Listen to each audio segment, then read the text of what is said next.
So, hello everyone. Thank you for joining me for Pluto in Aquarius 2023 to 2044. Exciting times. Just to let you know that if we run too long, we might split this session in 2 weeks, but I'll send you everything that I've prepared already with the first video tomorrow, most likely after the session finishes. I've prepared for you 82 pages of written for every transit. I've written from my transit calendar. I've written it in collaboration with another amazing astrologer, Marina, but I've audited a lot of my stuff as well. And you have access to that, but I'm not going to be looking at this. I'll be talking spontaneously. I'll be talking, but you have it systemized. It's an interactive. I'll show it to you. Hello, where is it? Desktop. I'll show you what I've prepared for you. It's a PDF meeting, and here it is. It has absolutely all the transits. It's 82 pages with a lot of text, with small fine print. So it's probably 140 pages if it's a bigger print. So a lot of information, and it's interactive. So I don't know where my interactive one went. Just a second. I don't think I've downloaded it from my administrator, but I'm showing you. So all the transits will be written at the beginning. Pluto transiting first house, Pluto sextile Venus, Pluto square the Pluto square, for example, Mars or whatever. So you just click on whatever transit you're interested, and you will get there. You will be able to read, so you can keep this document for years to come, for the next 20 years. Actually, you can keep it as a reference for many years ahead for any kind of Pluto transits. It's like an astrology learning tool. And I've also done a presentation that will run by. It's not too extensive.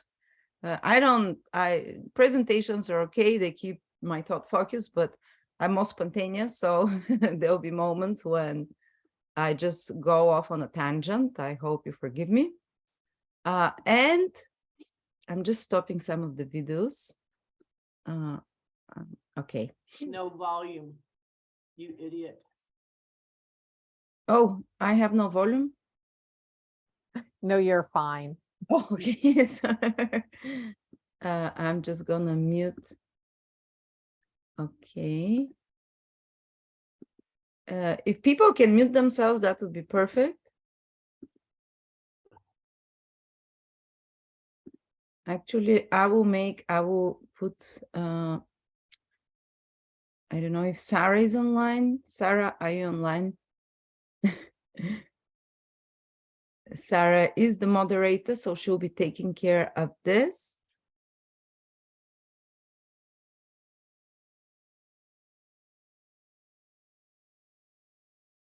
Oh, thank you, everyone. You will watch, even if you miss the live, you will be sent the link. It will take you to unlisted YouTube video. You can watch it forever. So there is absolutely no problem. Most people, we don't have 300 people online right now. It's 66, but 300 people have bought it. Most of the times people watch my videos not live, so not a problem at all. So I'll just ask you, I like starting all webinars I do with a little prayer, well, no matter what your religion is, your spiritual beliefs, just so we can create this more sacred space. Dear Heavenly Father, Mother, all exalted beings that take care of humanity's evolution and the individual soul's evolutions, we welcome you into the sacred space. Fill it up with divine truth, divine wisdom, and divine love. Touch the heart of everyone who participates, elevate their vibration, make them, help them heal and find the answers to whatever they need. Touch the heart of everyone.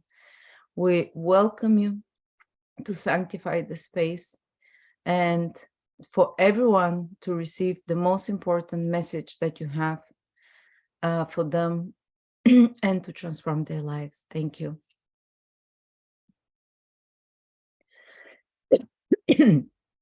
Okay. So, oops. I'm just going to send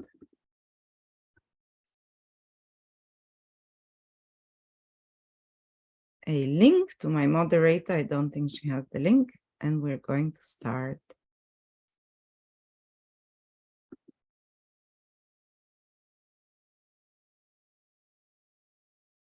It's a long webinar, so hope you've prepared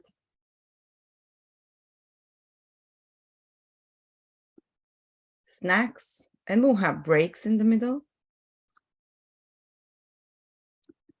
Copy invitation. Skype.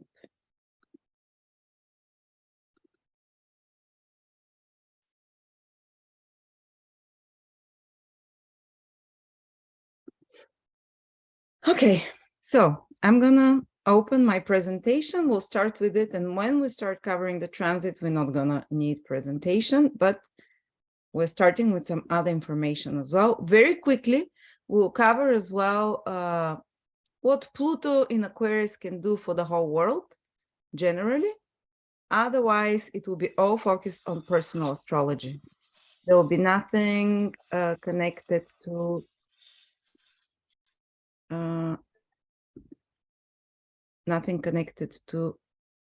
so much. Sorry, I'm just trying to mute people. I'm waiting for my administrator to come so she can start doing it. Okay. I'm gonna start sharing.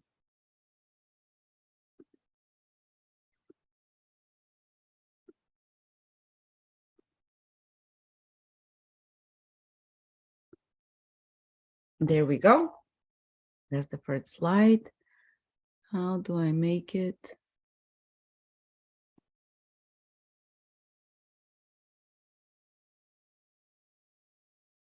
So very quickly, with the world events, we're not going to focus too much on the world events. I've covered this in videos that are for free, but one of the things that you can expect in the next 20 years, and usually these events start happening already from the beginning. From the moment Pluto starts entering Aquarius, you will see the direction, you see where things are heading. And already Aquarius means the whole economic system. Aquarius is society. Aquarius is the financial system. We think Taurus is connected to money only, but no, because the economic system is a very complex system of interconnected entities and collaboration and networking.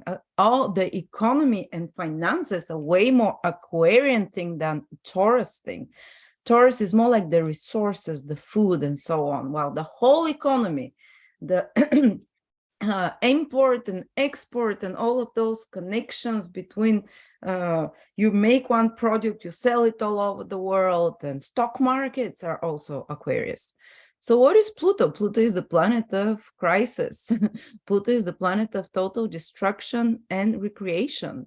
So there will be a new economic system that will finish. And most likely it will be preceded by financial crisis because, as you know, if some of you know, some of you don't know, but Pluto is the planet that usually starts the big transformations with a crisis. It's fast, sometimes it's bloody, but that's one of the big things we can expect, and it's happening. You're seeing it already. I don't know if it will happen in the next 3 months or in the next 3 years, but when we're into Pluto in Aquarius, there will be a new economic system. I cannot tell you if it's for better or good. I mean, there are plans for, it might be very enslaving, because if you look at here, I'll stop for a little bit,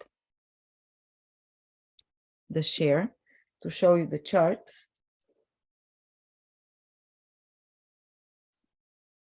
If you look in Aquarius, put it as the beginning, put it like at the ascendant, the beginning of the chart. Then the sign that Pluto rules, which is known as Scorpio, Scorpio is connected to Pluto, becomes the 10th sign from Aquarius. So all of those changes that they see with the world happening, they would have, and the 10th house is the house of governments, people at the top. And because the sign is Scorpio there, it's not just those official governments that you see.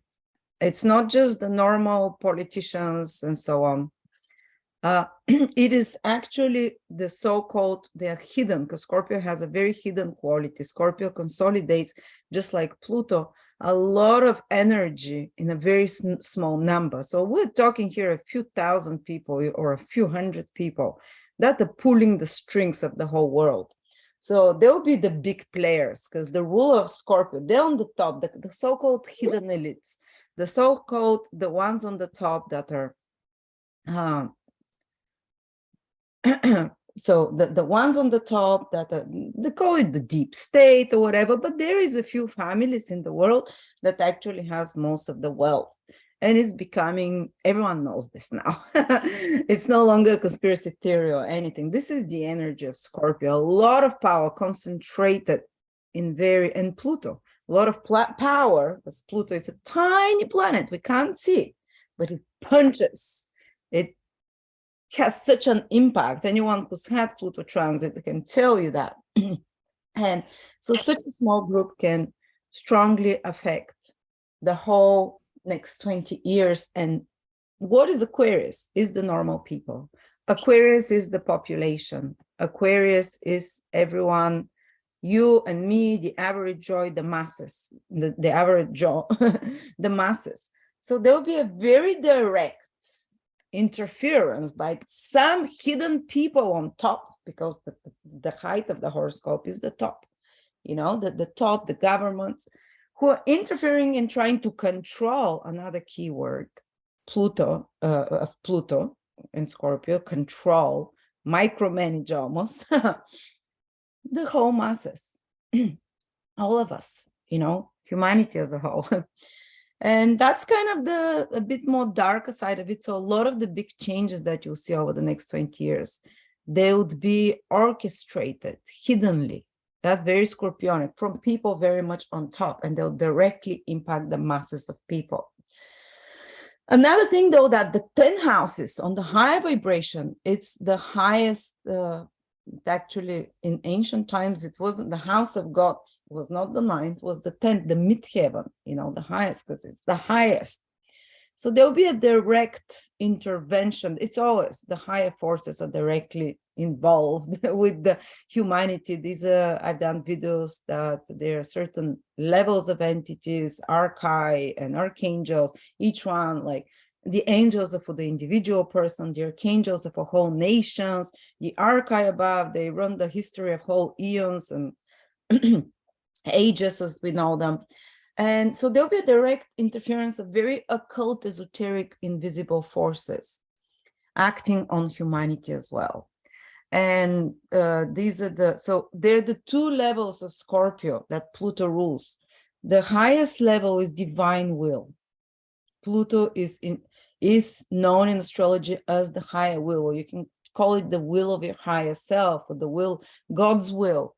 The lower vibration of Scorpio and Pluto is interference from the lower astral regions.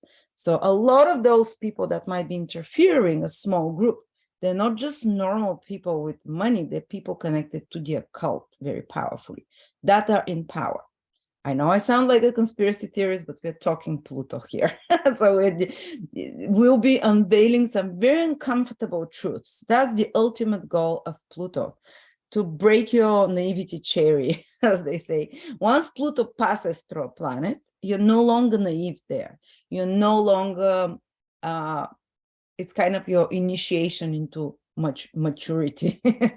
And it sometimes happens a bit ruthlessly. But also very powerful divine forces, the divine will of God will act directly among the normal people, Aquarius. And that's why I'm saying one of the other big things that will happen in the age of Aquarius will be a powerful awakening of humanity. Aquarius is humanity, society. Pluto in its higher vibration is the evolution of the soul. And of course, the divine will, because the evolution of the soul aligns and follows divine will. Even if sometimes it's not something we really enjoy, this is what will make the soul most joyful. So I see that there will be a strong interference, kind of brutal, ruthless, trying to control this hidden small circle of people, directly society, humanity. Of course, it will be done through Aquarian means, digital technology, and so on, through herd mentality as well. But there will be interference from the higher occult forces, the more positive ones, that the natural evolution of humanity, that they're going for the natural evolution of humanity, which will be like a waves of awakening for people, rising of consciousness, because Aquarius rules the ability, that's another thing of the sign Aquarius, to connect telepathically to channels of information.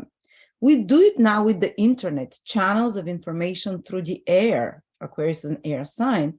We can do that, but there is the more evolved way is actually esoterics and occultists speak that Aquarius rules the so-called telepathic channels that go through the whole space and cosmos and universe, just like we can see the Wi-Fi and the whole movies passing through you now, and all the information through internet is around you in vibration and wave with the internet.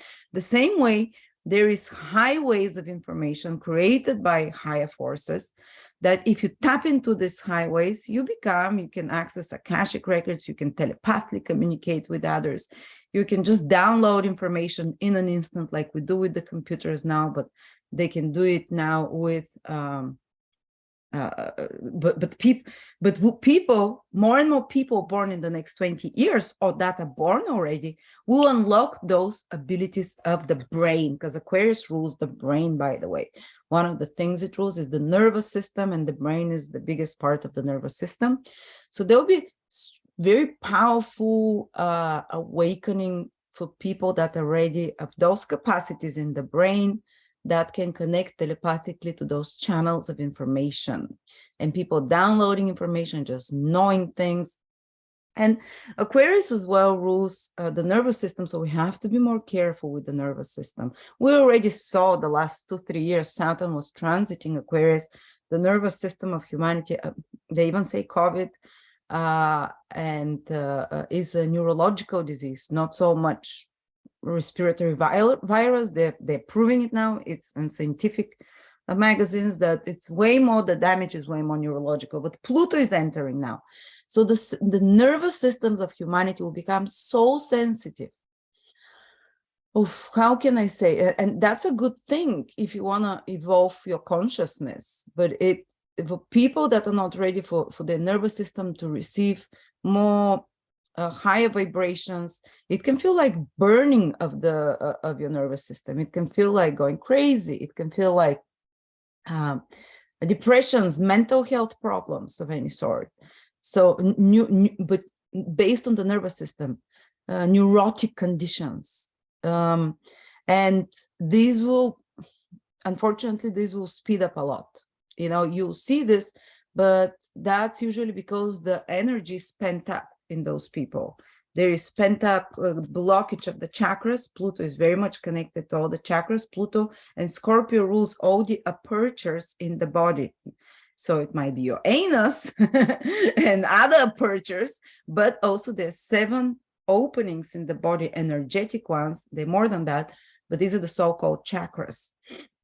So we're seeing how here there'll be the speeding up of the opening of chakra that affects the nervous system, Aquarius, that can create a crisis. And hopefully there'll be more and more healers and people that understand what's happening, so they don't just stuff people with more medications to stop this process and block it even further. But basically, there is very neurological and kind of situations that will be because of blocked energies in the chakras. But what Pluto is trying to do is kind of, because Pluto is a purging influence, to purge those blockages on the nervous system, Aquarius, that actually the nervous system acts through the chakras very much, to unblock it. And in this process of unblocking it and purging it, it can be crisis situations with the nervous system, with mental health, and so on. But the ultimate goal is, again, the upgrade of the human DNA, because Aquarius rules another thing as well. Pluto, not Pluto and Aquarius together. Pluto rules the DNA itself. So it carries, it's secret, it's invisible, it carries the information for humanity, for the whole person. And of course, it can mutate. That's another thing. In Aquarius is humanity. It's the sign of the human being. It's one of the signs that is fully represented by a human being. So there'll be a change in the genome of humanity. They can be done in two ways. Of course, again, Pluto is a representative of Scorpio. The law of vibration from the 10th house might be some kind of a mutation that is happening that is not very good. It might be through toxicity of some sort. It might be through, Pluto rules any kind of mutations on the DNA, through toxicity or through manipulation of any sort. Or the other thing, the high vibration of Pluto is that in Aquarius is that the genome of human beings will, you know how they say we're using so little of our DNA? So it will reorganize itself somehow. They say we have even 12 strands of DNA that are not unlocked yet, whatever, but something will rearrange itself. So I'm making a very bold predictions here, but I feel it very intuitively. The lifespans of humans will expand a lot with Pluto in Aquarius over the next 20 years. More and more people will live about 100 years because something is happening on a molecular level. It can be achieved also by the other manifestation of Pluto, which is regenerative processes of science, technology, because we're in the Aquarian sign. So it can be done artificially somehow, that people will achieve much longer lifespans through technology, through manipulation of the genes by scientists, or through some kind of regenerative therapies. But it even has a high manifestation where life can be prolonged by natural evolution of the DNA inside. And on another level, though, Pluto is the planet of death and rebirth. And when Pluto was in Leo, we had the baby boomers, a huge boom in births. Leo rules birth, children, and so on. But Pluto in Aquarius, the opposite sign, we're going to have a lot less babies. The number of people will become small, but the longevity will increase. Again, it might not have much of a logical thing for you. I just feel it very intuitively, and the symbology of astrology talks to me like that. So longer lifespan, artificial or organic ways that we achieve this, because someone raises their vibration, so they live much longer, or because someone uses some intervention, medical, technological, but less people. And Pluto on the darker side is the planet of death. And when it is in Aquarius, there will be a big number of humans going away.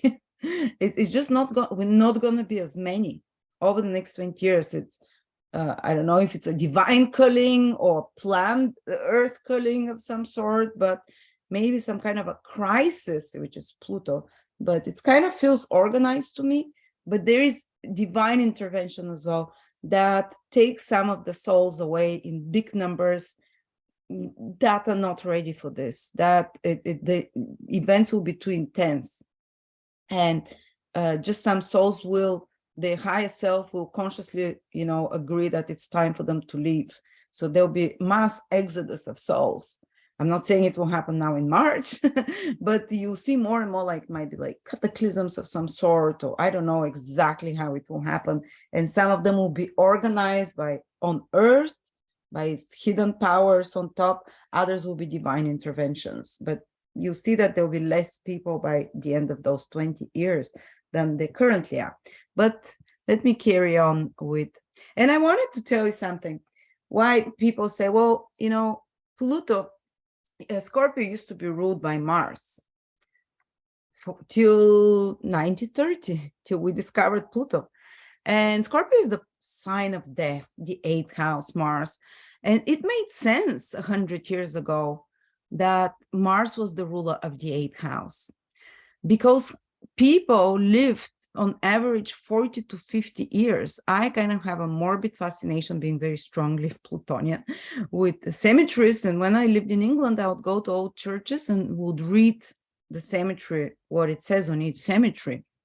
And they were like 500-600 years old tombs there. And this kind of, where it says who died here. So from the 16th, 17th, 18th century, and the majority were like people in their 40s, people in their 30s, people in their latest 50s. Sometimes you'd see someone who is in their 70s that they died, but it was rare for hundreds of years ago. They say that because we were in Kali Yuga, the dark age, the lifespan of humans, it's much shorter. But this, just a second.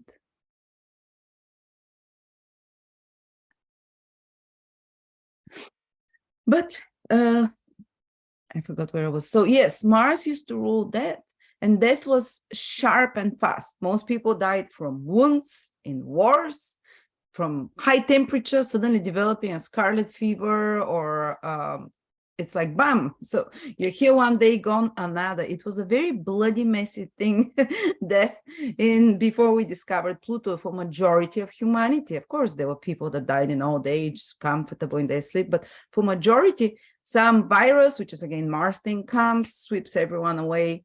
Some kind of a horde runs through, destroys the whole village. The flu comes in, kills everyone.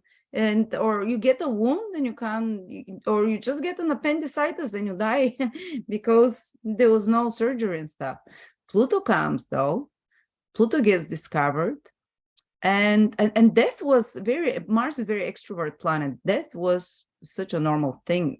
Like you could walk down the street and a few people have been hanged, and you're walking down, that's a normal view. People impaled around you on stakes, and you're just like, oh yeah, I'm going down to buy bread, and here is that traitor, or here is that woman that had an affair, impaled, or it's like that. And it was a public thing. But now Pluto rules already Scorpio more and more. Mars also, but Pluto is coming into its power more as a ruler. Death is a very private thing now. The whole village doesn't gather to watch you die. It's usually in private places. It's a very introspective period as well.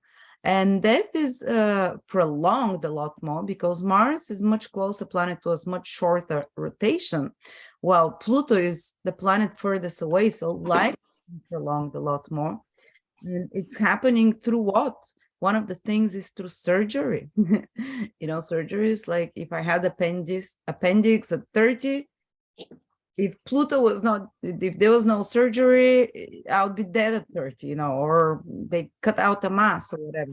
Sorry, just a second. I need to, can someone mute themselves? I'm just going to make Sarah, where is Sarah? Sarah, I'm going to make you a co-host. So you can mute people in case there is, oh, she disappeared.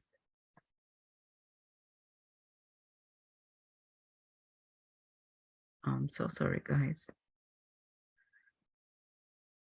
Maybe her internet dropped down or something. Yeah, she's not there.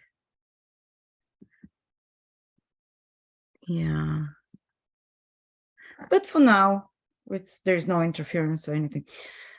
And first of all, people started dying now. It's normal to live till 90 and 80, 90. But a bit like Pluto, the last final years of life tend to be hidden, private, introspective. Sometimes a person is forgotten in our culture.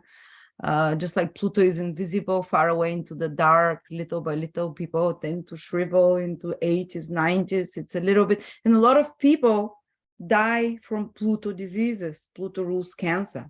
Pluto rules all diseases where the cells start mutating and they can't reproduce themselves correctly, the right information. So now most of the ways we die, of course, there are people that die early and so on from accidents, but it's not in Mars ways, it's in Plutonian ways, in hidden processes within the cell and the DNA. It's a slow, gradual process, because again, Pluto is a very slow planet. It's a more mystical, like we're we regard death as something taboo, and death wasn't taboo when Mars was still the ruler. But anyway, let me start sharing again the screen with you.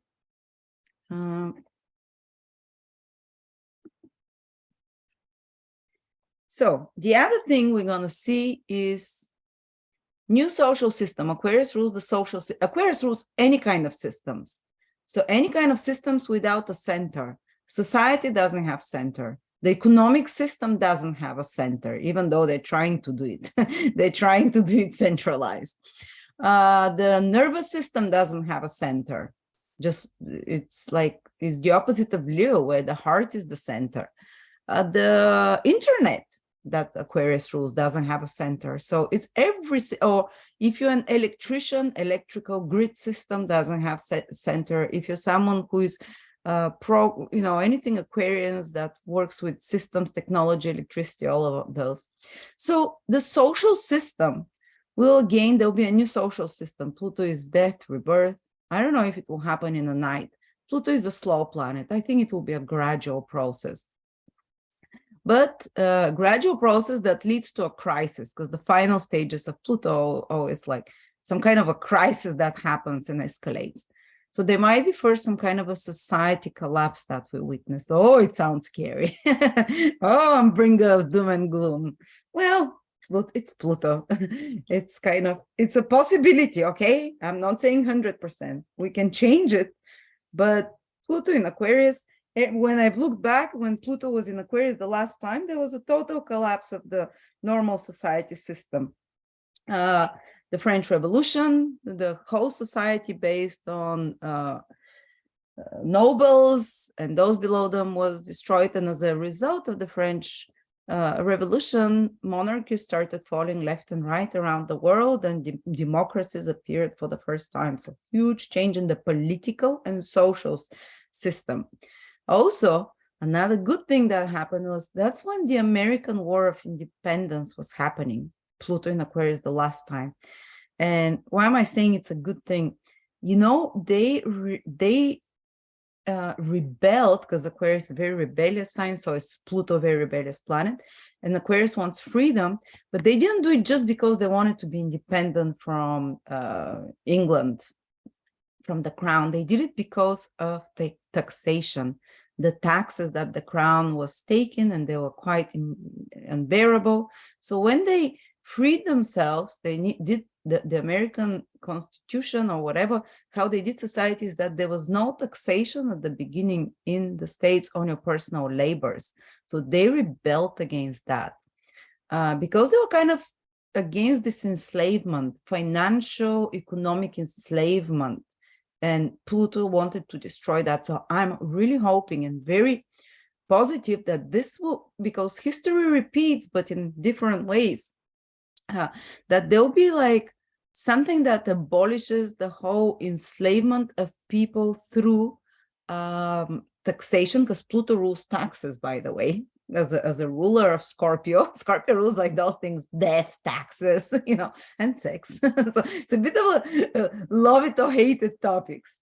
And so there might be like a big uprising of people against, because everything you're being taxed now, you're going to be taxed on the air you're breathing. This is what carbon footprint it is, on how much you breathe, how much you walk. They're planning to do in the UK now, where everyone will have how much they move, and they have a quota, not just with cars, walking, whatever, you have a quota of how much. Is total control what they're trying to do. It's kind of scary, but I have the great hope that seeing what happened when Pluto was in Aquarius before, how humanity liberated itself from long-standing tyrants, let's say, because again, Pluto rules the 10th house, which is those in power coming into Aquarius. Those in power become very visible, till now, Pluto is a hidden planet, you can't see it. So when the ruler of the 10th house enters the first house, because we're now in Pluto in Aquarius, becomes the first house, those that are pulling the strings, or that are using tyrannical methods or hidden methods to manipulate, to control, to enslave, they become very visible to the public. it's like the secret, all the dirty stuff get exposed, and in front of the face, Aquarius is the normal people, like Pluto comes in front of your face. Pluto rules the 10th house of government institutions, those in power, the elites, you know, so you're like, okay, I see what's happening. But usually during those times, exactly those people try to press the control so much more down on the people, like, but the other response back is like, wow, you are batshit crazy. We cannot tolerate cycles running the world or whatever. And it's people rebelling, just like Marie Antoinette was going to extremes, let them eat cakes and whatever, and people rebelled. Or the crown was imposing crazy taxes in the USA and so on. So people said, we want independence from those ruling above. So there's the hopeful side there. Then new supply chains, you know, and collapse of the old ones. We're seeing already that there is like problems in supply chains. I see that it's going to be way more massive than what we, this is just baby stuff that are happening. There'll be something much, maybe interruption for a longer period. Again, my doom and gloom. But I need to tell you what it means with astrological terminology. Then, of course, new technologies, AI, we talked about that, no need to do that. Big changes in plane travel industry. Aquarius rules aviation. Aquarius rules anything that flies in the sky. And Pluto there will destroy that industry and rebuild it, recreate it in some way, or try to control it very strongly. Again, that's very Plutonian thing that first happens. And it might become like some crisis there. And because like if we're gonna have footprinting carbons, just you flying one time per year from Europe to the States, that takes 25% of your carbon footprint. So people will not be able to fly much unless you buy credits. So only the more richer people can, because 25% also includes what, that's like if you're left only with 75% carbon footprint, which is, that includes what you can eat, what you can buy, and so on, that they'll try to impose. So that might be, you know, that's a very dystopian, dark possibility. The other thing is that the aviation industry gets transformed and gets way more advanced. We've been waiting for that for a long time. It seems planes are getting smaller and spaces tinier, but let's see. And of course, Aquarius rules space travel. There might be some huge advances with space travel. Maybe they can break through the dome finally. Another conspiracy theory there. We're on a flat earth. I'm just playing with you. I don't know. Who knows? I am willing to believe anything. Poisoning of the air. Aquarius is an air sign. And Pluto, one of the meanings of Pluto is poisoning. It's, of course, its connection to Scorpio, the poison in the sting. So Pluto hasn't entered Aquarius already, and we're seeing this in Ohio. What's happening in 4 or 5 places, 7 places in America, there's been poisoning of with gases. Gases is very air, volatile. And so there is poisoning of the air, but followed by new policies about it, and new, you know, trying to also regenerate the air. Plus, there's a lot of people saying and noticing already that chemtrails poisoning the air. They're calling it climate control. They're trying to dim a bit the sun to control this, but who knows what kind of other chemicals they put inside. It's there is the earth in virgin mountains and rivers is full of aluminum and such kind of stuff from all the spraying. And this is like very much on the agenda. Pluto is poisoning Aquarius, is the airspace. It will be, you keep seeing more of that, but again, it's also the awareness of it comes to the public, and maybe it's like because Pluto takes you to one extreme and then asks you to correct it after that. It exposes those dirty things. I believe that chemtrails and this poisoning of the air that's been happening will become very public knowledge. It already is, but it will become way more. Everyone will know it, everyone will notice it, and steps will be done to change that. So people will start rising. For example, you know, people living in Switzerland, they've never seen chemtrails. They say, well, and because NATO is not there, only mostly countries with NATO, they have agreements with. That's at least what I've been told by someone that lives in Switzerland, Dr. Maria Johnson.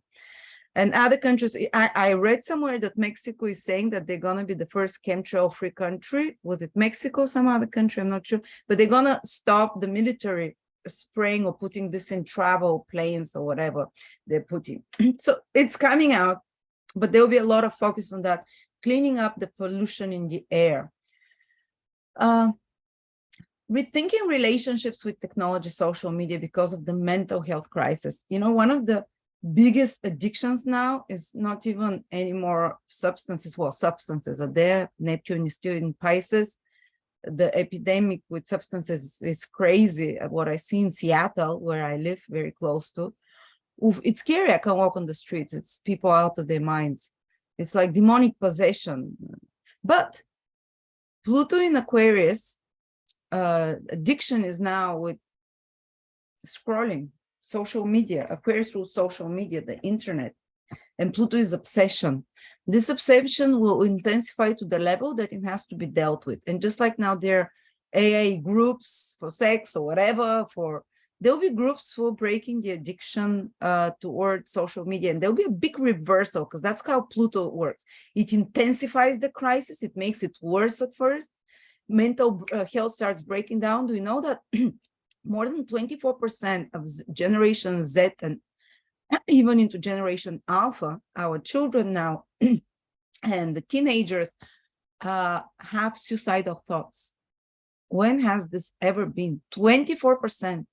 This is incredible. And a lot of this kind of this overstimulation with social media and just mindless. I love internet. I love social media. But when I do it, I always, whatever I read, I incorporate it into my work. If you use it to learn something, or are you using it just to waste time and doom scrolling, I do a lot of doom scrolling. I think I'll need therapy first for that. So there'll be some big breakthrough or awareness, because people will start realizing that a lot of the emotional disconnection and health problems, psychological problems, nervous system overload is with this, with the online, not just being on the internet, but using it for all kinds of just mindless scrolling, as we know, wasting time. And they'll be rethinking of the relationships with technology, social media, trying to control it more in some way. Of course, they'll be trying to control, I haven't put it there, but you'll see big control on the internet with Pluto enters Aquarius. So you won't be able, again, it will be probably through governments, Pluto, the ruler of the 10th house from Aquarius, well, you won't be able just to go on the internet anytime to check. You need to have a digital ID and digital number of some sort, and that will be the only way you can use technologies. It is coming, Pluto in Aquarius, it's very likely. I mean, this is the symbology, Pluto control of the internet, of the access to the internet. That might be good for trolling, actually. That might be good for bullying online, because then you can't just use fake IDs and so on. That might be good also for all kind of fake IDs that do damage and so on. That might be good for hackers.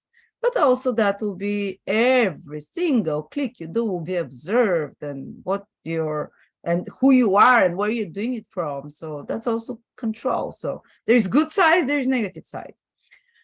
We talked about the change of the human DNA, artificial natural evolution. I'll skip that. Revolutions and rising of the people for freedom and against control. We said that already. There is a lot of other things that Pluto in Aquarius will do. But it's just, this webinar is more about personal level. And you can watch my 2023 video if you're interested more in Pluto in Aquarius, other things that will happen. There will be new society, there will be new group, new paradigm, how to live socially. People will rise out of those crises that are coming, that will create new social structure, that will create new way of living, that will create, they will give a new paradigm, which will be groundbreaking, which will be transformative.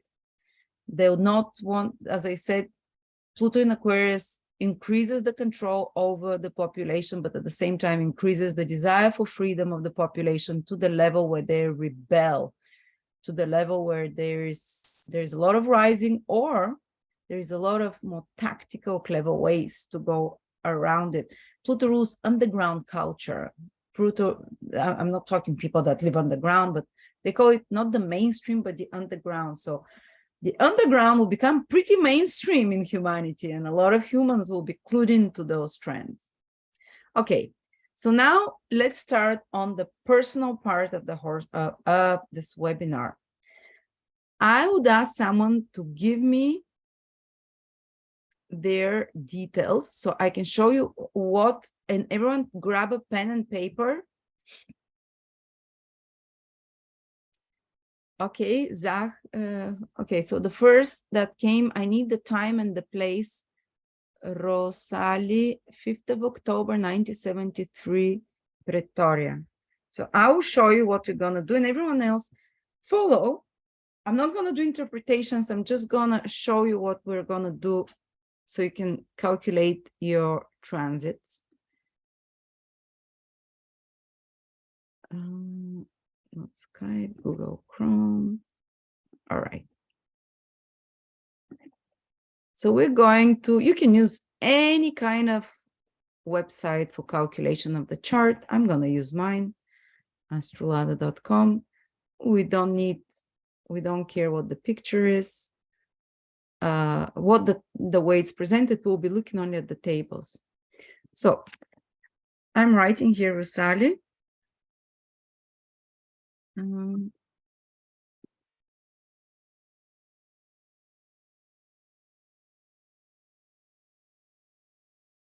Let me find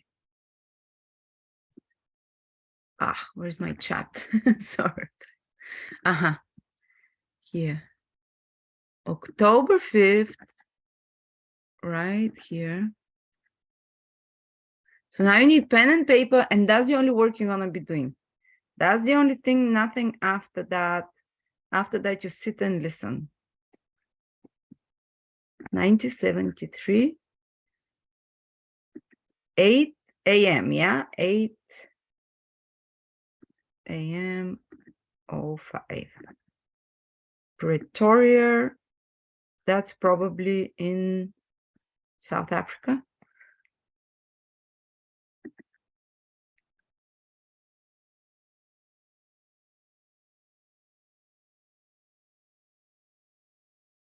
Oh no.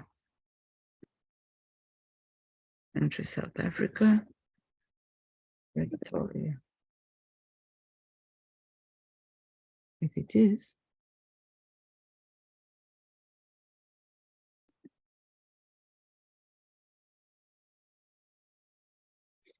Doesn't matter if it's the correct time. I just want to show you something. Okay. So what are we going to look here at? You just go to planetary details. And I want you to look at the following sign. Write down the signs that you'll need. Just a second. So we'll need the signs of Aquarius. Anywhere you see Aquarius. So here we see Aquarius. Write first down this and the degree. You can even write the minute because Pluto moves very fast. The first is the degree, 0, 2. There are 30 degrees in each sign. And in each degree, there's 60 minutes. So 2 degrees and 21 minutes. You write Jupiter, 2 degrees, 21 minutes, Aquarius. So that will be the thing that is most powerfully impacted for Rosalie. Because the conjunction where Pluto is passing is the most transformational. And then the other next sign that will be most impacted is Leo, the opposite. So do you see anything in Leo here? No. So we're skipping Leo. The next 2 signs that will be most impacted are Scorpio and Taurus. Check your chart. Do you have anything in Scorpio or Taurus? So Rosalie has Scorpio ascendant at 25 degrees 05. Write down ascendant, or ascendant also means first house cusp. First house cusp 25 degrees, 05 minutes, Scorpio. Anything else in Scorpio? Oh, Mercury. Pluto will square it, right?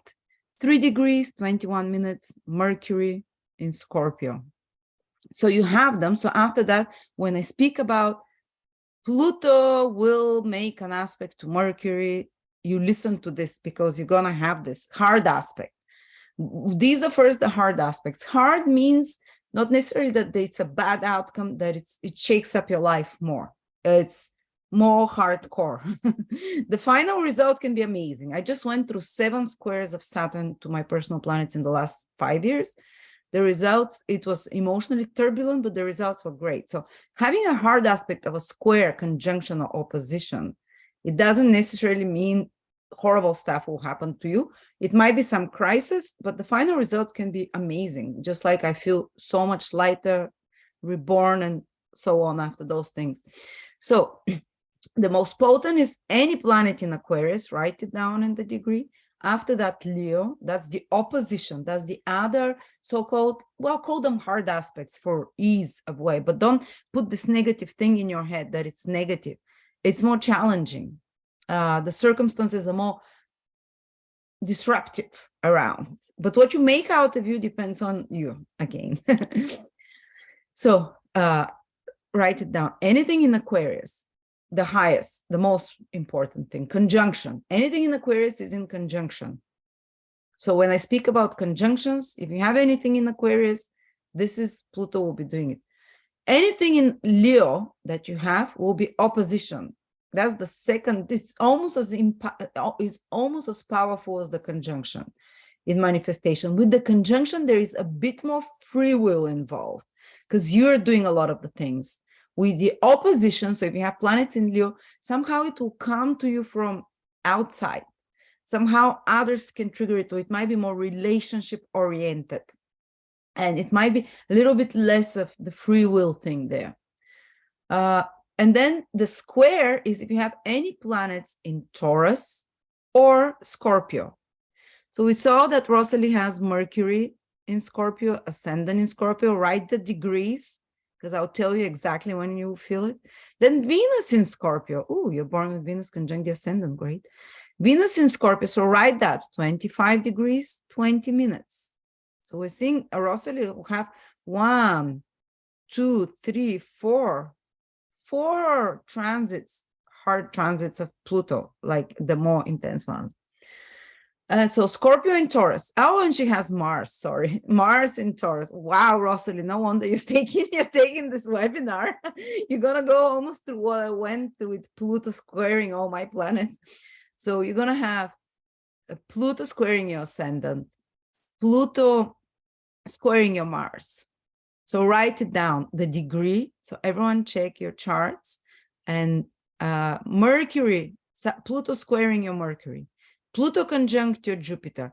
Try and align them by degree. So write the earlier degrees transit first. So Jupiter is at 2 degrees. So write it in order if you can. So it's easier for you. So you don't kind of skip. Do you know which one comes first, so to speak, which will happen first?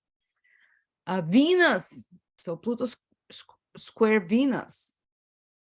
All right. So that's, but now I want you to check for trines and sextiles. These are the 30, the 60, and 120 degrees aspect. I have it in the PDF. Don't worry. You can read that. So the signs that Pluto will sextile or trine will be, I can show you also here from Aquarius, Pluto will sextile Aries and Sagittarius. That's a sextile. Easy, gentle. So there'll be still transformations. If you have any planets in Aries or Sagittarius, it's still Pluto, but it's not going to be crisis prone. There'll be transformation, but it happens easy. It's like you've taken a laxative. With Pluto square or opposition or conjunction, it's more like there is constipation. There is a blockage that needs to get rid of and kind of hurts, but you kind of get it rid of. And you transform, okay? You're light as a feather after. With Pluto sextile and trines, it's like you take a laxative, happens very naturally, you're free. Kind of the transformation and changes are very you receive help with them, your mind is ready and aligned, you kind of master them more gracefully. So any planets in Aries or Sagittarius you have, write them down. So let's see. You don't have, okay, you have Neptune. You can write Uranus, Neptune, and Pluto, but only we'll use them because they're very generational. It means everyone born within 20 years of you will have Neptune, Pluto, sextile, your Neptune, whatever. So it's not giving us personal information. But if you are ascendant, Scorpio, Pisces, or Aquarius, Scorpio, Pisces, or Aquarius, then Uranus, Neptune, and Pluto become a personal planet for you. And or if you have on the midheaven, Scorpio, Aquarius, or Pisces, because Neptune rules Pisces, the new ruler, Pluto rules Scorpio, the new ruler, and Uranus rules Aquarius, the new ruler. So only if you have those three signs, those three signs on the ascendant, then pay attention to Uranus, Neptune, and Pluto. Either on the ascendant or on the 10th house cusp. Otherwise, no need for that. So you're gonna have, let's say though, you're gonna have Neptune sextile, Pluto sextile Neptune. And then Pluto will make trines to two other signs, Libra and Gemini. Actually, the Libras and Geminis and the Aries and Sagittarius, they're very blessed by Pluto. They'll be like, almost like everything they want will align. Their willpower, their own willpower and will and direction aligns with the divine direction. And it's kind of empowering, very empowering. I mean, the other signs, the Taurus, Scorpio, and Leo will also be empowered, but after initial crisis, or after more self-introspection, after deeper digging. So everyone will transform, but for Aries and Sagittarius and Libra and Gemini, these are the sextiles and the trines. It just happens in a very more aligned, empowering way without the crisis thing. It's like in higher forces support you, your higher self supports you.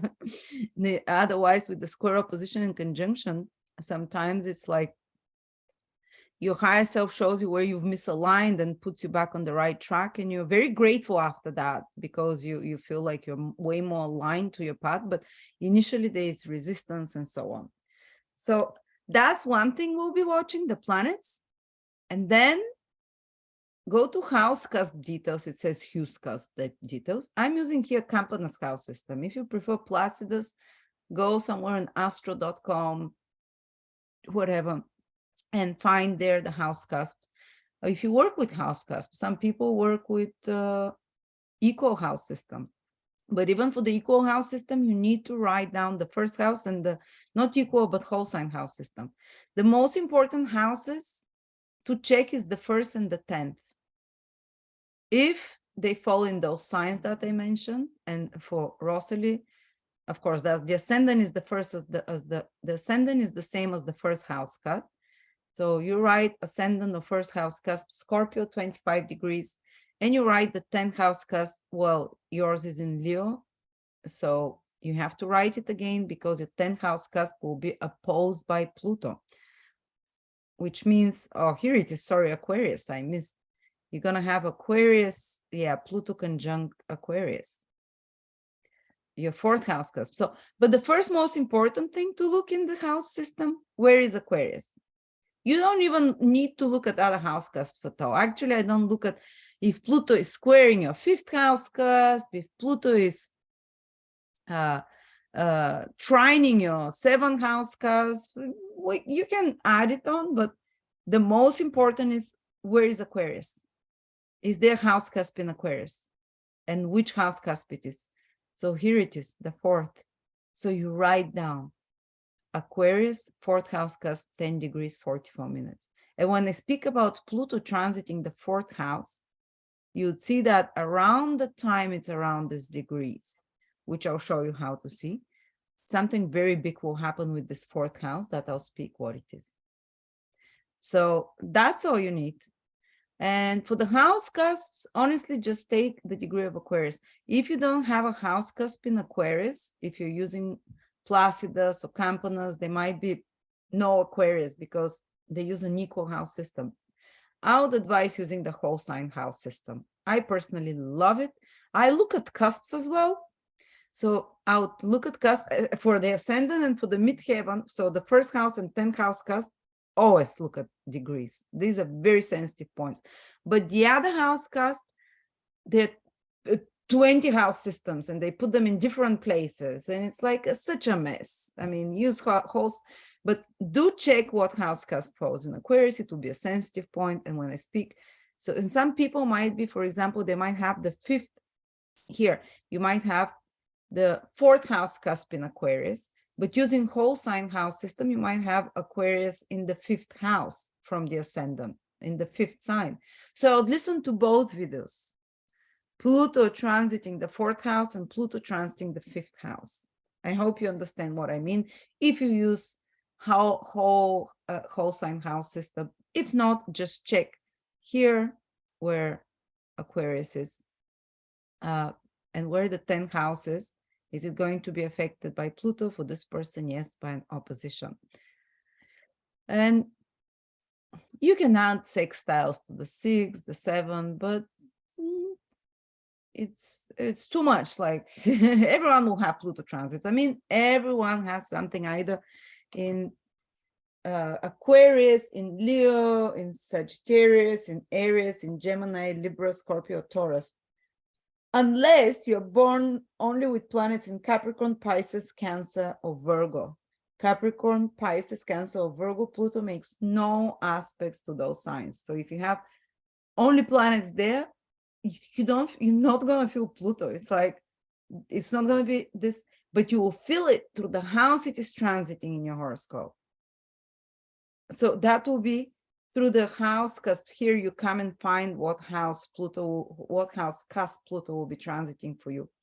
Or you can look at it through Placidus, so you can look at it from whole sign house system, which is count whole signs from, say, if your ascendant is Aquarius, and you don't want to use house cusps, so you count starting from, sorry, if your ascendant is Aries, you start 1, 2, 3, 4, 5, 6, 7, 8, 9, 10, 11, till we get to Aquarius, and you see what house is transiting. Okay, so let me see if there is a lot of confused people, because that's the most difficult part of the webinar. After that, everything is easy.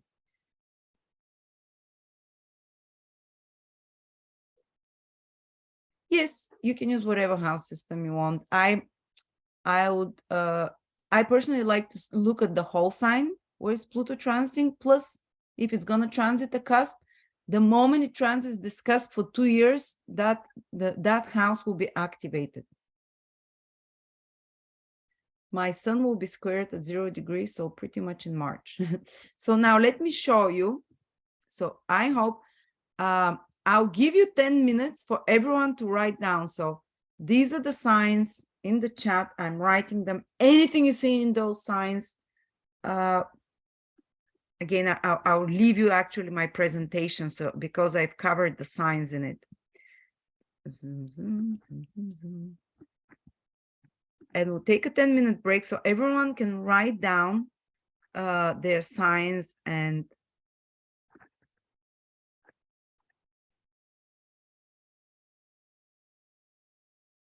aspects to look at. Here are the signs. Aquarius, the most important. I put them in order of importance. The most important is conjunction, then opposition, square, trine, and sextile. The trines and sextiles are the easy ones. Remember, that happens like there is laxative.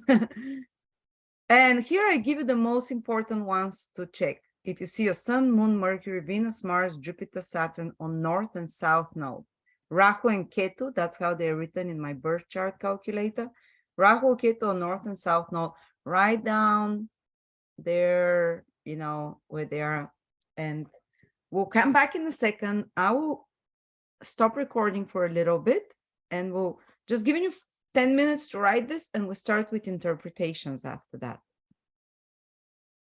So you can watch it here.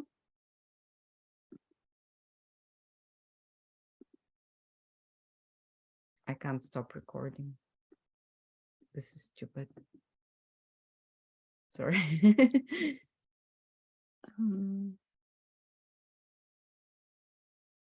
Pause share.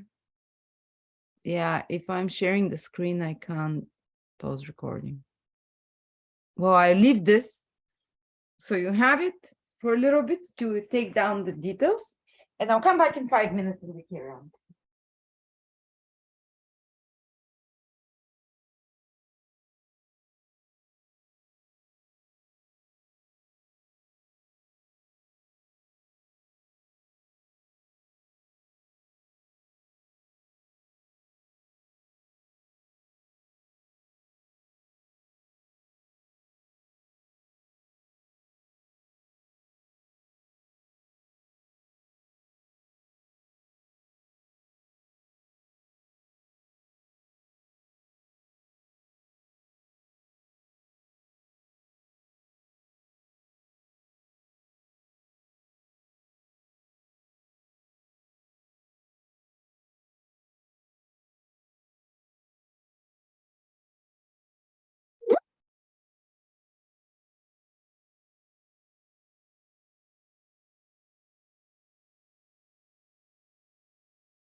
Okay, I'm back.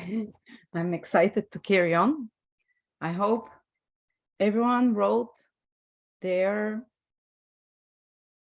degrees, planet, and sign, and the aspect next to it, so you know when I'm talking. So here is something that you're going to be using a lot. I made here Pluto degrees. So when a Pluto or transits a planet, is most strongly felt when it's within 30 to 1 degree away from the degree that you wrote. From up to 1 degree is the orb. Pluto is a very slow moving planet, and to be honest, when I felt my transits, they pretty much felt right within 30 minutes. I could feel them the most. When it was already 1 degree away from the degree that you've written in those signs, it's still present, but it's more like a mood, not so much like events, not so much like crisis of any sorts. It's more like a feeling, kind of. But after 1 degree, not so much anymore. So once you're 30 minutes away from the Pluto transit, you're out of the, So I've written here year by year, and you can find out. I'll send you the PowerPoint after we finish this video, so everyone can have those degrees and which years exactly it will happen. So what I've written, for example, in 2023, Pluto will be only in the first 20 minutes at 0 degree, only the first 22 minutes out of those 60 minutes of a degree in Aquarius. So it will square only those. So anyone who is within the first degree and a half, so 1 degree, 20 minutes, the latest, will already start feeling Pluto aspect to whatever planet it is in 2023. Then 2024, Pluto will be from 0 degrees to 2.06 degrees. That's not 260, that's 2.06. So if you have any planet from 0 in those signs that I gave you, to around almost 3 degrees, you might start feeling it already. Till 2.5, but the exact degrees that Pluto is, it doesn't go further than 0.6. 2 degrees, 6 minutes.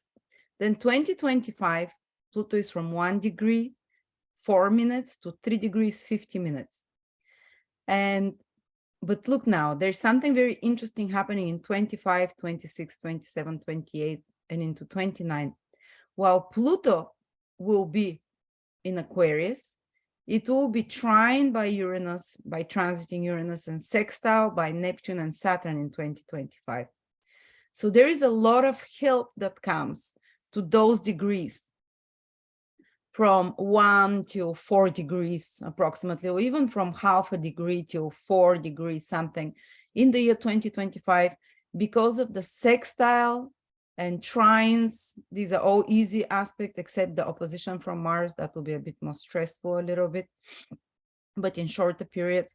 But if you're going to have a conjunction, square, or opposition in 2025, so if you have those degrees in 2025, 2026, 2027, 2028, 2029, it holds those aspects of Uranus and Neptune hold.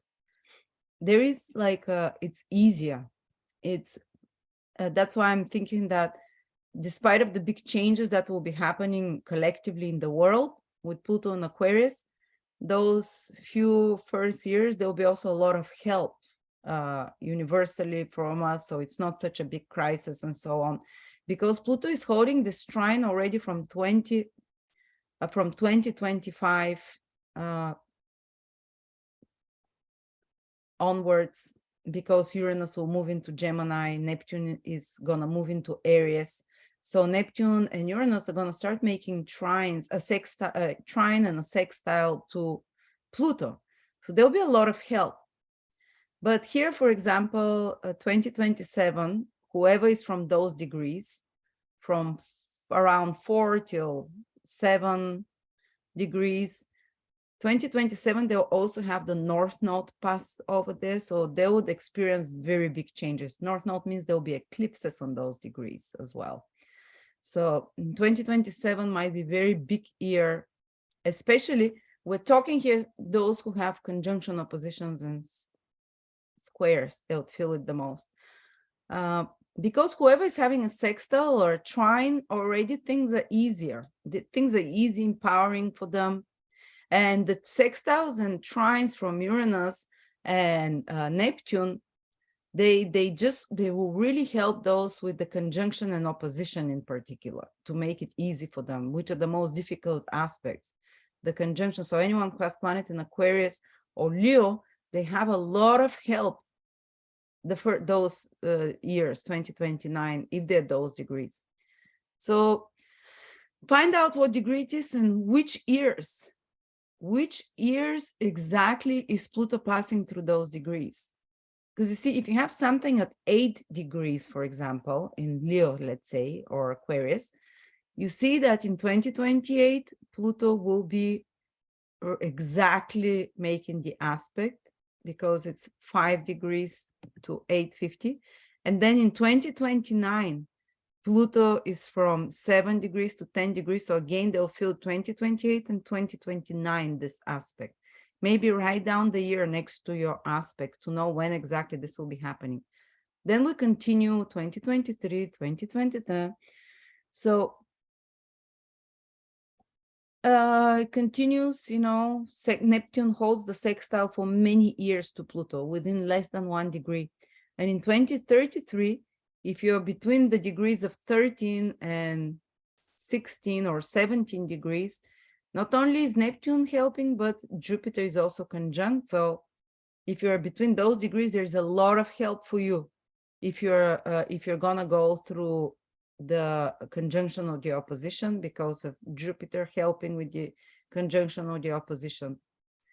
And then if you are born from those degrees, though, from 1650 till 2120, any planet there in conjunction, so in Aquarius or Leo, that's going to be tougher period, because Saturn will also oppose. Now we're going to have 2 difficult planets making 2 stressful aspects for Leo and for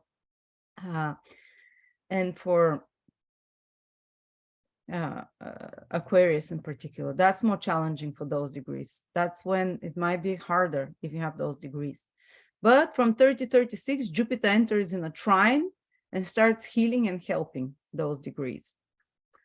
Jupiter trine continues, and in 3037, there is a period when Mars squares that can be a bit tougher for those degrees that I'm giving here. For 3037, 3038, opposition Jupiter, not a problem. 2039, opposition Jupiter, not a problem. Trine Jupiter, those from 24 degrees to 27 degrees in 2040. Even if Pluto, if they have planets in Leo or Aquarius, there is great help from Jupiter in those years, despite of the Pluto conjunction or opposition. And even better, 2041, both Jupiter trine and Saturn trine those degrees. So even more help. So whoever is going through the transits in the later times, from 24 degrees to 20 to 30 degrees almost, they constantly have help from other planets in those years. And as I said, the most impacted is any planets in Aquarius or Leo. The square with Scorpio and Taurus, these trines and sextiles can't help because they're not making the aspects to the square planet. And then the last degrees in 42, 44. So you'll need this table to write down things to know which years. I told you what we're going to look at. The most important is conjunctions, then oppositions, then squares are strongly felt, but the trines and sextiles are very smooth. But I've written for the trines and sextiles interpretations too. We're going to do this next weekend. We're going to use this, how to use the transits to houses, because this session I'll do Pluto transits to planets, and next session, next Saturday, I'll do Pluto transits to houses.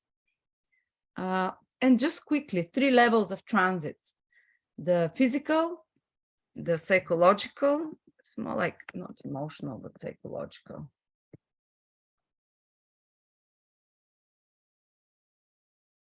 Logical.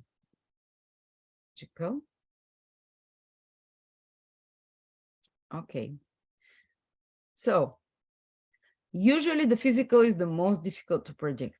There, no matter how much, unless you're a bit psychic, it's for all transits, it's very hard to predict exactly what's going to happen unless you know a lot of details about the person, their life. Are they in a happy relationship? Are they in a job they like? You know, it's very hard to pinpoint it. Maybe 40-50% we can get some stuff, but that's the lowest level. But when we get to the psychological, how a person feels during Pluto transit, you can be 80% sure how it's going to impact you emotionally, what is going to be the predominant feeling, mood, mind preoccupation. It doesn't mean it will manifest though, but we can very correctly predict the psychological influence. And the spiritual influence, we can predict 100%, because the spiritual purpose of any Pluto transit is transformation. Is transformation and metamorphosis. So that's everyone who has Pluto transits, easy or hard, they will be transformed in that area. And maybe I should here I've written what it is. So the material can manifest through crisis, shock, trauma, external change, death even sometimes, conception, birth. Many times when Pluto makes transits, people get pregnant. Someone might die from the extended family or something like that, is, or not even family, but you know, not always, but let's say 10-15%, which is very big for prediction. Rebirth, destruction, and recreation in a better shape. Pluto has this energy of betrayal. Very often when Pluto has a hard transit, there is some sense of betrayal, some experience that happens. Sometimes poisoning. Yes, so many times when someone has a hard Pluto transit, some kind of a poisoning can happen. And it doesn't mean 2 years you'll be poisoned, but it might be an intense event. Like when Pluto was squaring my Venus, it was a 10, exactly at the height of the transit. Pluto rules anything that takes out a poison to the surface. So like blisters, like what is it called? Forgot the name. And I had, my whole face was swollen like that because Pluto takes the poison out. So, and because my Venus is in Aries, the face was affected. So I was totally swollen. It's a lot of poison came out. And then when Pluto squared my Sun, I was chemically poisoned. For 3 months, I was after that. My nervous system was crazy.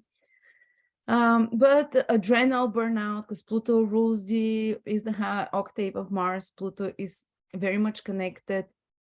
And of course, it rules Scorpio, and Scorpio is one of the signs that is connected to adrenals. So anxiety as well. When Pluto starts making hard aspect, you can feel very anxious because a lot of energy, pent-up energy, starts bubbling up. Surgeries can be an external manifestation. Intervention, extreme focus on something, feats of willpower, amazing. Hard aspect, easy aspect. When Pluto is around, you can do something you never thought, because it compacts so much energy, that tiny little planet, and it transfers that energy to whatever planet it touches, and you can create some feat of willpower there, something huge you can do, either physical willpower, mental, psychological, that you'll be so proud after that. Of course, you change, you transform. Worldly power, it can give you Pluto. Big money, other people's money can play a big role during Pluto's transits in the material level. We're talking, this is the first level. Abuse, that's another thing. Someone might be mentally, verbally abusive. Someone might be at work stalking you. Someone might be targeting you. Many times with Pluto, some psycho can appear to introduce you to the darker side of humanity, that these shadow sides exist. Or it might be some kind of a struggles, secrets, involvement with occult, psychology. Sometimes Pluto can bring diseases that are scary, but also usually diseases that come during Pluto transits can be ones that you are healed by through some psychological releasing. Even if it's last stage cancer, you can heal through some kind of a big psychological transformation, a lifetime change. And of course, the high Pluto is healing, just like it's a disease, but the medicine is in the poison almost, just like with the snake's bite, how it poisons you, but also they make medicine out of the poison. So, and you're wondering like, okay, so am I gonna get pregnant or am I gonna get abused when Pluto is transiting? This is the hard thing that's very hard to predict. Usually the harder transits can manifest like the square, the opposition, the conjunction, some of the more challenging things. And don't be scared when I say death. It's not your death usually. And it's not necessarily people close to you. When Pluto squared my sun, which rules the 7th house of relationship for 1 year, 3 of my exes passed away in that year, but I was not emotionally involved or anything. But there is a lot of realization of death. And I was like, wow, they were dropping left and right. It was kind of, but it's I've seen many people go through Pluto transits with no one dying. So that's, that's why it's so hard to pinpoint what materially will happen. Now I have numbered here a lot of the things. Like I had someone who Pluto transited the ascendant, they discovered 3rd stage ascendant is physical body, 1st stage cancer. They changed their lifestyle. It was life-threatening disease, but they changed their lifestyle. They're okay. I had a few other people, Pluto transiting the ascendant, they got pregnant. Big transformation of the life, Another person, Jeff Bezos, Pluto transiting his ascendant, 2020, he became the richest man. Suddenly he gained way more power, way more worldly influence. So Pluto is really hard to pinpoint. And you need to know a lot about the circumstances of the person, their life, to kind of have an idea, is it going to be a surgery, or is it going to be big money, or is it going to be control and power they get, or power struggle with someone.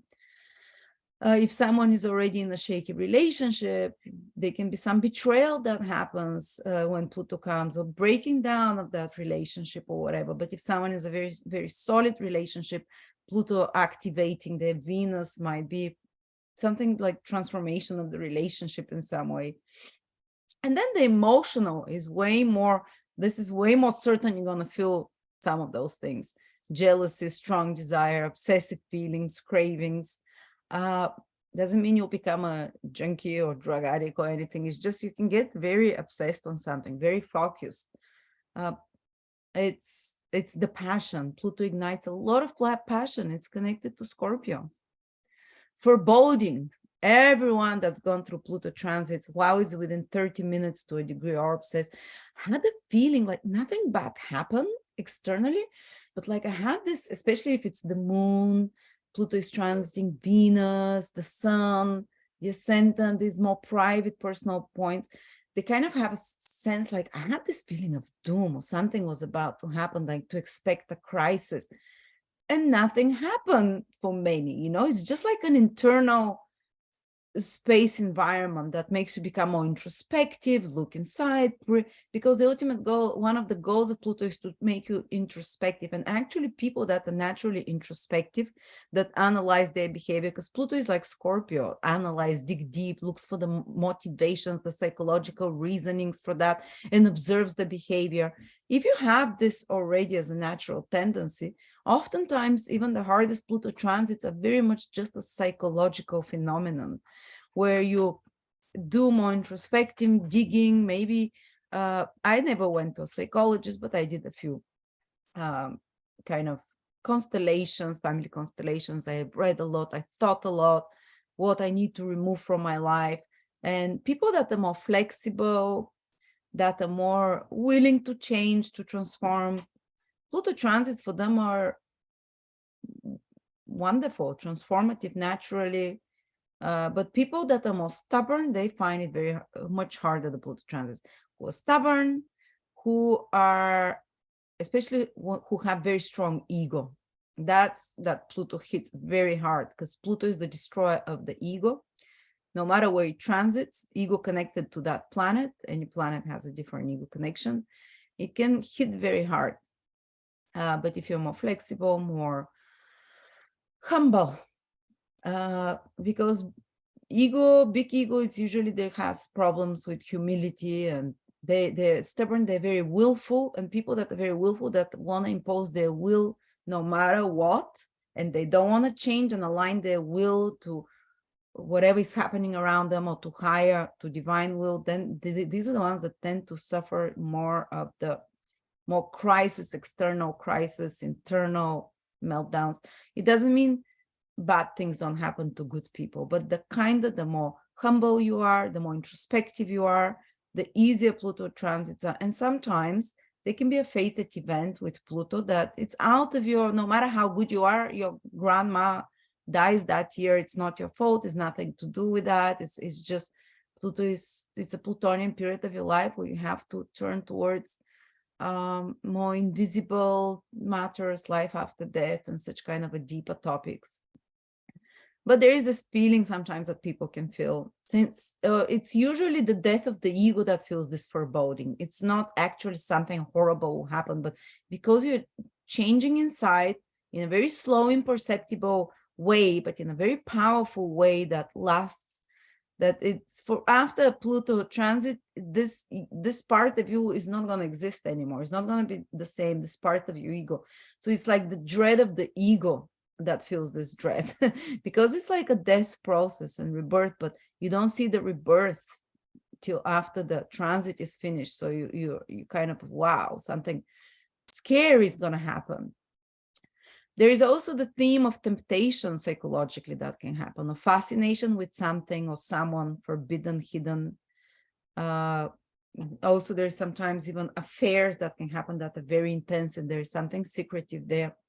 Or fascination with something counterculture, conspiracy, something illegal, dangerous, or taboo, something that is digging to the underbelly of and the deep reasons for things. You can get very much like, I got totally my Pluto transit hit when 2020 came, and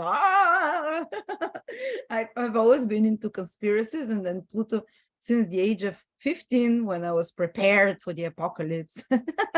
I started reading those books and how the elites will take over and whatever, because I'm very strongly Pluto person. I have Pluto aspecting with hard and easy aspects on my planets. But in 2020, when Pluto was making the aspect again, it's when it was making it by transit, they came true, all my conspiracies. So I get even deeper in that. Compulsions and repulsions, sense of powerlessness or power, destructive thoughts and feelings, can live without situations with Pluto. You know that card, the devil in the tarot? It's like a man and a woman tied with chains to the devil. It doesn't have to be another person, but it's oftentimes that there's some obsession that you're focused on around Pluto transits, that you're kind of tied a bit, and you know, you might even get stuck in something because this obsessive repetitive loop in your mind and in your feelings that is going on. And it's usually this happens so you can learn how to extricate yourself, take your power back from such things. Sometimes, often in hard aspects, not often, but let's say 1 in 5, 1 in 4 people during hard transits of Pluto, panic attacks, this anxiety that comes, and many times there might be no reason for it externally, because Pluto triggers the adrenals, and Pluto on a deep spiritual level starts cleansing the astral body. If it's aspecting a personal planet, it's doing some rearrangement of the astral body. The astral body is where we carry all the feelings and all the past karmas and all the past traumas, and ones that have not been reworked through, they come to the surface, and it's very physical. Pluto is not just psychological. When you're in the height of a Pluto transit to the sun, to the ascendant, to the moon, to Venus, to Mars, especially those, or to the ruler of your ascendant, if it's Uranus, if it's Neptune, if it's Saturn, if it's Jupiter, if it's the ruler of your ascendant sign, it's very visceral. You feel it here around the solar plexus or the third chakra, because Pluto is connected there. The third chakra is where Aries and Scorpio, they're connected to the third chakra, and Pluto rules Scorpio. So it's kind of like a feeling here. And that's where it's your astral body is being reworked. And there is something that all kind of traumas can come to the surface, and you're not even aware this is a trauma. You might not even remember it, but it's like you can feel like your body is under pressure. Your body is this anxiety. At least I felt it in every transit of Pluto. It wasn't long. It will last for 20, 30 days at every exact hit of Pluto, because Pluto passes 3 to 5 times over the same planet or aspects it. So every time at the height of it, there was this anxious feeling and verging to panic attacks at moments. And after it would finish, I would feel like so much lighter, like I've been released from a lot of unprocessed emotions. And it's almost like an unconscious process. For some of you, you can do it consciously. Some of you might even remember things that are triggering this. We've worked with a psychologist. If you get past life regression, I did quite a few past life regressions. This is very Pluto thing, regression, hypnotizing regression. And in those 2-3 regressions, it was always like someone is struggling me, so I'm being persecuted, and kind of maybe that's why this pain body came to the surface. But also from early childhood, you start remembering anything that took your power. Maybe your parents beat you up, or maybe teacher made you feel inconsequence. Maybe someone bullied you, but as a child, you don't have the tools and the emotional capacity to deal with those feelings. So you bury them, they become like fester in the astral body, in the emotional, they're disempowering. And when Pluto makes an aspect to your personal planets, it awakens those traumas. You might not directly remember them sometimes you do, but you start reacting very extremely in similar situations. So usually it awakens those traumas by putting you in a similar situation, but now you are an adult, and now Pluto is watching you. Let's say not Pluto, but the forces or your soul. How are you reacting to that? Now, instead of giving your power away, you can first confront that dread, this power struggle, that feeling of helplessness, which Pluto can initially give, feeling of being overwhelmed, helpless. And then you can work, you have 2 years to work through those feelings, emotions, and you no longer feel a captive of them, or you have a healthier coping psychological ways with that. And so I had a lot of psychological issues, and I realized it when Pluto hit all my planets, because all those fears of guilt, of unworthiness, of sinfulness that I've been coping for years before that, I managed to transform them. They're gone. They're out of my ego. They're not part of, they intensify during the exact aspect, the hard aspects. But after that, I feel so free from psychological complexes. Pluto rules very deep, buried psychological complexes from the past, from the early childhood, where you felt helpless, and now you're able to claim that power back somehow. Sometimes it happens because someone confronts you, puts you in a very extreme situation, or puts you in a situation where you feel abused and you have to speak out or remove yourself. And then you no longer have fear of the things that you feared so much. For me, it was always fear of my biggest, because Pluto is in my 9th house, was fear of karma, of God. So it will give you some, what house your Pluto is in, what will be those things that you transform all the time when Pluto is transiting your planets. And of course, the spiritual level of Pluto is aligning your will to divine will. That's one of the biggest things. Death of the ego, certain aspects of it, revealing your hidden potentials and divine power. That's a great thing. Even the hard aspect, the conjunction, the square, the oppositions, the trine, the sextiles, always to the personal planets, there is a revealing of some talent, hidden talent that you've forgotten, might be from a past lifetime, might be strength of some sort, might be creative talent, it might be some. This is when Pluto started squaring my Saturn, Jupiter, Mercury. That's when I discovered my, in the 3rd house, and in the 9th house, I discovered my, and then my Saturn, Venus, Sun, everything, Pluto squared everything in 6-7 years. Then I discovered the hidden talent of communication, of teaching, So you have to look at what house is the planet in. That will give you a lot of clues. And then when I speak next week about Pluto transiting houses, you'd listen to this house, but you'd give it only 2 years duration. Say you have your Mars in the 5th house and Pluto will oppose it. So you'd listen to Pluto hard aspect Mars, and then you'd listen to Pluto, because Mars is in the 5th house, Pluto in the 5th, Mars in the, you'd listen to Pluto transiting the 5th house, but only limited to those 1-2 years while Pluto is making the transit to your planet in the 5th house. Then you feel the themes of that 5th house triggered as well. It's not going to be for 20 years, like if Pluto is transiting that house, but Pluto transiting a planet by square, by opposition, in a different house will trigger the themes of that house for the couple of years of transit. So just keep in mind, whatever transit and events you're going through while Pluto is transiting in your any planet, this is a period when you're aligning your will to divine will, when you're clearing the astral body from a lot of shameful and painful feelings, when you're revealing hidden potentials and strong power, like that you have divine power, deep transformations of one's psychological makeup, empowerment, overcoming fears, encountering one's shadow and biggest fears often, but you not only encounter your biggest fears, but you surmount them with Pluto. And then you're not afraid of that thing.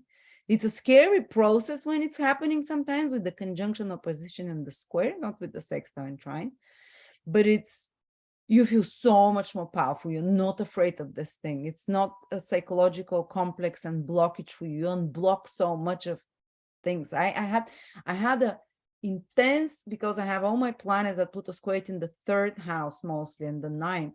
So I had an intense fear of talking. I was ashamed before I started doing astrology till my 30th year to enter a store and ask for the price of something. I had so much blockages in communications and little did I know that after Pluto finishes squaring all my planets in the 3rd and 9th, I'll be a teacher talking in front of hundreds of people, communicating. I was not even examined at school because I was such an anxious person. They would not put me up to communicate. All my tests were written because when I'd gone in front of others to be examined, which is again very 3rd house, I would get a nervous breakdown. So I was excluded from public examination or public talking, communications. Pluto squared all my planets in the 3rd house of communication, 9th house of teaching. And I confronted my biggest fear. And I love it now. I'm not afraid of it. So you see, the final results are always great. So it's the process of it might be painful, but it's short. Pluto transits a planet for a year, most intensely. So it's worth it that you become a different person, that you find those hidden talents. But also one of the other spiritual things that Pluto wants to do is to encounter your shadow and the dark side of life. It's initiation.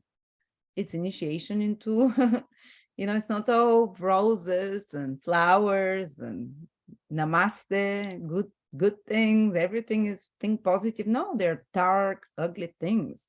They're lower astral realms. The people that in moments can be dangerous, scary. But again, that leads one to become fearless and emotionally more powerful. After that, you're no longer naive. The Pollyanna syndrome goes away, but it's replaced with something much deeper, which your naivety, superficiality is replaced with wisdom. So that's one of the highest manifestation again. All right. Pluto is divine will. That's the last thing, and we're starting. Pluto is the high octave of Mars, personal will. Mars is the personal will.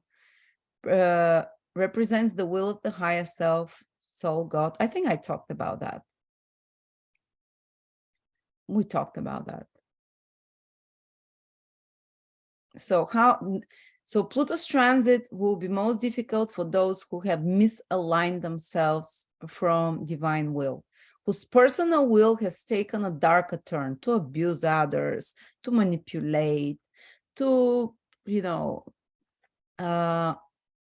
to predatory leeching behaviors, vampiric behaviors, either through energy, putting others down.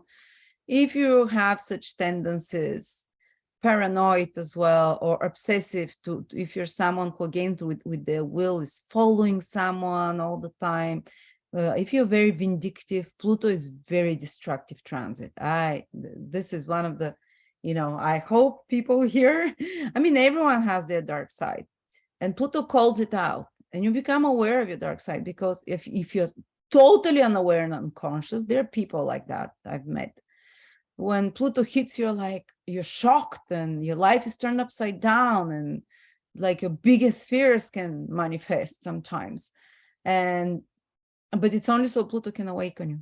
Maybe everyone is blind to certain side of them where they've abused God's will, where they, with their personal will, have gone and done and are doing something that is shady, that is not to the highest good of everyone involved. And everyone is called out on those behaviors when Pluto makes hard transits, the conjunction, the opposition, the square with the sextile and the trine. It might even help you to use those powers more on others, but it might be more natural transformation. But people that, if you're a kind, honest person, if you're humble, if you're willing to look at your ego weaknesses, if you're willing to look within, if you're willing to take, Pluto is very much connected to prediction, like Scorpio, to reading the meaning in everything, to finding the deep meaning in everything. So people that are more like that, even before Pluto comes and makes an exact aspect, they start getting signs. They start getting signs, and they're feeling that they're doing something on the wrong path. So they take precaution, or they start changing this kind of behaviors. They become aware of it. That's how Pluto wants you to become aware of some unhealthy, toxic behaviors you might have towards yourself or towards others. Sometimes, many times, the toxic behaviors is that you're applying your own will to hurt yourself in some way.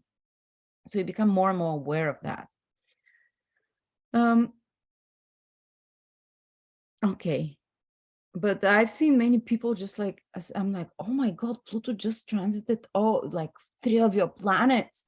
What happened? They're like, and they're really usually good people, introspective, deep thinking. They said, actually, externally, a lot of great things happen, or someone Pluto squared or opposed, or their sun and moon, and like, did some big crisis happen? She said, it's more like, and they say like, no, I was in a very psychologically, I was interested in psychology. I was working on myself internally. I changed certain things, and they kind of thrive through these transits. They were more focused, more even with the heart aspect. So I don't want you to fear, guys. Just be good human beings and kind of try and align your will to God's will.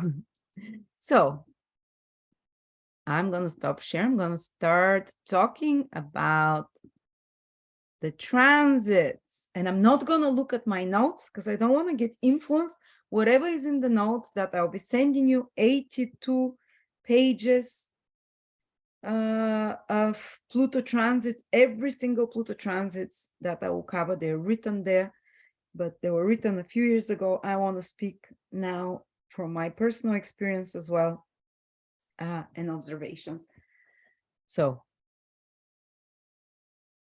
let's start. Yes, Caitlin says it's about unmasking and revealing my true self. You said it beautifully, Caitlin. Exactly. Unmasking and revealing of your true self, your true power. I thought I would be traumatized. Since I learned about astrology in 2004, I checked that from 2018 to 2025, I'll have Pluto transit all square all my planets. And I was like, this is when I'm gonna die. Oh my God. And I was dreading that time. And that time came, and it was the most empowering time.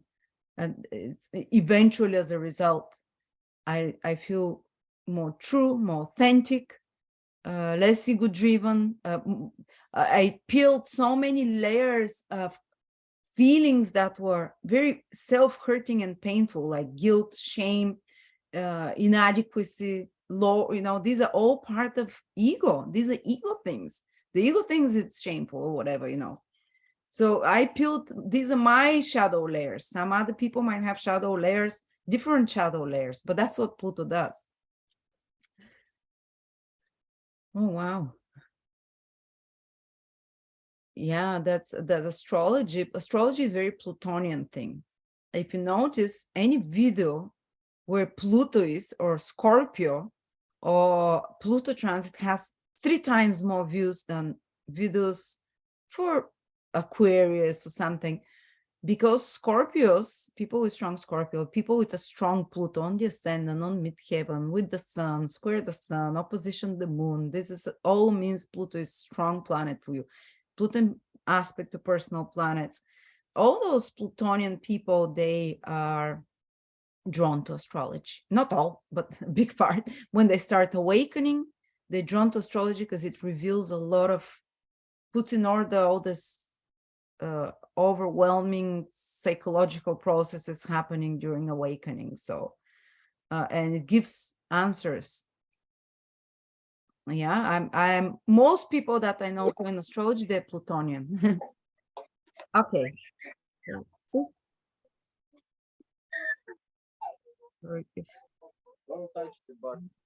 Where are you, dear Beeps? Oh,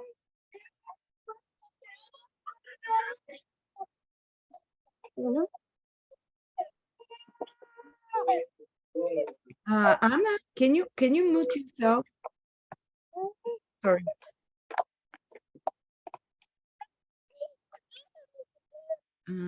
Anna? Oh. Audrey. It looks like Audrey. Oh. Newcomer's probably coming on. Oh, okay. All right, sorry. Oh yeah, thank you. Thank you. Yeah, we're all done. Okay, so let's start with the sun. If you have your sun in Aquarius, it doesn't matter which degree, you can see whatever degrees, is it going to be 9040 in 2040 or in 2031? You can see which year it's going to happen by the table I gave you, that I will give you, sorry. But if it's the sun, Pluto, that's going to, let's first speak about if Pluto is going to conjunct, square, or oppose your sun. These are the more harder aspects. Of course, the conjunction will be the most powerful. Then if your sun is in Leo, second most powerful, just as powerful as the conjunction. And if you're in Taurus or Scorpio, the square. So when Pluto touches the sun by aspect, the harder, more challenging aspect, this is the whole ego. The sun holds the ego, can start getting peeled off. The more egoic a person is, the more full of themselves on one extreme, or the more full of the wrong ideas of themselves. It might be someone with really low self-confidence or someone with very high self-confidence. These again, Leo, these again, ego layers. Whether you think yourself you're a piece of shit and that you're not worthy of anything, that's a ego issues. Or whether you think of yourself, I'm better than anyone, you all worms, I will rule over you, like I'm giving you extreme examples, but everyone has something in between, in the higher thinking more of them than the true self and thinking less than their true self. Some people are very much thinking always less. The majority of people always think less. They have ego wrapping up in negative self-image and negative ego image of themselves. Well, Pluto, with the hard aspects, will make you very much aware. Exterior and inferior ego. Thank you. Exterior and inferior. So it's inferior. And so Pluto will reveal those things to you. And it doesn't do it even consciously. It just you, after 2 years of Pluto transit, maybe 2-3 years after that to your sun, you turn back and you say, wow, I can't believe what a pained ego I had before. I thought of myself as this and that, and Pluto strips it, makes you feel way more authentic, more real after that. And again, it's about discovering hidden talents, because the sun is your talents. It's your creative, it's what you co-create together with God, with the sun. With the sun is your creative intelligence, your ability to envision a life for yourself, a kingdom, and to make it happen. That's why the sun is such an important planet. That's why it so much corresponds. Oh, my sign is Aquarius, whatever. Usually people build such an Aquarian kingdom. My sign is Virgo. People build their life in a Virgo way kingdom, because it's the co-creative planet. It's the creative planet through which free will, through which we create reality around us. So Pluto will discover when it's square opposition and conjunction will discover your potentials, but it might happen, and through hidden talents, but it might happen through a crisis. It might happen through mission. The sun is very much connected to the mission of the soul, to where a soul can shine the brightest. And many times we have a lot of layers that hide our ability to shine. And Pluto just comes and peels them. Might be a little bit rough with the hard aspect. It can yank off the peels, and some crisis can happen in your life. And you're coping and you creatively solve that crisis, which is the sun using your creative intelligence, inspiration. You solve this crisis, and it's not immediate, it's 2-year transit, you know. And after that, you feel empowered, you feel like you've discovered strength you didn't have before, you feel you've aligned your mission. You feel some of you might feel they discovered their mission. So it can mean sometimes with Pluto hard aspect, the sun, quitting a job, a destruction of a career path, if it's not aligned to your higher self, if it's not aligned to what will truly make you happy. Because if your soul is aligned to its higher purpose, you feel so happy. Even if you're in a ditch somewhere, it's just flowing. So it might be quitting a job. Sometimes the external manifestations are very hard to predict again. I can give you a few examples. Pluto, the hard aspect, Pluto square, conjunction, opposition sun. A boss can appear, authority figure, which is solar, who is very abusive, or some authority figure that might be government or whatever, who is very abusive or who is very power hungry. There are clashes there. You leave a job, or there are redundancies, or you start like breaking down psychologically because of you feel you're not on the right path. It doesn't necessarily have to be with your career. It can be just how you live your life overall, your potential, are you fulfilling it? And you can become start digging. And people that will go well through this transit, they start peeling the layers with a psychologist or alone, by studying astrology, by reading more, by spending more time alone. Pluto is this planet that half time is introspective. You don't always have to dig through the rubbish of the past to throw out the rubbish. It's not always about digging into your traumas and so on.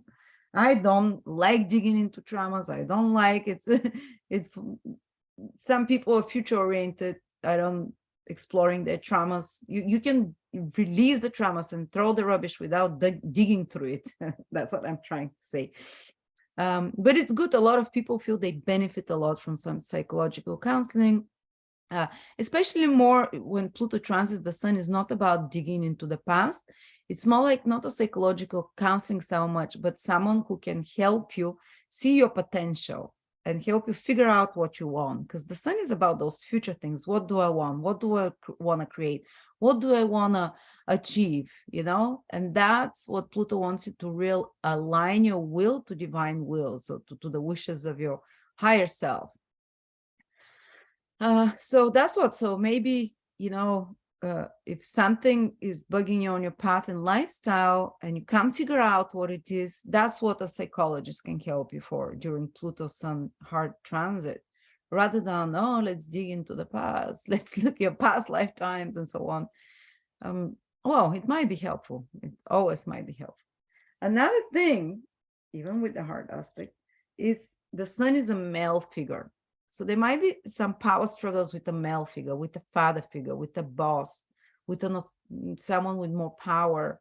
And especially if your boundaries were crossed as little, if there was a powerful male figure in your life of some sort, then this thing repeats when Pluto makes a hard aspect to the sun. And especially if your sun is in Leo, usually there was that's when, oh, sun in Scorpio, usually there was an invasion of some powerful figure, authority figure, might be father, might be another male figure, or might be institution that, you know, that such kind of things might be awakened for them. But for everyone, when Pluto squares the sun, and the goal is again to take your power back. And you don't, with Pluto transits, you don't fight head on, because it can get dangerous. Because Pluto can attract into your life dangerous people that are willing to get into, especially with the opposition, sometimes with the square, that are willing to go to extremes. With Pluto, you act strategically like Scorpio. With Pluto, you have a plan. With Pluto, you investigate, you research, you wait. With Pluto, you change psychologically yourself, and then the situation will, and this, if there is a bully around you, if there is someone who is challenging you in some way, then with Pluto, you don't go face head on, because it can get very ugly. You use subterfuge. You use, I'm not saying don't be manipulative. You use much more, less direct, more well thought out plans, scorpionic methods. But the best way is you start looking what in yourself is triggering that person. This person is there just to awaken this realization of something about yourself. And when I had Pluto square my sun, I had power clashes with my dad. I was thinking, oh, will my dad die? Whatever. No, my dad became even more dominant. He was trying to tell me everything I do. So that's, and I had to stand my ground, and I had to tell him that he needs to have boundaries, because Pluto is very invasive energy.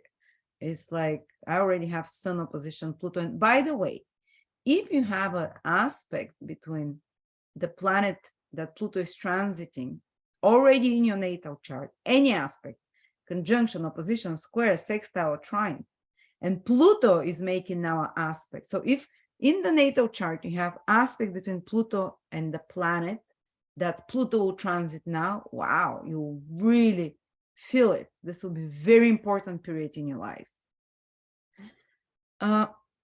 So the other thing that happened, that I told you, I peeled a lot of layers of wrong ego from me.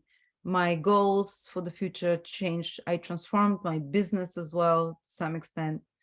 And attacks on me. Sometimes there's, when Pluto is around, it was felt more like I had more like a psychic attack, and it felt intense. And that's when I also had a bit of a poisoning.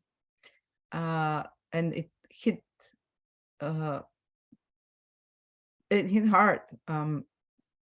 With it, I thought I was dying for 3 months. It's so Pluto, I told you, for any transit of Pluto, be careful, especially to the sun, which is the life force, because they can be, but usually it's bringing to the surface in a physical way toxins and emotional, psychological toxins and complexes that are released. But with the opposition, it's usually is another person. If Pluto is opposing your sun, that is challenging you. But I can always give you another story. One of my best friends, Cancer, Pluto started opposing her Venus and her sun at the same time. They were conjunct. Opposition, she met a super powerful man. So with especially with the opposition and the conjunction as well, you can meet someone who is very powerful, someone, he was very wealthy, very sexual. They're still together 15 years later, 14. Very tantric relationship, very difficult relationship as well, very transformative. She says, like, he transformed her life fully. He's very, and you can meet a lot of, with Pluto sun, a lot of scorpionic people around. They're not necessarily Scorpio, but they're transformative. They can do it by creating a crisis in your life and challenging you, or they can do it by positively, even with the hard aspects, positively transforming you. And Pluto as well, so it can it can trigger very intense encounters, especially with male of some sort. For me, it was as well a power struggle with my father and power struggle with authorities. I was mad when Pluto affects the sun, and the sun is again connected to this third chakra. This power struggles are very powerful, but I was leading a power struggle with the world, with the whole world government. Like that's when COVID hit, and I was like, oh my God, this is we're being enslaved. I wasn't thinking, people are sick, whatever. I'm like, no, this is taking of human rights. And I was careful because I knew I have Pluto square the sun. I cannot go full out. People get canceled, their websites get deleted, whatever. But I was like, oh, I felt so powerless, so powerless. I'm like, the world is being enslaved and it's continued to happen. What am I going to do? But in those 2 years, I found a way, and I researched and I studied and I found a way how to take my power back. So I made a plan for myself. That's why plans change for the future when Pluto makes a hard aspect to the sun. But you become a new person. That's probably one of the most powerful transits you're going to happen. You become more in deep penetrating. You get more interested in the occult. If you're any kind of Pluto transit you're going in, astrology really helps, which is Plutonian. It's a remedy. Psychology really helps. I was watching a lot of crime shows or conspiracy theories, which all came true and such. But also, don't get yourself too deep in that. The antidote for hard planets like Pluto and Saturn is the opposite energy. There's two types of antidotes. You do a little bit of what this planet indicates. So with Pluto, you do a little bit of the less harmful Pluto things. So you do some psychology, some research, some delving into forbidden, hidden topics, into esoteric occult, life after death. I read 20 books on life after death during Pluto square, my son. I'm always obsessed with it, but it's like intensified. I was like, do a little bit of that. But because Pluto is very heavy energy, you need to do exactly the opposite of that. So the opposite energy of Pluto is Taurian energy. Taurus, because Scorpio, the opposite is Taurus. Flowers, nature, cuddling kitties. Do include a lot. If you're having heavy transit of Pluto, don't get too dark. Do a little bit of that in a controlled way where you maybe explore astrology, taboo topics, sexuality, conspiracies, But if you're constantly in that energy, it's too much. It can burn your adrenals. It can, it can panic attacks and freaking out your nervous system. So do a little bit of that and do a lot more of the antidote, which is the Taurian energy, which is earthy, earth yourself. Perfect, Zara. Flowers, make beautiful things, cook cakes, bring yourself to the material, to the bounty of the world, the beauty of the world, because Pluto digs underground, the dark secrets, everything that's wrong with the world, everything that's wrong with me, everything that's you'll be steeped in those topics. It's part of it. Yes, do some psychological reading, thinking. You're gonna be forced in that area, but kind of do the Taurus, smells, taste, the senses, not the invisible things like Scorpio is about and Pluto, the physical. Then Pluto with the sun sometimes can be even spiritual awakenings of Kundalini. This didn't happen to me, but definitely I felt on the days Pluto hit, like for a few weeks, I felt the anxiety. After the anxiety passed, it was like buzzing. And I was like, I needed to jump around. Someone gave me an amazing remedy for Pluto transits, hard transits. Gypsy music. Pluto rules gypsies, Roma, which is, they're very soulful. They're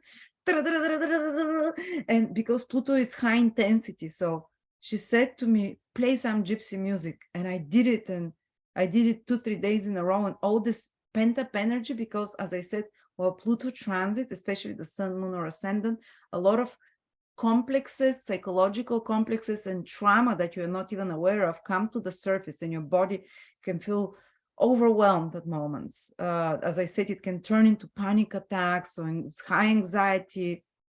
You don't know what's happening. It's the death of the ego, the bringing on the surface those traumas that Pluto is taking care of them. You don't even have to do psychological digging on itself. Like you don't have choice, it's happening. But this kind of people that feel it when Pluto is there, and the gypsy music helps so much. It's release of that trauma. So that was amazing. Or just do something physical. The sun is a planet that is active. Pluto, as I said, wants to help you clean up the astral body and the ego and so on. So that helps with making the process faster, getting rid of this toxic old patterns. And I told you, even if you're not psychologically inclined or psychologist or whatever, work with one, it's happening naturally. I think God is amazing because it's when through Pluto trans, and after that, after it finishes, you feel lighter. Of course, with anything Pluto with the sun, there might be certain situations of death, not yours, but some important man in your life, like the sun in my horoscope was the 7th house, like I told you, relationships. My partner was okay. We didn't even have power struggles with him, but it's more like other important males in my life from the past.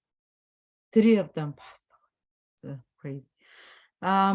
But it's not always the case. You can ask many people, like Pluto transit, no one dies, you know, but oftentimes Pluto might be doing something important.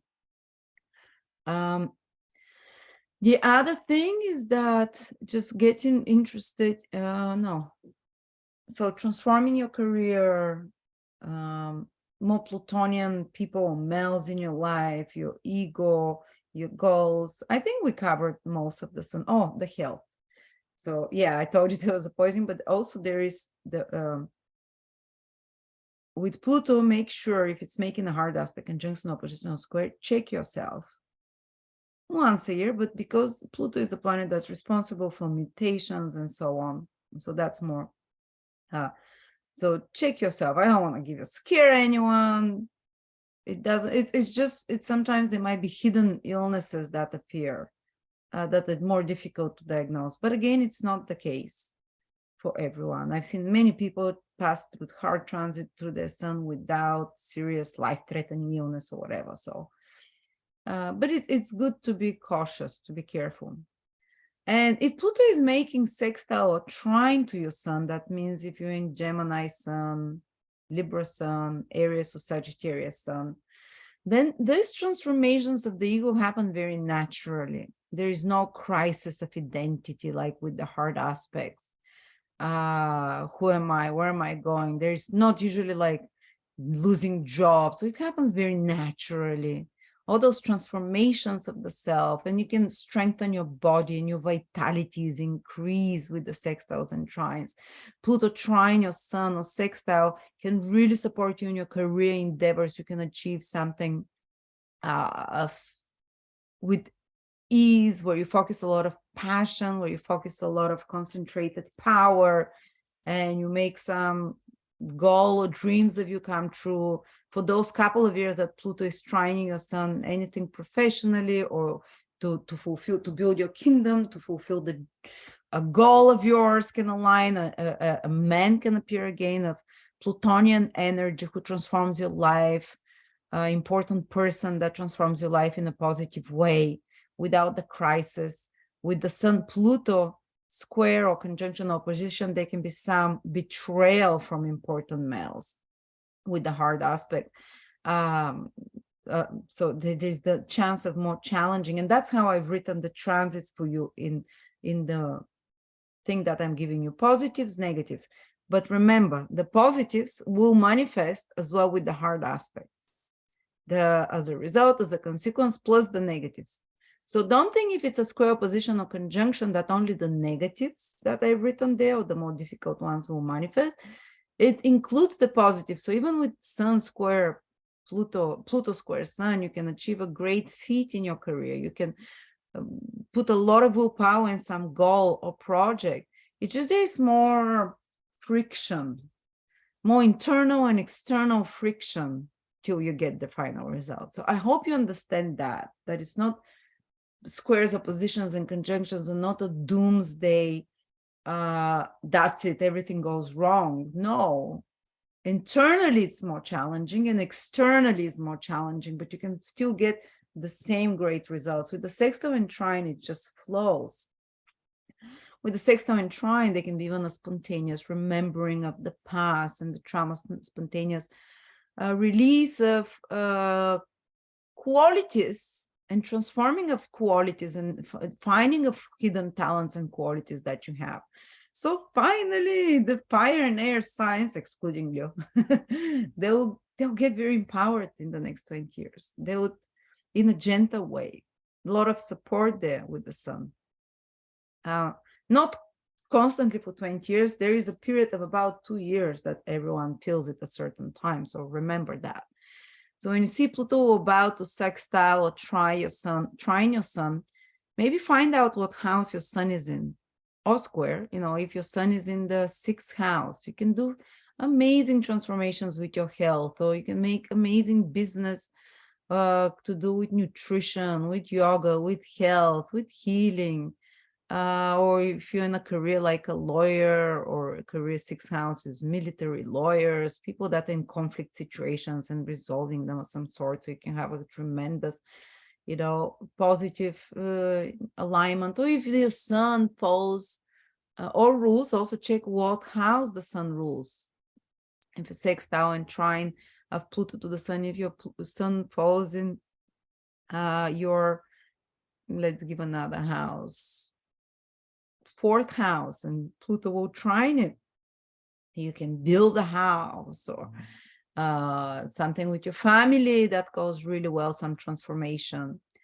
If the sun is in your 2nd house and Jupiter, Pluto will sextile. It is the weakest aspect, but around that time, you can empower yourself by transforming your values, your you can discover a hidden talent, but also that will bring you money.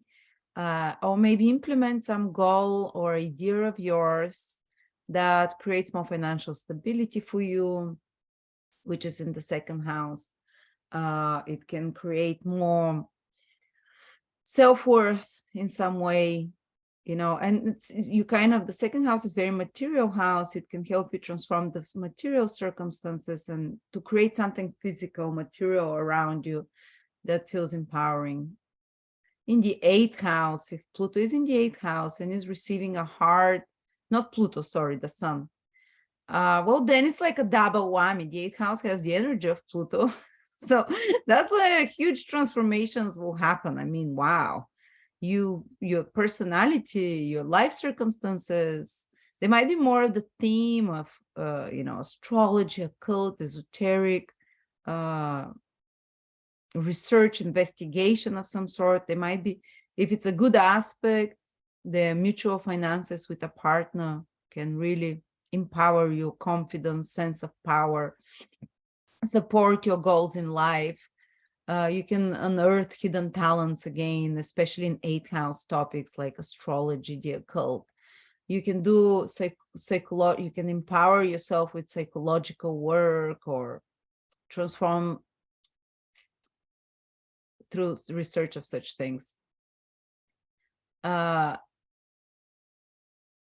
the 12th house, if your sun is in the 12th house, Pluto making a good or hard aspect to it, it's going to be very invisible process, but you can empower yourself eventually, even through the hard aspects, by exploring your subconscious, by when I speak about Pluto in the 12th house, you just add that meaning to whatever planet, to whatever house of planet that Pluto is transiting for you, but it lasts only for a year and a half to that Pluto will transform that area of your life as well. So the 10th house is your goals related, authority figures, father, institutions. I'll speak when I speak next time about the houses. So now let's take a little break and I'll come back, continue with the moon, Mercury, and Venus. And welcome back. Sarah told me that a few people were scared from Pluto to the sun, hard aspects about health. You shouldn't, because Pluto is a planet of transformation. And even if there are some health issues, they can be overcome with transforming your lifestyle. And with the sun in particular, it's reframing your relationship with higher power, because the sun is that. So prayerfulness helps, but also lifestyle. And oftentimes the illness that might appear during Pluto is because you're blocking somehow your creative expression. And I'm not saying that you have to start painting or writing or anything like that. The sun is your true potential. It's your really divine potential that you can create the life, whatever life you want. And with the hard aspect, if it's misaligned with what's the highest good for you, some physical manifestation can appear. And because of that, you need to examine closely how are you not living your life to the fullest potential? How are you stopping yourself from with fears? And this process usually happens naturally, but also might need a bit of help with self-investigation. And that's how you can actually heal a lot of the conditions. Even very dangerous illnesses can be reversed. Last stages of illnesses can be reversed by a psychological transformation. I'm not saying you have such illnesses. Please don't think that. I have probably 10 friends that are Capricorns that had Pluto conjunct their sun. Nothing like that. They were confronted with some of their biggest fears around that time, what they were afraid of. Like someone wanted, like she was always dependent on partner for finances. Pluto came on her sun, the partner disappeared, stopped helping her financially. He was a millionaire, and that was her biggest fear. And what did she do during the Pluto transit of 2 years? She opened her own company and now is a millionaire herself. So, and she was having anxiety attacks during that time. And slowly she realized, why am I always dependent on others? That's how she's blocking her potential, because she's a very strong, powerful person, and she found her power during that time. Sometimes things happen, like when I had Pluto exactly hit square my sun, I got pregnant, which is pregnancy, but I developed such high anxiety during that first 2 months of the pregnancy that I lost the pregnancy. And maybe sometimes it's meant to be, it's so that was my biggest crisis during Pluto square the sun. And it was just a couple of months long. So and to be honest, I wasn't sad. But I had to re-examine my lifestyle and how do I give power, because that's when COVID hit and I was just so overwhelmed that I gave too much power to external circumstances and to the elites and to whatever is happening in the world. And I swore after that I'm going to find a way not to be so overwhelmed and scared. My biggest fear has always been someone taking our freedom away. So that was one of my biggest fears. And it happened when I was pregnant, very Plutonian stuff, basically. And I said, no, there must be a way around it. I shouldn't let this fear control my life. So it was, that don't be afraid for the health so much. If you examine well, how you're blocking your potential, how you're blocking your sense of power, who you're giving it to, what are you giving it to, and decompress from it. And sometimes you become too obsessed over something, and again, remedy. Stop thinking. You can't stop thinking because you kind of get obsessed over an issue you have. Distractions is a way, and as I said, the Taurian distractions: go out, flowers, be in nature, get yourself immersed in art and sensual experiences. So the next transit is Moon to Pluto to Moon.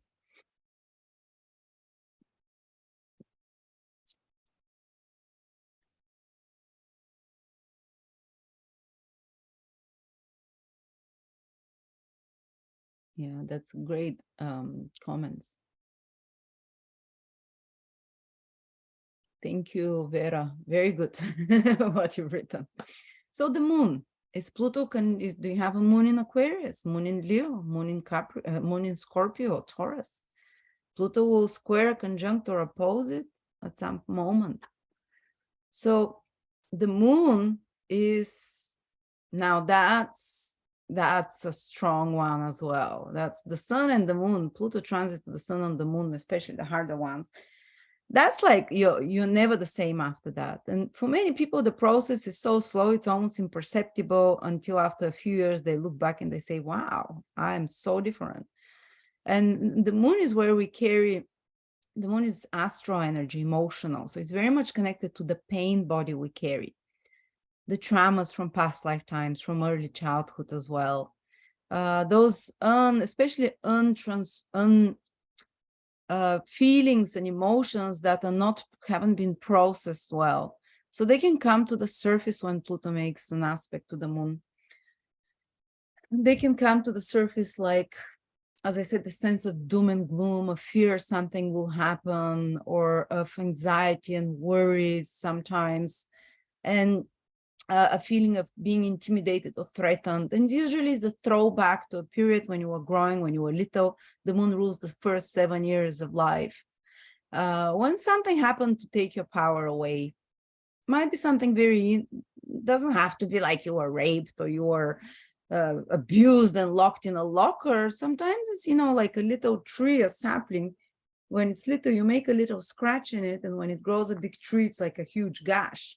So for everyone has happened something in their childhood, when they were most vulnerable, and that has created some anxiety, some worries, some psychological complexes in them. That when Pluto aspects the moon in the hard aspects, it gets triggered again by some circumstance around you that repeats similar situation, but in a different way, of course. And that those feelings all start bubbling up to the surface. And especially for women, the hormones, the moon rules a lot of the female hormones, so there can be some changes. Sometimes I've seen a woman go through menopause when Pluto hits the moon. For younger women, I've seen their periods start when Pluto hits the moon, or women in a childbearing age, they can give birth because the moon is motherhood, family. Pluto is a huge transformation. And even the hard aspect of Pluto to the moon, very often I've seen them connected to pregnancy, to some big changes in the family, and their role, like a new role of a mother. And with the square opposition or conjunction, it might be a little bit more intense as an experience. The flowing into that role can feel more stressful. But also, whatever age woman you are, check out your hormones during that time. Plus, the moon rules vitamin B. Oh, I forgot to say, the sun rules vitamin A's, and Pluto can play, Pluto when affecting the sun, maybe it's good to supplement with vitamins A to strengthen the sun. The moon rules vitamins B. Vitamins B, good supplement of vitamins B, because vitamin B rules not only the nervous system, but feeling calm, feeling relaxed, feeling emotionally content, which is all moon stuff. And Pluto can deplete it or block it or whatever, the absorption, sometimes, not in all cases. I've just seen it in a few times, so I have to mention it. And supplementing with vitamin B6 can help a lot with hormonal stuff. Also check your hormones if you're feeling, especially emotions go a bit wild around that time for a couple of years. Intense desires, intense temptations and fears, and sometimes if it's an opposition or the conjunction, the square, you might be in a certain relationship because the moon rules to feel bonded to someone, to feel connected to someone. And Pluto can indicate a challenging period in your relationships. It might be with a mother, power struggle. It might be challenging period with a love relationship, in a marriage relationship, because moon is a lot, it has a lot to do with relationships. And they can appear, Pluto, square, conjunct, opposition, the moon, they can definitely be, I don't know if someone has had it, you can share a story in the chat. But did you have the power struggles with family, working on issues from your childhood, and Pluto is penetrating and invasive. So they can be an invasive woman in your life, invasive family member in your life, that you need to learn to kind of as well to be more, to cut off toxic people from you, all kinds of people, not just women. Usually it might play through a woman or a family member, but all kinds of people that are trying to bond to you or connect to, that you've been bonding to, especially toxic relationship, toxic people, you start recognizing them. The moon makes you so psychic. Oh, thank you so much. Narza, she said, I just had Pluto transit my moon. I became more psychic, more and interesting dreams, and yes, battle with women. But it's usually, there might be some invasive emotional connection or obsessive, where you're thinking about someone all the time, obsessing, and you're kind of stressing yourself hormonally, emotionally. You can't stop it. You have to experience that. You can't say to yourself, I'm going to stop thinking of that or of this person. You go through it. You just, they're great psychological tools for releasing toxic connections. You don't necessarily need to cut out those people from your life forever and never see them, but to psychically protect yourself or to forgive, because Pluto often can bring resentments. Pluto can bring love-hate relationships. With the moon in particular is very strong. With the sun as well, it's possible. Extreme hot, extreme cold. Pluto rules extremes. So I can't live without you, but I can't live with you. And if you're in a good relationship, it will go through some kind of emotional readjustments there, some power games that you need to redefine the roles more, and the boundaries as well, and the toxic behaviors there. You need to take your power back, especially if someone is emotionally abusing you, taking, let's say, advantage of your softer, caring, nurturing side, because the moon wants to help, to nurture, to take care of someone, especially people you love. And sometimes they can be predatory influences. So someone oversteps your boundaries, and someone, you give them a finger, they take the whole hand. This is the darker Pluto energy. And be careful that you don't do this to others. You can become more jealous, more distrustful in relationships. I guess it's a phase you have to pass. You might even see in relationships with women or men, doesn't matter, some betrayal or the darker side of those people. And again, it's about, now you're an adult. You can react you can react in a more powerful, empowering way by removing yourself from such people, by Pluto rules surgical extraction of the energy of this person of you. There are a lot of spiritual methods and workshops that you can do that are very Plutonic: cutting cords, forgiving, releasing. Pluto is a lot about releasing because it rules the anus, but there is also the releasing of the built up emotions energetically, and karmic bonds and connections. Sometimes karmic connections and relationships can happen when Pluto is around the moon in a hard aspect that are more challenging, that help you confront your darker side, your shadow side, power struggle with another, and again, to claim your power back. In extreme cases, a mother figure, family member can pass away. I hope I had 3 boyfriends with Sagittarius moon, and when Pluto transited their moons, none of their moms or family member died or anything like that. But the 3 of them were at that time in very intense relationships, very relationships that are like, oh, I'll put a spell on you, you're mine, like codependent, deeply involved, and so on. Gets interesting with Pluto. It's nothing like a gray area, it's black or white. Of course, the moon is the blood and the liquids in the body. Pluto can be poisoning energy. So be careful what water you're drinking, what drinks. If you have tendency for alcohol and such kind of stuff, they can be more easily toxic influence on you. Because the body now is trying to throw out all the toxicity, don't put on more. And when body tries to throw out toxic things from itself through the liquids, through sweat, through the lymph, through the blood, through all of those stuff, you want to help this process. So detoxing, the moon is one of the planets connected to eating. So it's like kind of fasting, detoxing, removing more toxic, even things around you in your home environment, like shampoos. There are so many natural things now. Just make it easy on your body, because it's throwing out the old astral feelings and toxic emotions.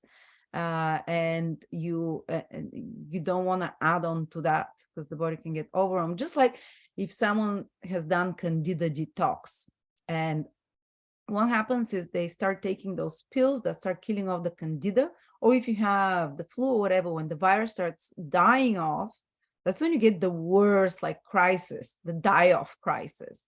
So that's what Pluto does when it transits Sun, Moon, Ascendant, the Moon in particular. It's like there can be a crisis in your health and your emotions, but because it's the dying process of those predatory or bacterial energies in you, or viruses, but I'm not talking about viruses here. There's like a die-off of even predatory entities that are disconnecting, whatever, but they leave their mess behind. And it's a healing crisis usually, but you try to keep the environment of your blood as pure as possible to help with the psychological and with the physical detox that is happening to you. Because psychological detox is a messy process, releasing past traumas, past even addictions, because the moon is one of the planets that people get addictions if the moon is hurt in their horoscope, if the moon is with a malevolent star, if the moon is with hard aspects, because they don't feel emotionally well. That's why they get addicted, because that gives them a temporary release. So that's why I would never judge a person who is addicted, because it's a mental health issue. People get addicted because they're not happy emotionally for something. They take it, it's a relief, whatever they take. So, but Pluto can ask you to detox of all poisons. If when it transits the moon, you can break addictions down, and even with the heart, with the easy aspects, this can be time you are freed from an addiction. But all process of releasing of toxic habits and patterns are a bit messy. There is a crisis that happens, healing crisis of all those messy feelings and emotions start flying around. Even if it's just like you're releasing feelings of built up pain and trauma, again, while they're leaving the body, they can make a bit of a, let's say, they can wreak a bit of havoc on your mental health psychologically. So when Pluto is making hard aspect to the moon, you have to take better care of your mental health. And I just had a friend of mine called me, I haven't seen him in 10 years. And he says like, well, I am divorcing my wife. And I just look at his chart and Pluto was opposing his moon. No, square his moon. It's just now squaring his moon. And he has Pluto opposition his moon by birth. And he said, I've changed in the last 2 years since this process started. So much. He said, I started going to a psychologist. I realized my triggers. I realized that my emotional complexes, and I'm going to become a psychologist now. I'm just so amazed how being in a counseling with another has helped me change my emotional state so much. And that involved a divorce as well. And so you see Pluto hard aspect of the moon in extreme cases, big change in his family environment. He changed so much. He was so much more humbler, kinder, gentler, deeper. And his whole sense of self was transformed as well. So he says, like, I feel so much more emotionally stable and stronger than before. I feel so incredibly emotionally empowered to change my life the way I want it now, because I released so much painful emotions and so much. And I understand with the moon, with Pluto transit the moon, it's okay to dig into the past. Now that's one transit that actually it will help you a lot to figure out where the trauma stem from, even past lifetimes or whatever, and to release this emotional pain. While with the sun, it's a future looking forward planet. It's not always necessary, but I did family constellations when Pluto hit my sun, and for my father, of course, and my grandfather, because that's where the issue is. He was transferring on me my grandfather's behavior, and that's why we have power struggles and so on. But all those things always help. All Plutonian therapies. Okay. Also, on another level, even with the hard aspect with Pluto moon, you can change place of living. Like my friend, he got a house next to his ex-wife and change the family environment. You can change your physical health as well. The moon is very much connected to health. You can change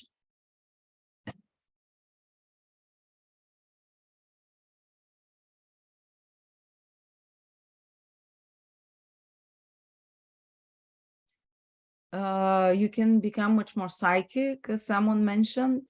You can become much more psychologically and emotionally stronger as a result of that. And your environment and your habits. Big thing, if you want to know physically what will happen, you can change your daily routines, your habits. Moon is very much responsible. Your eating patterns, how you eat. And usually when Pluto makes a change, you never go back to the thing before. You never go back to how you were before. And even if people leave your life now, or just, that's for good. You don't need that. You don't need them unless they depart, the final departure. But sometimes it's part of Pluto processes. Then if Pluto is making sextile or trine to your moon, all of those topics, that, for example, the year Pluto will be sextile or trine your moon, you can make a great change in your family. A child again can come, you can become a parent, or you can have deepening relationship with a mother figure. You can find, my husband just had Pluto trine his moon during that period. We bought a house, and our relationship deepened, and the marriage, because the moon is very much connected to wife, married energies. The family energies were very kind of stable, and we went through some crisis as well, but everything resolved itself for good. And of course, check what house the moon is in. If the moon is in your 8th house, like in my husband's situation, our mutual finances really stabilized and grew. And he was very successful in the stock market with the 8th house, other people's finances, resources. So check what house the moon is in with the sextile, the trine, the square, the opposition, to see what area of life more specifically will manifest.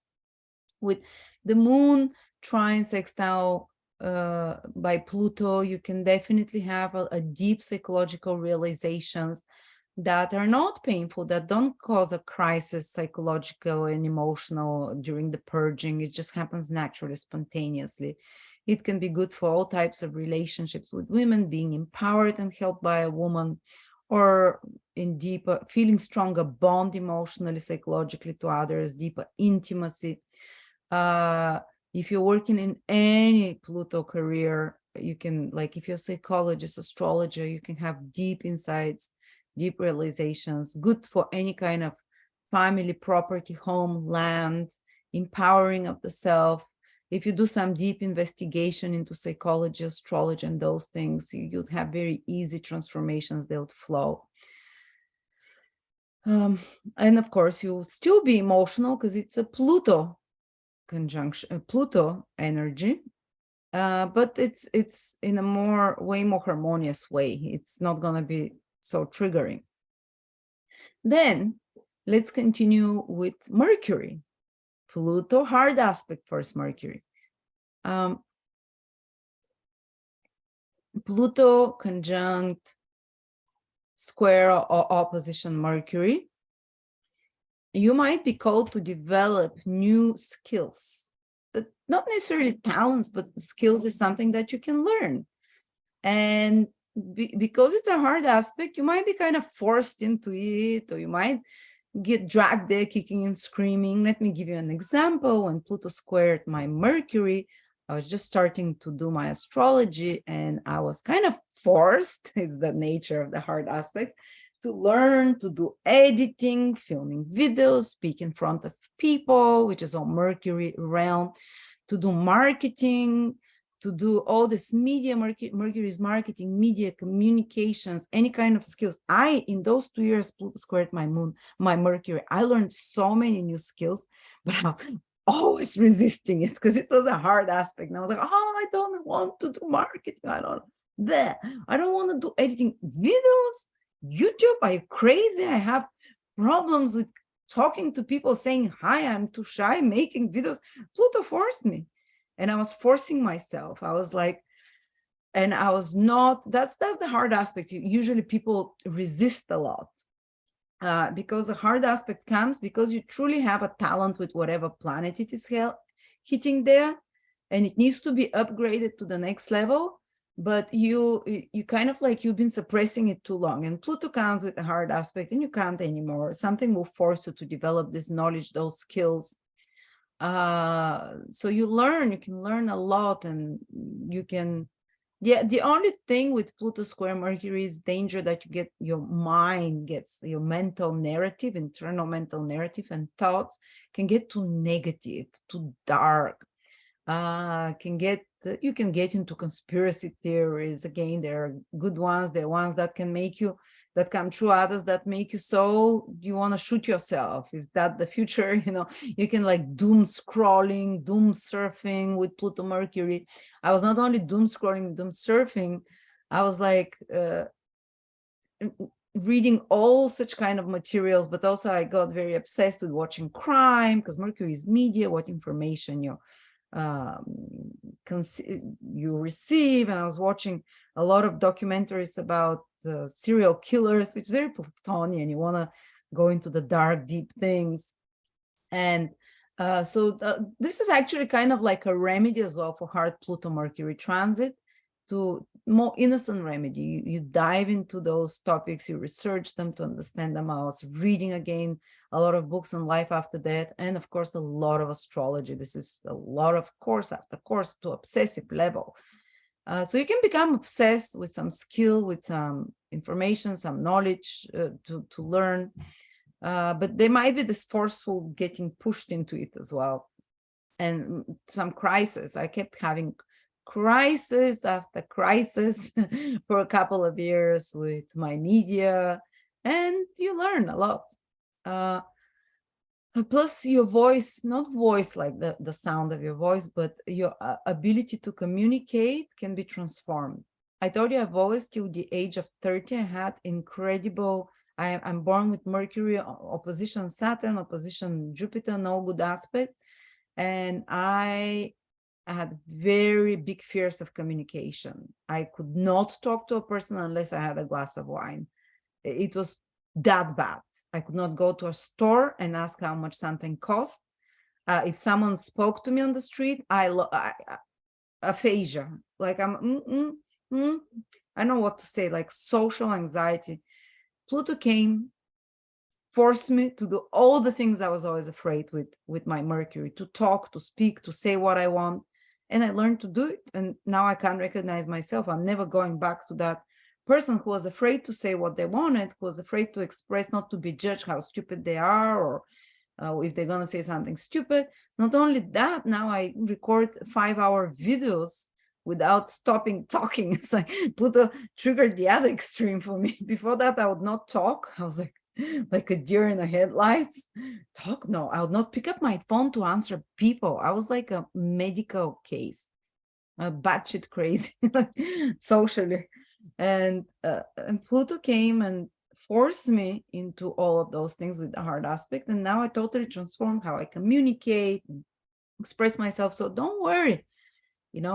Another thing, Mercury is neighbors, relatives, teammates, mates. There can be some intense transformations happening in your relationships with such people, say maybe your teammates, your workmates. And yeah, Zara says, man, I cannot believe that used to be you. It makes me want to cry how much you've transformed. That's why I was so scared of Pluto before I started. And I'm so grateful, because all the things I was most afraid of, I learned to do them. And it's a new person, definitely. It's actually, the more Pluto transits you have and heart, the more interesting things, and the more remember, blockages on the chakras, the more blockages you release through some crisis, of course. Like I was pushed into doing astrology, begging and crying, and no, I'll never do that. That was during Pluto square my Mercury, Saturn, and Jupiter. He squared them at the same time. So it's, don't be afraid of the hard aspects. Know that it can bring, again, hidden talents, hidden gifts, empower you eventually. I found my voice. I got empowered with my voice.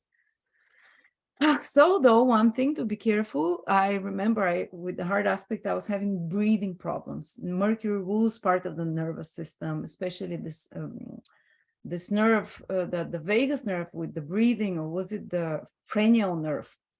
And sometimes because of the high pressure of Pluto, and I've always, when psychics looked at me till the age of 33, 4, I always had blocked chakra here. You can understand why I had this is the Mercury chakra of communication.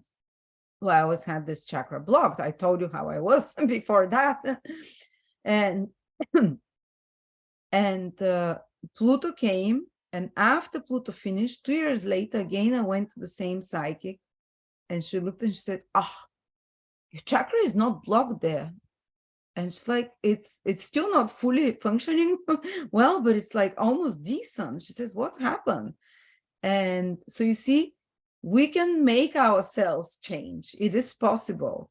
So that's why I realized that Pluto is connected, and I read it after that. For the Pluto is connected with the chakras, and when it activates a planet, it unblocks that chakra. The sun is the solar split chakra. So if Pluto aspects your sun, conjunction, square, all the aspects, it can unblock fears of confidence, any blockages with self-creative expression. After the 2 years of intense reworking, the moon is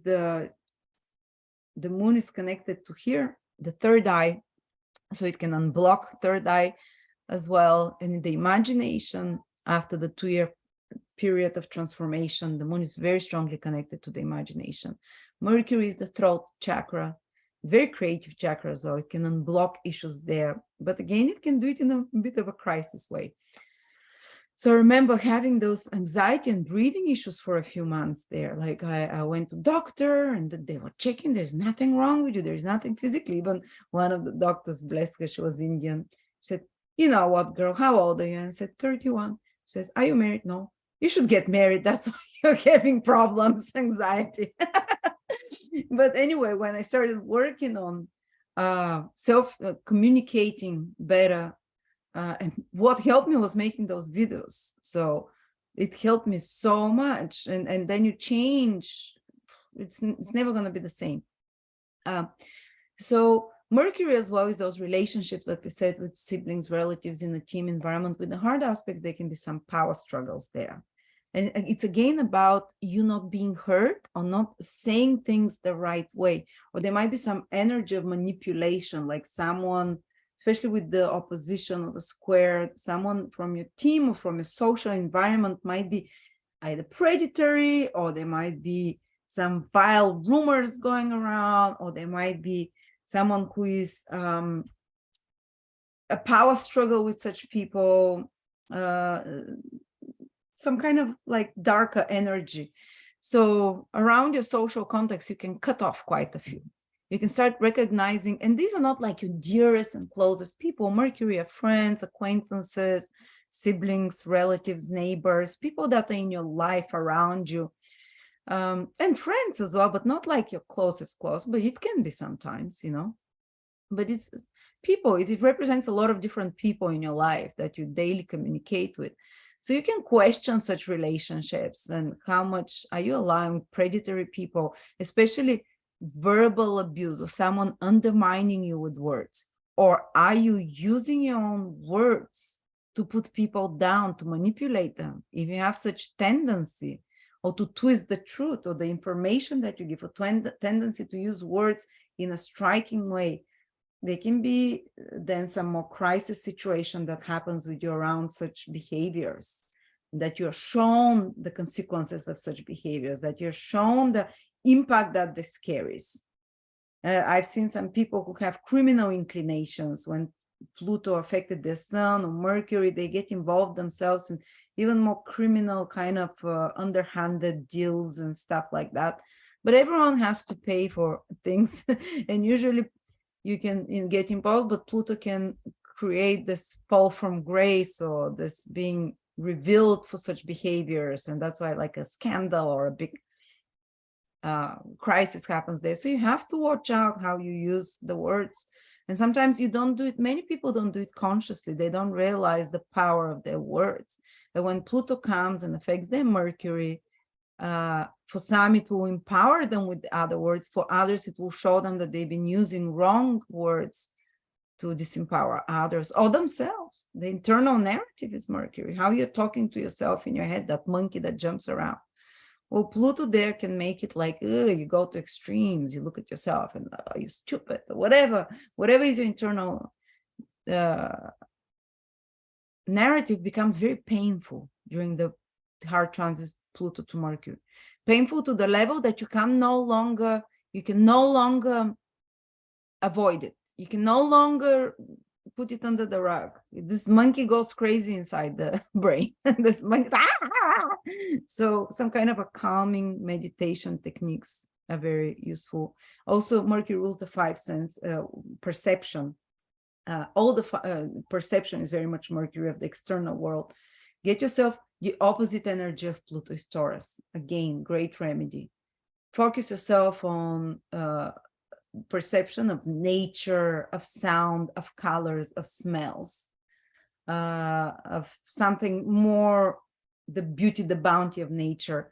But again, you have to give Pluto its dues. So some deep research into relationships, because Mercury is one of the relational planets. Some reading about Plutonian things, life after death, astrology and so on, digging deeply there and so on. Let's try and see some Nicola Stojanovic remedies. Mercury, something small. Pluto is what? Snakes? No, it's not coming good. No, I'm not giving such remedies, but something that is more material in a sense, external. But I think one has to do the deep psychological examination with Pluto rather than rely just on external hacks. All right, and Pluto, good aspects to Mercury, sextile or trine. Yeah, Sarah says small silver coin. Well, Pluto is not silver. Mercury is small coin with a snake. small coin with a snake on it. I don't know, someone can give ideas. Mercury is lungs and breathing techniques. Exactly. Very good idea. And releasing trauma through breathing techniques. That can be something great. I remember I was hyperventilating when Pluto was squaring my Mercury again with my, and for 2-3 months, and I had to learn to slow my breathing down. And I was, every time I breathe in, I was breathing light, I was breathing out heavy feelings, and I was imagining and dark thoughts, and that's how I was calming it. Journaling, very good. Nirvana, thank you. Journaling, start writing. That's when I started writing a lot of articles and things like that on astrology. Talking with your hands.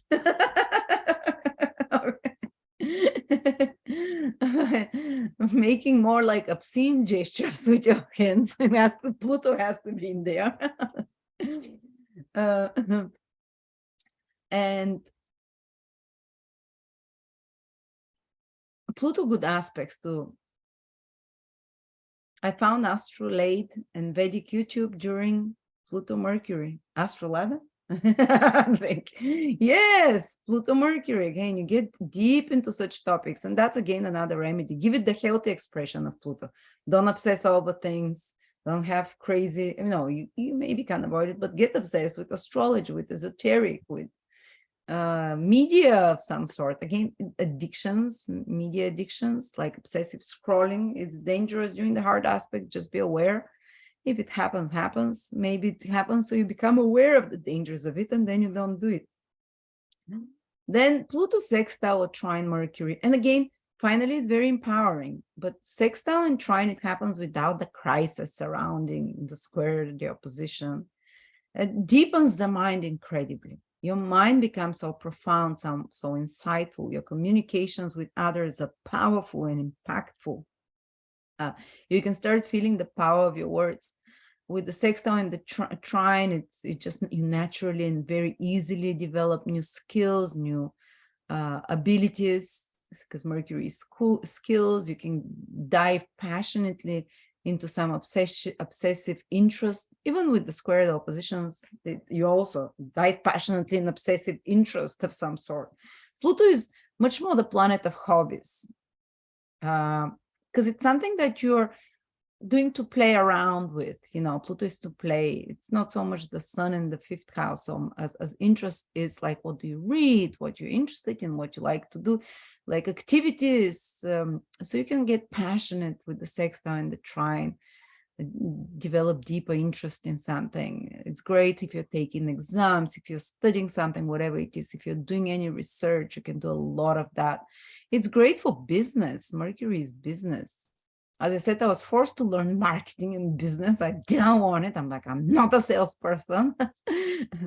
But it's, and even experimented. There were a lot of ones that are just like so markety. I hate that. So with Pluto, you look and you dive into it, and you're very penetrating, and you see what really works. You find your true voice. You can get empowered to even enrich yourself through writing, to speaking, through communications during the easy, gentle aspects. You can do it with the hard aspects as well, but it's just a bit more stressful overall. And it strengthens the bond, the sextile and the trine, in your social relationships with communications. It makes your social life maybe not so busy, but more selective, and deeper bonds with others on more topics that are mutually interesting and deeper. And you can become a deeper communicator, thinker, and so on. Tiny cactus, Raina, well done. Pluto, Mercury, tiny cactus. Cactus is Pluto because it rules desert and any extremes, and tiny is Mercury, of course. Wonderful. Not tiny snakes. Ridiculous. What was I saying? Tiny cactus, perfect. And so business, you can, with the sextiles, the trine, sales, marketing, media, all of those things are Mercury things. Working in a group, collaborating, it can be enriching, empowering, writing something, journaling. Just do it. You can find hidden treasures. That's another word for Pluto, hidden treasure. Oh, another thing, Mercury Pluto remedy. Book, Mercury, Pluto. Hide a book somewhere. Hide books, or bury books somewhere, or bury something Mercury somewhere. Or just have Mercury books. My books are like past life regressions, astrology, all of those taboo conspiracies. All right. So Pluto, bury the book under the cactus. Yeah, and a coin from Mexico with snake and eagle in it, which is Pluto. Yes, that would be burnt at the stakes 200 years ago if we were doing such things. So now Pluto, Venus, yay. Does it mean that I'll finally write the book I was told 8 years ago I'll write? So Pluto will square your Mercury. You know what I did when Pluto squared my Mercury? I did my first videos for 2 years. It was 2 years. So I started doing videos. I started my business then.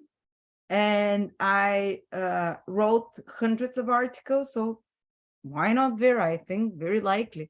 If something might force you into that. I didn't want to do anything of that. For me, it was a hard aspect. I just wanted to carry on working in a in my other career that I had before that. I wanted, but I was forced into it, and I'm so grateful. So yes, and you get obsessed with it. So once you start it, it's not like I've always loved astrology, but I was afraid to put myself out there. And Mercury can put it into a business thing. It can, can organize yourself more. Pluto is obsessive with details as well in organization. Okay, so Pluto Venus. So let's speak about the harder aspects. With Pluto conjunct opposition or square your Venus. Okay, the first thing, you can get more jealous. I mean, I've never been jealous in my life, even though I have Venus opposition Pluto, and I always thought like I was always portrayed it on others. Like my partners were jealous, actually. And it's always played this way, like I'll always attract very jealous partners. And I was like, I'm not even jealous. I don't have such feelings. And Pluto squared my Venus, and I went batshit crazy for a few months. I started checking my husband's phone. He's, for God's sake, he's watching the babies. He's at home all the time with me. He's doing his thing on his laptop, working, and I'm like checking his phone, trying to creep up behind him and look at his phone. Is he writing with someone? And so on. Oh, if you dig a lot, you'll always find something, you know. But it was like, yeah, it can really intensify this with the moon and the sun as well. I can warn you, you can feel these feelings of, you know, as well. But unfortunately, sometimes I've seen it a few times that betrayal can happen. Your trust in another person, especially in an intimate relationship, or a woman, because Venus is a woman, female friend or whatever, there can be some betrayal. Or if your Venus is in your 10th house, it might be from a boss figure. And it doesn't mean necessarily sexual, physical betrayal, that you get cheated on or that you might be tempted into, because Pluto has hidden energies, that the forbidden fruit, that you're tempted. Sometimes such situations can happen with Pluto Venus. It can be a betrayal of different betrayal of trust. It's not necessarily just like physical, whatever, you know. Or for all people, for example, I had a client who Pluto opposed her Venus, and she found out that her husband was spending money secretly on certain things. They were not even bad things or anything, but that was thousands and thousands of certain addiction that he had. So that was a huge betrayal for her. Another woman that I knew, Pluto squared her Venus, and she found out that her husband was chatting online with other women. They went through a crisis for a year in the relationship until her trust came back, but this husband really stepped up, and they're still together 10 years now. So it's, you know, it can be a crisis in a relationship. There is some betrayal of trust sometimes, through, not always, don't think, I'm sure someone can tell stories without that. And then another heartbreakish kind of, but it doesn't mean it will break a good relationship. It actually will transform it. And well, the two partners will be transformed if they're supposed to walk on the same path. Pluto is the planet of death and will remove only the things that really are beyond saving. But it will remove them for good. There's no going back. But all those three examples of being betrayed in some way, they're still together years later. So they must have been a good relationship, but that changed their dynamics in the relationship. It changed it. So there was more transparency. So the husband of the other one went into counseling, and he overcame his hidden spending habits, and he's great now, and they're great. So either you might be changing a partner when Venus squares Pluto, or a partner might be changing, or a relationship can be changing the two of you together, or you might be actually cutting your toxic relationship. You become very sensitive to toxic behaviors. Even if you're not looking for them, they come when Pluto is around. Even if you're not looking, even if you're not going searching, it can appear. So you learn to recognize what is toxic and to understand what is worth your time. Venus is the planet of evaluation. Can people separate, transform, and come back together? Yes, they can. I told you that one of these couples almost separated for a year. They had a lot of work on themselves, they transformed, they came back together at the end of her Venus Pluto's hard aspect. So but there are some ups and downs, and I've seen couples that nothing actually happened between them. They became a bit more one couple that I knew, they started practicing kind of more forbidden sex, that of thing. They started doing more risque stuff sexually, a bit perverted, even if you ask me. But they explored that darker side of their relationship together. Well, I'm not saying that's a remedy, go and do it. There's healthy ways. Another couple I knew, a girl that was passing through Venus conjunct Pluto conjunct Venus. They started because she felt like a partner is interested in it was a bit bland, their sex life. So they started spicing it up by dressing up. She was pretending to be an escort, stuff like that. And there's other ways to explore Pluto than really going and doing the more extreme things of Pluto, the darker side. But unfortunately, sometimes we need to encounter with those seedier sides in relationships, those secrets. So if advise, be as open with your partner, but if you're dealing with something yourself that can harm your relationship, usually it escalates a lot more during the hard aspect to Pluto. And so you're forced to work on it. Otherwise, it can have a damaging effect. Would it touch upon finances of people who are in beauty industry? Yes, I'm coming up to that. So people transform their appearance, their beauty, women in particular, they can go through with the hard aspect through some crisis that pushes them to transform their appearance. When Pluto squared my Venus, my hair burnt off. Like I was left with, from here that long, I was left to here. I had to put in extensions for 2 months. While Pluto exact square, I felt like so ugly, and I said, "Oh, I'm transforming everything," so I changed. But yeah, it can with a hard aspect, there can be some fiasco, crisis with appearance, whatever. But also it can change you to transform what you find beautiful, what you find attractive, removing the toxic people. We spoke about that in relationship, but also removing the toxic habits of how you treat yourself, because Venus is self-love as well. It's one of the other planets of nurturing what you eat.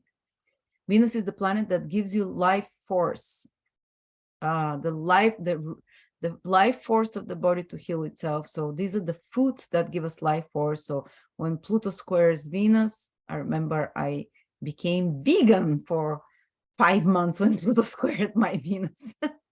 I went back from that, but I became way more aware of how different foods affect me. You can even have like a poisoning that, so you realize what, or reactions to foods. So you can realize what foods are toxic to you and what not, even though tomatoes might be great for one person, for another, they might have a toxic influence. Another thing Venus rules is here, the thyroid. So when Pluto affects it, sometimes the thyroid dysfunctions, slowing down metabolism, starting to lose weight fast, starting to put on weight. This is something with the moon, it's also possible. So it's something to watch out for. My mom has Pluto conjunct Venus by birth, and she developed tiny tumors on her thyroid. So she's controlling it. It's fine, but it's not deadly or anything. But her emotional states really determine where they grow or get smaller, because they grow and get small. So this is naturally when Pluto is affecting Venus. Watch out for the kidneys, the thyroid, the face as well. When Pluto exactly squared my Venus, that's also, it squared my sun at the same time. I was like swollen in my face. You can transform your beauty routines, discover new beauty routines. You can transform money. Let's talk money. Venus, you can just transform what you find tasty, what you find beautiful, the value that you give to what is attractive to you in others, how you have fun, how you enjoy yourself and entertain yourself. This is Venus. Pluto can totally change your tastes there as well, by force, with the hard aspect sometimes. But if it's a square, if it's a, when it comes to money, sorry, for me personally, even Venus is in my second house, Placidus, the money was better than ever. Actually, when Pluto squared my Venus, that was some of my 2 strongest year financially. So I cannot tell you like bankruptcies or things like that. Even with the hard aspects, it can be for someone. But I've seen 3, like the other woman that I was talking about, Pluto conjoined her Venus and Sun at the same time. So she lost her partner. She lost all the money support that she had. He was giving her like $20,000 per month. Wow. She lost all of that when Pluto was hitting Venus. She lost the relationship, the financial support, but within a year of that transit, and the transit was still active over her Sun and Venus, she became financially independent and wealthy. So some change in your finances. With the hard aspect, it's, like, oh, I don't want it, but oh, it turns out it's great. Now I am financially even more empowered. So if someone, she was giving her financial power, she was receiving it from another, it was not in her hands. And then she gained it with the Pluto transit. Oh, yes, maybe yes. We had some financial losses on the stock market around that time, but it was nothing. And with the crisis, it was nothing like, it was also the time of the crisis started, but I guess everyone lost. But yeah, you have to transform somehow your spending habits. I spent a lot of money. Pluto square my Venus, I spent a lot of money on property. So that's something big that happened. Almost all our savings, we put them on property, we bought it. And because Venus rules my 4th house. So you see, it's important to see what does Venus or the Sun or whatever Pluto is expecting rule in your horoscope. So for me, Venus rules the 4th house. There was a big change with place of living, property. Venus is money. So money going for property and so on. So yeah, but you have to change also your relationship on what you find valuable, attractive. I used to spend crazy money on brands and stuff. Pluto squared my Venus, and I'm like, I really don't care. This is 10 years old, and my values are so not material anymore. They're so different. It doesn't mean let yourself go bad or lose, but something will change there. What you find invaluable, what gives you self-worth, and it's great. Why not? Why should your self-worth always be the same? How you price yourself and whatever, it will be transformed. With the sextile and the trines again, but in a much easy way. With the sextile and the trine, you can get more money financially, easier. You can even change your finances, but without first some crisis happening or without it feeling like a hit on you. Your relationships can be stronger. They can appear a good relationship that's very intense, with the hard aspect as well, very intense sexual relationship, like I told you, with my friend who met a very powerful man when Pluto opposed her Sun and her Venus at the same time. And it can be very, even with the hard aspect, it can be a good relationship, but it's something that you're working on karmically through that relationship as well. There is usually a past life connection. If you meet someone during a hard Pluto transit, like conjunction, square, opposition, that you first have to work out through that unfinished karmic business, because Pluto is very karmic planet, past lifetimes. You need to balance the powers between the two, and within 1-2 years, if you are able to balance these issues of power with that partner and trust, issues of power and trust is very much Plutonian, Pluto-Venus transit, and mutual finances and resources as well, issues, how much, who gives, what they give. If you balance it, even if you meet someone during a hard Pluto transit, these problems will disappear when Pluto's planet transit finishes. But with the easy aspect, usually you might meet someone that it's an easy karma already. You've worked through hard, you've been together in past lifetimes in difficult situations, and you've empowered and helped each other. So you meet again, whether it's a friend, whether it's a romantic relationship, that you empower and help each other. Then Venus is art as well. So you can, anything to do artistic. Pluto hard aspect can, of course, change your art style, change your makeup style on the most simple level. But on the 6,000 trines, it's fantastic if you're doing anything with beauty, whether you're a makeup artist, whether you paint, whether you do music, you can dive, you can kind of get a lot of inspiration from the invisible worlds during that time. And you're very intuitive, and you can write or create about more poignant topics, more topics that hit a string, a chord deep into the soul of others. You can do it with the square and the opposition as well, and the conjunction for sure, with the good and the easy aspects. But with the hard aspects, your art you might have to first go through some transition that's more cathartic emotionally within you. That some event can trigger this change in your art in some way. But usually you can use Pluto, Venus to empower others through your art, or you can use art with the good aspects and the hard aspects. It's a good remedy. Plutonian art of any sort. So put pictures of, deserts or whatever, like Nicole Stoyanovich gives this, or flowers, desert flowers, or Venus is what else? Dead flowers. Pluto is dead, Venus is flowers. So a flower that dies and is reborn, some Plutonian flower. Eat figs with everything. Pluto transits figs. Figs is a Plutonian plant. All Pluto transits, but especially Venus and Moon, which are connected to eating. Figs, or even have art figs. Why are figs Plutonian? Because you know what? They eat a wasp. There is a wasp that's decomposed inside of each fig. Can you believe that? I found out recently. I love figs, but it's when the wasp, it's a tiny wasp. These are not like the big wasp. It's tiny, it's minuscule. And when it goes, it drinks the juices and it dies inside there. I don't know why. And it's decomposed. You're not actually eating, but its protein is used by the fig. So or just sit under a fig tree. Sit under a fig tree. It's very scorpionic, very plutonic tree. I found myself being drawn all the time to figs for those years. They help with this process.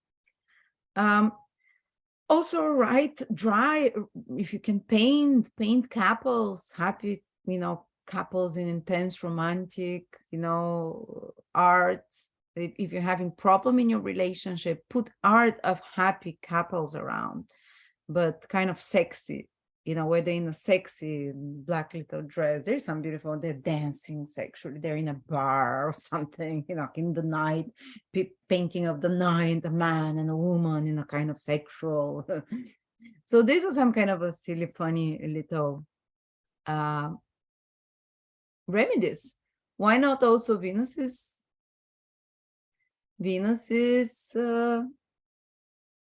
currencies? So yeah, I don't know. Currencies, money. Venus, if it's your money as well, one of the planets of your money, you can I can't think. You can put in your wallet, for example, something plutonic, a picture of a snake or something like that during that transit to manifest, a little bit of those energies. Dance, like shaking your hips. Oh yeah, Venus is art, dance, tantric kind of stuff. Oh, tantric. Tantra, guys. Tantra, Pluto, Venus. Do tantra. Did we have remedies for Sun and Moon? Yes, I gave quite jewelry with protection crystals. Yes, and jewelry with a symbol of Gorgona Medusa is very Plutonian. Jewelry with a symbol of a snake, jewelry with stones that are Plutonian, Scorpionic. These are the ones that absorb dark energy. They would have dark colors like black or dark red. Tattoos, good. Make tattoos. Pluto rules tattoos to invade the body. Venus rules art. Wonderful. And of course, Venus is the female hormones. Check them out again. It's important with the sextile and the trine. I think things will be good in relationship, empowering, financially can be empowering. Someone can help you financially because Pluto is other people's resources. It can be great time when Pluto is sextile or trine Venus to invest in something because your intuition is right where to put your money, in what stocks or in what, in something. You can receive money, as I said. You can receive psychological counseling about relationships, can be very good during any Pluto transits. Pluto is the aspect Venus, you naturally change your taste towards more healthy ones, towards more natural and authentic taste to yourself, towards more organic ones, and so on. Okay. What if Venus, or the planet we're talking about, is your chart ruler? Oh, then it becomes not just relationships, finances, money. Then Venus becomes your body, your path in life. Treat it a bit like Pluto transiting the sun, because the sun is one of the other self factors. The self factors is the sun, the moon, and the ascendant ruler. Usually all the other planets is another aspect of you, but usually it plays out through other people in your life. But for example, the sun, the moon, and the ascendant ruler, and say if you're like me, Aquarius ascendant, you have two ascendant rulers, Saturn and Uranus. So it's for the whole life, for the whole direction of the path, for the fulfillment of your goals, for the fulfillment, for how you unfold your destiny. So Venus will not be just limited to relationships, to you. It will be also your path in life, your mission. It can be even career if it's the ascendant ruler. So it becomes way more things then. Okay, little break and we continue. We'll finish the planets today. Yes, perfect. Yes, change how you dress. Definitely, you might prefer darker tones while Pluto is squaring Venus, or opposing, or trine, or sexier, you know, something Plutonian. Pluto is either sexy or more, but no, it's not loud sexy. It's not like a short red dress. It's more like black lace and a subtle sexy. Empowering clothes that make you feel powerful. For everyone, it's they have a different sense of what kind of appearance will make them feel empowered. So if your natal chart, another question, please, can you give an example if your natal chart, Venus is sextile, no, you mean Pluto is sextile with your Venus in Aries in the 6th house. Okay, so if your Venus is in the 6th house, it can empower your relationships at work. Sometimes you can even meet love at work with the sextile. It can also mean that you feel very empowered in your work, whatever your work is, and that you do something, you change. Sextile is a very gentle transit. I almost don't feel the sextiles, but it's still something like things can get arranged in your workspace, that it's more harmonious, more beautiful, and your work can feel more empowering, more meaningful, deeper. You can also, it's your health, definitely 6th house is health. So you can look into changing how you eat as well, your diet, your exercise routine, but because it's a sextile, it doesn't happen in a crisis way. It happens in a gentle, empowering way that you start enjoying your smoothies more and add some healthy benefit foods. I've got Venus in the 12th house. Pluto will be trining it. Well, Venus in the 12th house, don't think it's bad. It's always, it has good and more difficult sides, but they can be like a private affair, sometimes Pluto trine, or some very empowering personal relationship, or some woman psychologist, or some woman with deep knowledge that appears in your life, or with deep understanding, or that transforms you, even really enjoying some kind of workshops and therapies that are very transformational for you, researching astrology, mystical, investing in a foreign land or in a different state, or even putting money hidden away somewhere, like in offshore or something like that, such kind of investments. Some travel abroad can be interesting, can be life transforming and empowering. Some spiritual insights as well that you receive depending what Venus rules in your life. Is Pluto exalted in Leo Aquarius?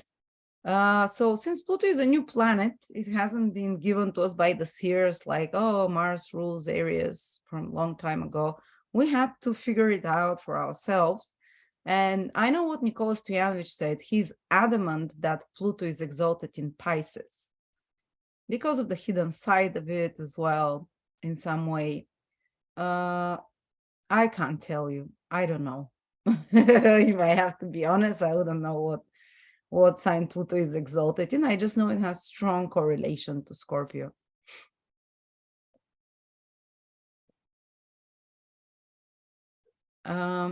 Then Pluto transit Mars. Ooh, this is a noticeable. This is very powerful transit because Mars is your personal will. The sun also is connected to that, to the free will. Pluto is the divine higher will, so that's a time for realignment, sometimes in brutal ways, if it's a hard aspect of your will with divine will. What you're doing wrong, because Mars is our actions, will be pointed out to you. You'll be given signs. With all long transit, there is always signs. It starts slowly, and if you don't reconsider or have some realization or have some change of actions, or reconsider your will and actions, it can get dangerous. It can even sometimes, with the hard aspect, accidents can happen. But these accidents are because of the improper use of your actions or improper use of your will, or very piled up improper use of anger. And maybe you're suppressing your anger. Maybe you're someone, when you get upset by someone, you swallow it and you don't do anything. And Pluto comes and it really makes you change how you express. This Mars is like how you, if you're angry, how do you act? Do you suppress it? And it can be self-damaging, self-harming, or you might be someone who always blames others, gets angry at others, shouts at them. Pluto comes around, aspects your Mars, and you can become even more like despotic and angry, causing. And I'll give you 2 examples of, depending on the person. When my dad had opposition of Pluto to his Mars, he has a very strong Mars, conjunct the ascendant. So my dad has always been, it's in Cancer in the Mars. He's had some anger issues stemming from his early childhood. So he was a very dominating person, always imposing his wills on others. And when Pluto opposed his Mars for 2 years, he became aggressive. I was 33. He launched and he locked me at the home. He hit me. He didn't want to let me go out. It's like he became crazy aggressive. He became super suspicious and jealous of my mom. He was not letting her go anywhere. He went batshit. It was just explosion. You couldn't say something without him exploding and getting aggressive and angry. And so Pluto really showed him how destructive his anger was, to the extent that we made an intervention, and it was an opposition. So others showed you, because if you have Mars wrong approach to people with your anger, it's going to harm and damage people. He even became violent with my mom on occasions, and it was like his hormones were all over the place, his adrenaline, his cortisol. He was angry. And those crises that happen when Pluto opposed his Mars, it's others confronted him, and every time he would get aggressive with someone, sometimes he came across people that were ready to beat him up, some stronger guys and so on. So he really learned to moderate his ways of anger. Ever since Pluto's finished squaring his Mars, his aggression that he had since I was very young, but it escalated then. So Pluto can escalate if someone has aggression problems even more. It escalated, but to the extent that it became clear to him that it's unsustainable. So he had to really change he really changed his anger issues. He still has it, but it's nowhere to the extent before the Pluto transit and after it finished, Then another thing he did during that Pluto transit is that Mars is the lower instincts and desires. It can be bloodthirsty, you know. So Pluto can, if there is bloodthirsty instincts in you, Pluto will break them through crisis and kind of stuff. Especially lower desires might be desire to drink as well, or desire to eat meat a lot. I'm not saying eating meat is bad, but in the case of my dad, his aggression was going so bad. And he's a spiritual man, so he started praying and examining how he couldn't stop. He says, I cannot control it. I don't know what's happening. So he heard the voice. So he said he heard it. He said God spoke to him. I don't know if it's God, his higher self, aliens, whatever. And they told him, stop eating meat. Meat is Mars thing. And the moment he heard it, he stopped. And within a year, his aggression subsided. So you can do something when Pluto makes hard aspect to your Mars, where you work through your aggressive issues. And then sometimes it's stopping meat, sometimes it's just examining your behaviors. Another thing that he did is he started a huge fight for the city. So the best thing to do is find a noble cause to put all this energy, because the adrenaline is through the roof when Mars is in hard aspect by Pluto.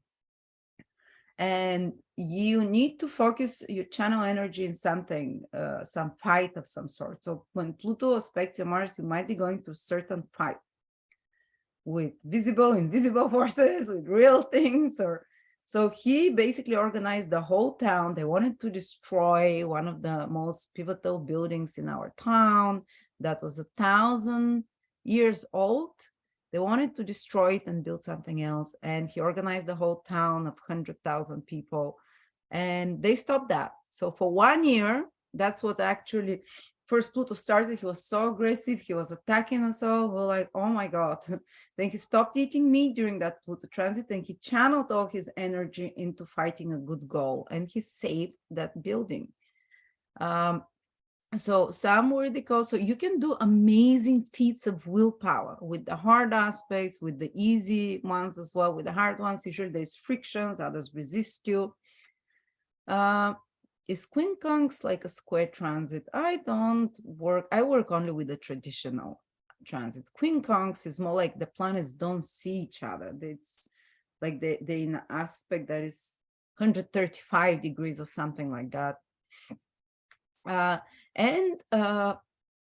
So for me, Pluto squaring Mars is the opposite. I suppress my anger because I have a very angry dad, so I turn it internally.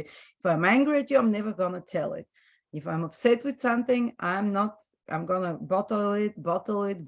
I'm not gonna confront. I'm a run away from confrontation person. I have Pluto opposite my Mars. So I always in my chart, so I always like away from conflict and type of things. But I have a lot of anger in me, obviously. And it became very obvious when Pluto squared my Mars that I cannot keep it inside, because I would be like, I'll be angry for something, but when Pluto hits, like I couldn't bottle it anymore. It's so bad that we went into 2 car crashes within 1 week. The first time Pluto hit my Mars by square. I've never been in a car crash, and it wasn't something that we were safe, thankfully, but the car was smashed. And every time before it happened, I was in a fight with my dad. Again, it was, for me, my issues are daddy issues. And I suppressed it. I should have expressed it, but I was just shaking, and we're driving, and both times my energy caused the crash. And I knew it's a sign. I have to change something in my unresolved conflicts, which is what Mars is, or else 2 warnings. The third one is dangerous. The third one, it hits really strong. And within that 1 week of the first Pluto square my Mars, these 2 crashes right after arguments with my dad again, I immediately said, I need to change something. So at the same moment, I turned to God and said, please, God, show me what I do. I don't want the 3rd hit. I don't want the 2 warnings were good enough. Like, what do I do with my anger? And immediately my phone calls. So always pray, guys. My phone calls, and Natalia Kubilkina says, I'm inviting you to one of my events. Come tomorrow. I've booked everything. Come, family constellations. Okay, I said to my husband, let's go. And the moment we start the family constellations, immediately everything comes about my dad. And I see why he's like that. And he fights with me the most. Even though I'm the only girl, he has 3 sons, just me, but I'm always the one that's like, that's my unresolved issue. Pluto rules my 10th house, father. So every time Pluto transited something, my father was involved. My issues with, so look what house does Pluto rule for you, or what house Pluto is in, because that's, because no matter what planet Pluto is transiting for you, it will be consistently issues from the house that Pluto rules and is in. So I go to the family constellations, and immediately what comes about, it was everyone focuses on me. They don't know anything about me, but family constellations works like people talk to you about what's, it's very interesting. So it shows that my dad had, and I know that, but my granddad had issues, and I have the same issues. I had the same issues, and my dad always projected the issues of my granddad on me. And because he used to be very angry with his dad. I remember even him hitting his dad. So he would not hit anyone else but just me from the family, which is crazy. He says, I don't know what happens. He loves me to bits, but he says, only you, like, oh, I want to kill him.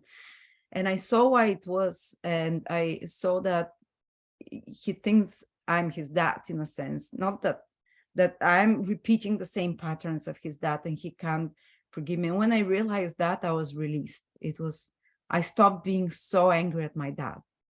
And ever since, I've looked at him in more compassionate ways, and our relationship has been much better, much, much better. Occasionally, but it's incredible. So when you start seeing when Pluto makes a hard aspect to your planets, like especially with Mars, the signs are usually some physical escalation can happen, accident, cut yourself, something. It's a warning for you to examine whatever that house Mars rules. For me, it rules the 10th house as well, Pluto, Scorpio, and to start digging inside so it doesn't escalate, explode into something. You need to transform that house. And if Pluto is, so there'll be a strong release of energy when Pluto squares, conjuncts Mars, squares or opposes it, but it will help you. So I learned the healthy expression of anger, while my dad, during his Pluto Mars, learned how to tone down his anger and see the consequences of his actions. So for me, it made me the opposite. It made me first forgive, but stand up for myself. So I took my power back from my dad. I forgave him. I saw his issue psychologically where it was stemming, and I took my power by not letting him boundaries, so stop, enough. I speak, I'm going to say it, I'm going to fight for my rights. Also, Pluto Scorpio Mars, Pluto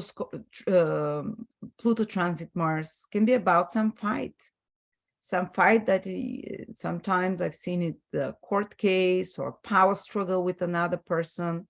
But you have to be more careful during that transit, because you can attract more dangerous people. And another thing that happened during Pluto square my Mars is that I started having dreams that someone that is pretending to be my friend, but I could never see who it was, someone acquaintance, that they were actually doing something behind my back. And I'm talking occult stuff. I'm talking voodoo shit, And I was very scared for the safety of my family. And then suddenly 3 or 4 people that the psychic started writing to me and saying, Lada, there is someone in your environment, not around you, but someone you work with. They couldn't pinpoint who is doing malevolent actions, but is using occult methods. There is sometimes such people that do stuff like that. I didn't want to believe it, but I was also dreaming it, and this thing started happening. And it was more like a psychic attack, but sometimes you have to be careful. Pluto is making hard aspect to Mars, and especially if you have already hard aspect between Pluto and Mars, not to have some dangerous situation, to get involved with someone who can be even physical. Did I find out who it was? I had the suspicions, and I'm pretty sure, but I'm not gonna say it. It's no one, and I knew that the only way, you cannot fight fire with fire. I was just doing a lot of protective praying, introspection. And again, even, you know, in my position, Pluto is opposite Mars and it's squared it. Most astrologers say this is so dangerous. You can get accidents, you can get big attack on you. Nothing like that happened, but I felt it, it was in the air. And again, examine your actions, try to be as fair with your actions towards others, and protect yourself. Mars is about protecting yourself in any ways. Mars is the, you know, so. And another thing, some of the biggest things actually happen when Pluto makes an aspect to Mars, the hard aspects in particular. Of course, you have to check what house Mars rules, what house Mars is in for more details, but they can be also intense sexual attraction with someone. Mars is usually a sexual relationship involved, that gets triggered, that your sexual desire gets triggered, and there might be something. But also I've seen it, sometimes a person goes a relationship betrayal of some sort with a sexual intimate partner. It is possible. And people who have criminal inclinations, that's a very dangerous period for them. They can get themselves in a lot of troubles. Or people who are impulsive, who have no impulse control, that's a very dangerous transit for them. People who are explosive and anger easy, people who are physical, get physical, that's dangerous, you know. People who have self-destructive habits, they can escalate during that time. And again, it escalates only so you can become conscious of it and align your will to divine will and change it. So you can do feats of willpower during that time. If something is harming you, if you see it just becomes so harmful, you using your willpower, maybe because of a crisis when the transit is hard, that you eliminate a lot of unhealthy and dangerous, or even any kind of behaviors, habits. You can almost be ruthless with such things and habits. And of course, it can involve cutting off people again from your life. But again, with Pluto, you have to act. You cannot go face on. There is a battle going on, but Pluto is, you need to be more strategic. You need to use that, not rush ahead into the battle, into the fight, whatever it is. You need to research a bit, to study, maybe do some psychological rewiring, reframing, some digging deep inside. And then even the Pluto strategy is very much like wait it out, because Pluto is an ambush plan. You don't have to strike back. It's divine will, if you're acting to the highest possible ways, you know, if someone is creating trouble for you around that time, head-on confrontation is not, unless you know, unless you need to take your power back, put boundaries, you know. But sometimes if you're fighting with someone very powerful or someone who is dangerous, you need to use more strategic ways.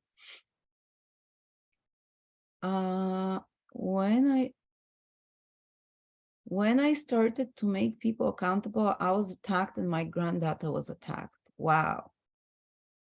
Removed it.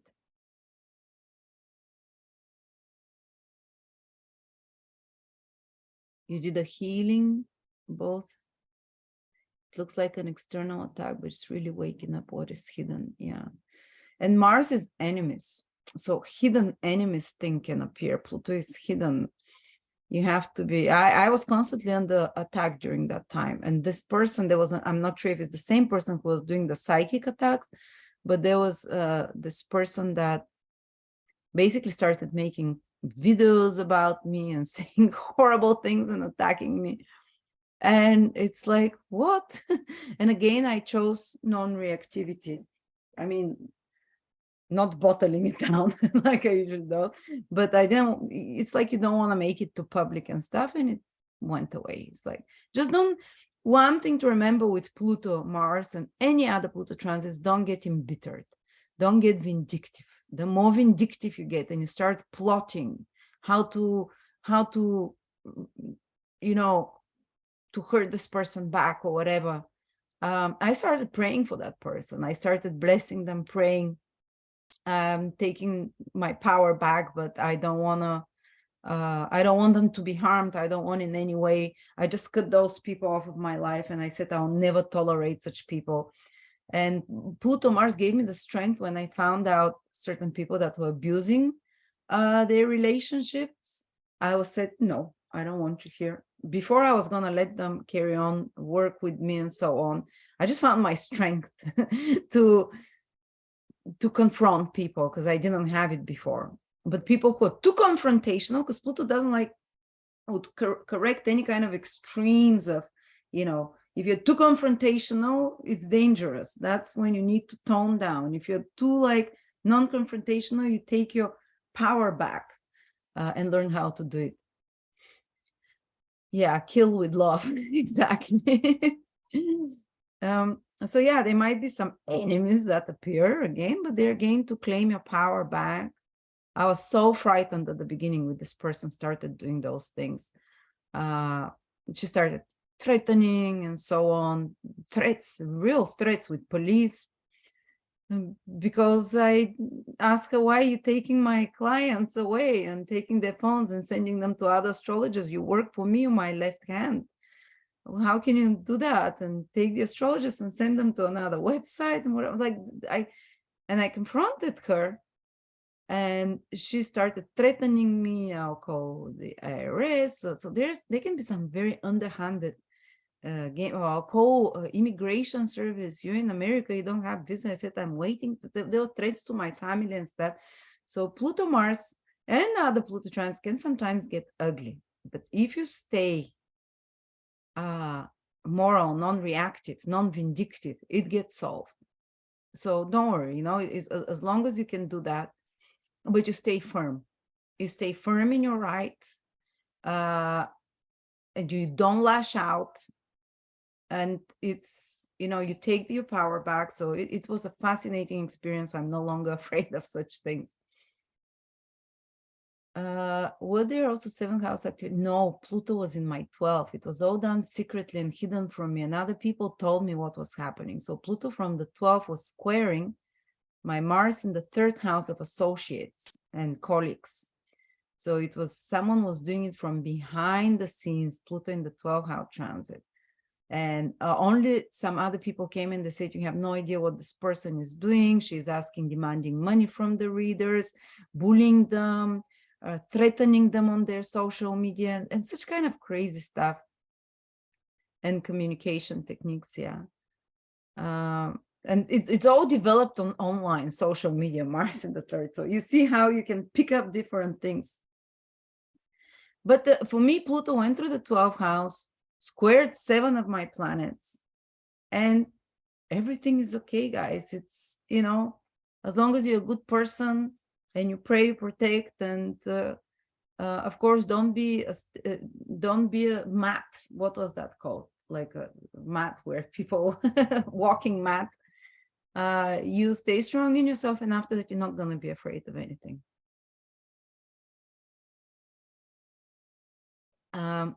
Doormat, exactly.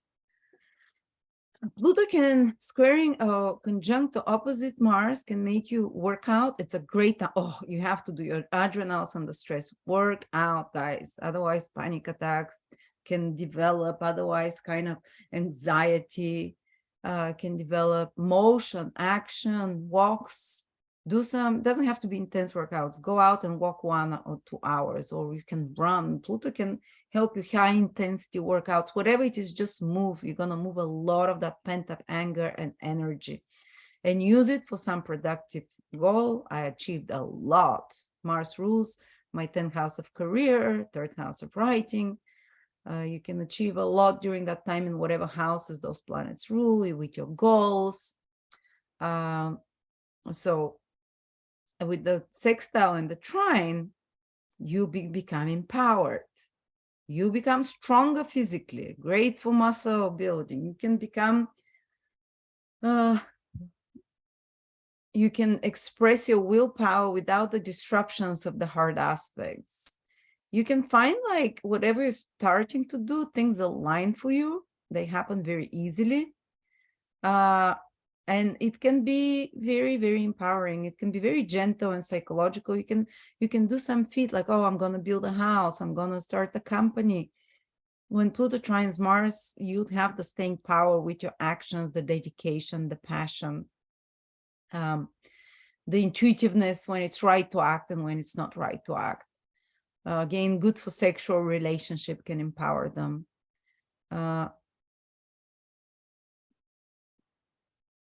Yeah, someone is having Mars, Pluto trine Mars. My husband had Pluto transiting his Mars. And he was fighting for me during that time with legal ways, not legal, but so he really discovered his Mars power. And he really because this person was threatening us, she wanted big money.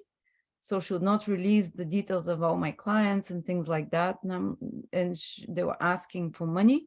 And my husband fought for me and won that battle. So he really found he's also like a shy daisy. He never confronts people, but that brought up his power again. So he's not afraid of confrontation. Plus Mars is in his 4th house. During the 2 years of Pluto transiting his Mars, he had 2 babies and a house and a family. So a big change in family and home and some power struggles with the mom. So that was for a few months that was present there. So the power struggle thing, it's pretty much who's who's gonna control or who's gonna equalizing power in some way. It's pretty much a theme of Mars, Pluto, Pluto Sun. Then let's see. Pluto in hard aspect to Jupiter.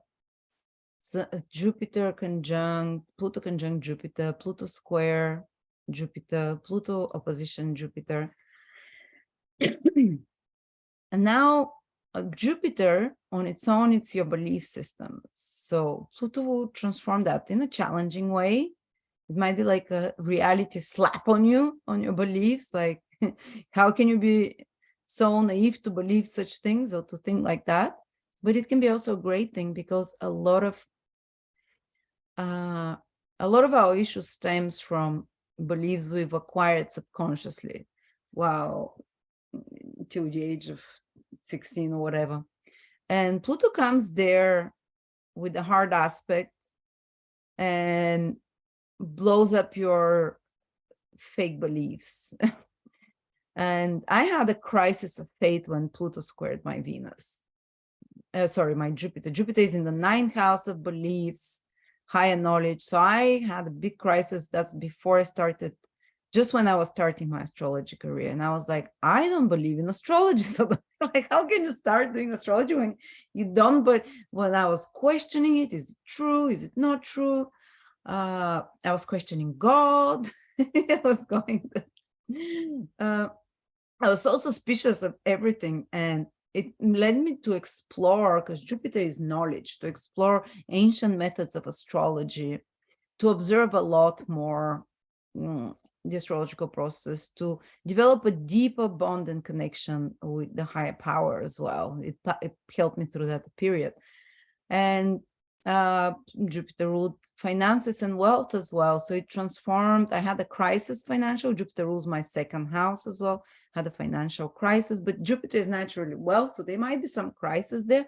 I lost a job, which forced me to start doing astrology. Again, it was through some crisis. For 1 year, I didn't make any money. Thanks God I had some savings, but I blew up through them. Pluto square again. Kind of was bankrupt, basically. And but it was incredible because it led even the hard aspect to starting my career. I was forced into it because I lost my other job. I couldn't get another one and so on. Then I had a lot of power struggles with my beliefs with my then partner. we were clashing all the time, like for a year and a half, daily arguments about beliefs. Can you believe that? And that was the reason it didn't work between us. I was anti-vax, he was pro-vax. This is belief system. We were fighting. We didn't even have children.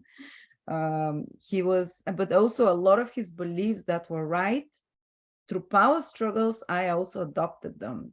It's an opposition. Someone can transform or something, your belief systems, you can clash with them about what you believe is right and moral, but I had a lot of belief systems that were not very ethical. I thought you can achieve things without working hard. I thought you could say white lies. And this partner of mine, when our Pluto squared my Jupiter, he called me out on my bullshit. And he said, this is, maybe things can happen like that, like I thought. But he installed in me more ethical approach to business, to life, to everything. And I had a moral dilemma during that time, because there was something else happening that I was not very proud of, that I was feeling very ashamed morally about. And that was a big struggle for a year and a half too, like a moral dilemma, ethical dilemma. And I was questioning, I'm not a good person. I have to be a better person. How do I do it? Till I finally resolved it at the end. So yeah, you might be dealing with some moral dilemma connected to beliefs, and to connected to whatever house Jupiter is in. If it's in the 7, moral dilemma around relationship. If it's in the 2nd, about finances and so on. And so when Pluto transits your Jupiter, whether the conjunction is very powerful, the most powerful, your belief systems will change a lot. And they'll be substituted with more empowering belief systems. There will be I did a lot of visualization around that time, a lot of removing of old beliefs. And you have a very powerful manifesting ability when Pluto is with Jupiter. With the conjunction, even wealth can happen, even with the opposition and square. That was the beginning of true wealth for me, because Jupiter is wealth, and wealth is not only just money. Wealth is money, internal joy, children are wealth. Sometimes I've seen Pluto transiting Jupiter, it can bring a child. Jupiter rules children, interesting enough, and fertility. Whatever aspect it is, it can be themes about that. If it's the hard aspect, you might have some power struggles with children, or some dilemma to decide whether you want children or not. But Jupiter is also your,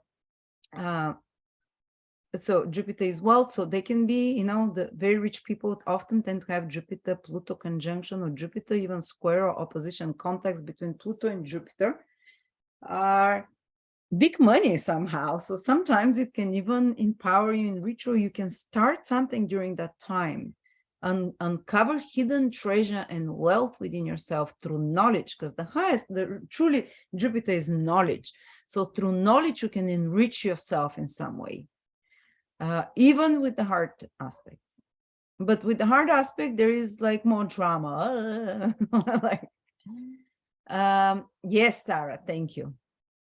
Jupiter is the husband, according to Vedic astrology. So when Pluto transits it, I had then power struggles with my husband, my then partner. But also it was all for great. But for some people, some big transformation, like meeting a husband, or husband breaking up with a husband, some husband appearing or husband-like partnership with someone powerful, might be wealthy, might be rich or controlling, abusive. It's where there's a wealthy, rich, and powerful, controlling, abusing. Oh, where'd he go? And I had a few other stories about Pluto and Jupiter with other people that I watched, that there were awesome results, even with the hard aspects. So Oh, Nena said, haha, divorced mine and took his money during Pluto, Jupiter. Yes, actually, Pluto is other people's resources and Jupiter is wealth. So you can gain something through other people's finances or resources in some way. Jupiter is knowledge. And when Pluto hits it, you can go very, very interested and passionate about some higher knowledge, about astrology, psychology, university degree. It can be life transforming, but with the hard aspect, sometimes it might mean like you go through some crisis and then because of that, you decide to explore a different field of knowledge and you go very deep, almost on an obsessive level there. So all in all, Pluto transformed my attitude towards wealth. I had very strongly held beliefs that wealth only comes to criminal people and things like that. And there's no point of wealth. It's like, it's almost like luck there. And I was challenging those beliefs and I realized that you can do it with personal efforts as well and by rewiring your mind. So I did a lot of visualizations and what is that called? Like I would write affirmations about wealth, about and such kind of stuff. So there was a rewiring there psychologically. After that, I never thought about wealth in the same, and wealth generation and success. Jupiter is success, a rewiring of how you see success. Plus, my success came during Pluto Jupiter hard aspect. So it doesn't have to be. Another thing is, I remember when my dad had Pluto, was it opposition his Jupiter? I'm not sure. He became a little bit extreme in his beliefs. So sometimes he can become a bit bigoted. But also it can unlock psychic abilities because Jupiter is one of the planets with which we can see higher self, higher perspective, the higher mind. You can make you have some incredible discoveries about higher knowledge, about the invisible worlds as well. So that's anyone who has inclination, who's going to have Pluto Jupiter transit. Jupiter is knowledge research. Fill yourself with as much knowledge about Plutonian topics, and not only Plutonian, any kind of knowledge. Go on some mission for a year or two to study something, higher knowledge, higher wisdom. Plus, if Jupiter is your ascendant, or if you're Pisces or Sagittarius rising, then it's not just going to be about your beliefs. The whole lifestyle will change. Your physical body can change, your direction in life, your mission in life. Plus, Jupiter is your ideals and inspirations. Pluto can totally make you reconsider and not make it will change those ideals. It will change those aspirations. It will change those belief systems. When it's a hard aspect, sometimes you might find some kind of a betrayal in regards to someone you believe in, someone role model or a guru or a teacher. That might be careful of predatory teachers, or teachers that are manipulative, or succumbing to some belief system that is taking your power. Or if you've grown up in a house where religion or beliefs were disempowering from you, when Pluto transits your Jupiter in any way, you will recognize those disempowering beliefs. And, you know, again, it's a crisis of fate that happens, but you're released from the toxic beliefs that you have, limiting one. Any ideas? What else is traveling? I was traveling a lot during that time. I didn't, you have to be careful if you travel long distance, not to have with the hard aspects, let's say, unpleasant experiences abroad. But oh, yes, there was one, but yeah, I don't think so. That's not, yeah. So the sextile, the trine, definitely can be enriching financially, with knowledge enriching, can be good for relationship with husband, finding a guru, a teacher that's really uplifting and empowering, any kind of knowledge, without any of the stress of the square opposition or conjunction.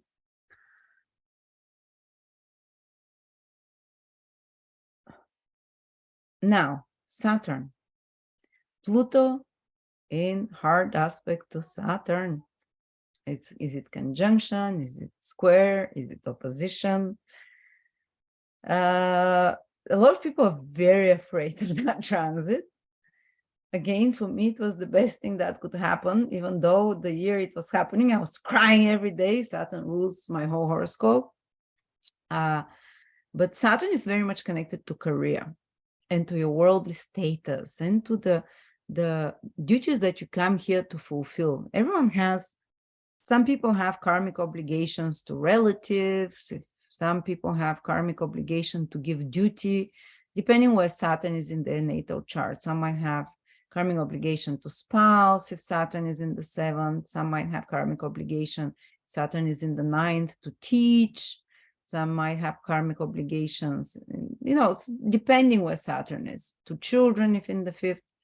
But when Pluto transits Saturn in any way, it can almost like, because Pluto is a planet of fate, very planet fate. Whether you want it to know, it can force you to align to this obligation that you have. For me, Saturn in the 9th house, it forced me, as I said, because it was a hard aspect, to take on that responsibility to teach higher knowledge astrology, which I was resisting so much. But thanks God it did. And Saturn is business as well. It's a business, professional planet. So it can align you the hard aspects even to the right professional career. But it can be triggered by a crisis, like Pluto hit my Saturn square. Oh, I lost my job because Pluto was in the 12th house squaring Saturn, because of a colleague undermined me and something behind my back. They said some really unpleasant things to the boss, and the boss fired me, and I could not get any other job because of visa problems. And I'm so grateful that happened. When it hit, I said, here it is.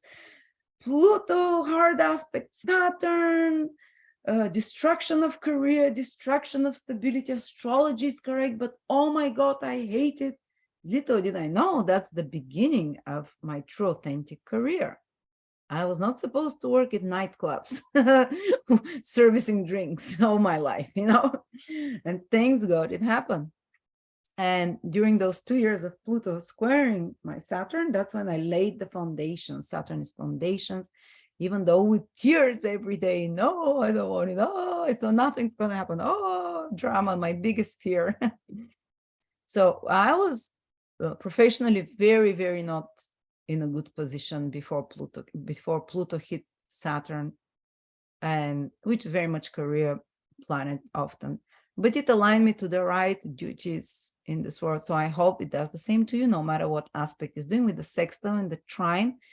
It will be a natural growth into the karmic duty that you have, responsibility that you have to contribute to the world. Saturn is the planet through which we contribute to the world.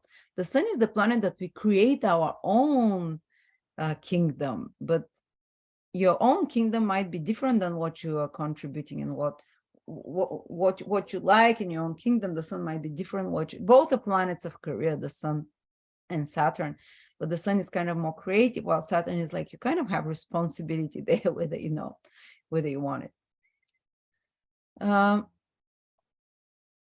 And so there might be the beginning of building something, and it might not be easy with the hard aspect, but definitely very transforming. But first it might shake up the stability, the things that have always been there for you, that you've always relied on, the safety, the stability. It can remove them. It can remove all kind of safety railings around you that can feel like, oh, the house of bricks is falling down. And again, don't worry, because you're destroying one sense of stability and something new is coming to you. So you're going to build something much more lasting and much more true. Plus, Saturn is your limitations, your self-imposed limitations. Usually because, say, Saturn can show where in a past lifetime you are very limited, say Saturn in the 2nd house. you lived past lifetimes of poverty or even early childhood, or there was lack of food in past lifetimes, and you have a lot of fears about security, about food, about money. And Pluto transits there in any aspect of your Saturn, and it destroys those limitations. With the hard aspect, it will do it in a way that might feel more painful, but so you can see that you build your own limitations of what you think is possible, and you can rebuild more stable foundation there. So whatever, check out what house your Saturn is in, what house Saturn rules. Of course, Saturn rules the bones and anything like the musculoskeletal system and the part of the nervous system as well. So Pluto can make you a little bit like, it's a bit difficult for such stuff. It can be a bit challenging on the nervous system as well, I've noticed. But it's about aligning, removing, destroying your own self-limitations or limitations of your early life. Removing, Saturn also symbolizes a cage. So, the story, if a bird is caged from childhood, even if you open the door, it's not going to leave. It's just going to stay there. So that's the cages that we build for ourselves, not ourselves consciously, because of the circumstances. We always thought things will always be like that. This is how things are. It's like, relationships are hard. This is how it is, Saturn the 7th. Or it's always, it's never easy for me to move ahead. It's always been like that, or whatever self-imposed limitations and senses of inadequacy you have. These will be challenged with the Pluto transit over Saturn or square opposition. And so you might be kicked out of the cage, for a little bit. Also, there might be situations again of, oops, let me see your comments. Third house, Aquarius. And what if Pluto will square Saturn in the 8th house? All right, so you have limitations. It's 8th house is one of the trust houses. Maybe you're suspicious towards people normally and letting in someone intimately close to you. Pluto, Saturn there can delay such things. So Pluto will challenge all of that. So you can change it and see it from a different way. Pluto can also, in the 8th house, is about mutual finances, so investment, shared investments with someone. Doesn't matter where it is. If you invested your money with someone or with something, there might be some pulling of the rug underneath you.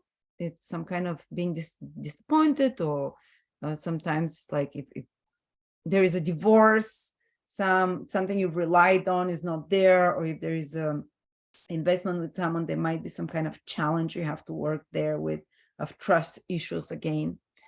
And of course, the 8th house is psychological complexes and trauma. So Pluto will try to destroy those limitations you're imposing on yourself based on some past life trauma. And limitations about how much you receiving. The 8th house is you receiving from others, from the universe, from, so when Saturn is in the 8th house, a person almost like doesn't feel as worthy to receive sometimes. And Pluto can break down those, can make you rethink that.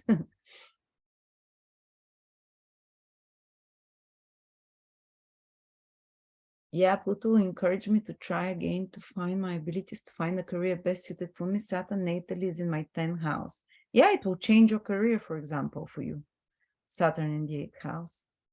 Saturn from the 10th house, but you have to, so it's, if there can be also some power struggle with an elderly person or with an authority figure or with institutions. That's another thing of Saturn. It's like banks, governments. So that's something to be careful around. If it happens, you need to go through it. Again, research, clever action. Don't go, I'll take down the government, with the police. Then Saturn is any people of authority, bosses, and such kind of stuff, or older or more experienced people. You might have a clash with such, you might have a disappointment there. Or you might even, if sometimes you might be the one that is being extremely controlling and repressing and trying to micromanage someone, because Pluto steps on your biggest fears, Saturn, and insecurities. So you might try to micromanage certain area in your life, become obsessive, every step is controlled, everything. That's one of the more negative manifestations that can be hard psychologically with a difficult Pluto-Saturn influence. But it's, again, if there is such a figure that is more oppressive and putting restrictions and limitations to you when Pluto is making hard aspect to Saturn, again, try to be more clever about it. Try to research. You can't fight with the same, way as the other one is approaching, because Pluto can always indicate, if it comes to you from another person, that they can be more viciousness. If things can go bad, it can be dangerous, So try to be almost like, consider Pluto instead of the face of the other one. No matter what transit Pluto is doing to your Sun, to your Mars, to Saturn, that they can be kind of abusers of power with those planets. Don't think of Pluto as the predator. Think of Pluto, it's God's divine will. So God's divine will is manifesting through this difficult person in my life, through this oppressive person in my life, and God is working through that person. So that's a good way to paraphrase it, because the highest manifestation of Pluto is divine will for you. So what is it trying to teach me? Are you in an oppressive career, Pluto, Saturn? Are you in, are you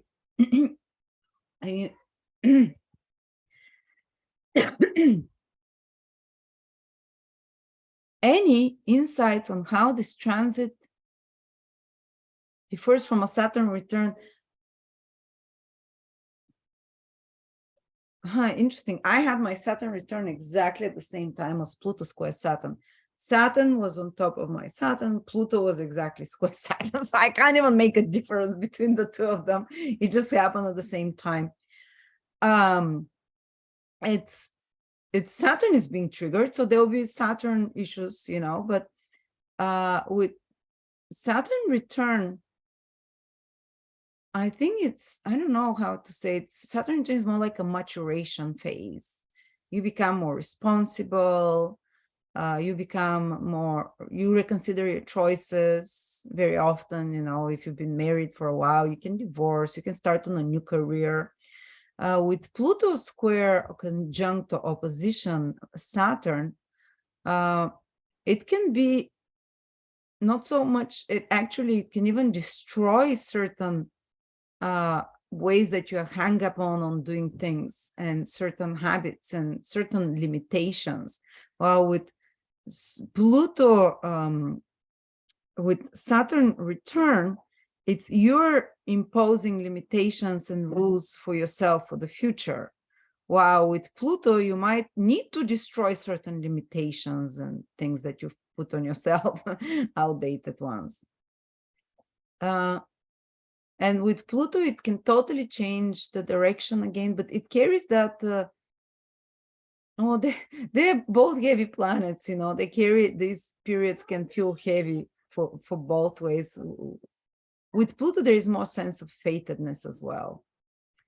And sorry, just a second. Sorry, the toilet is next door to me, so excuse everyone.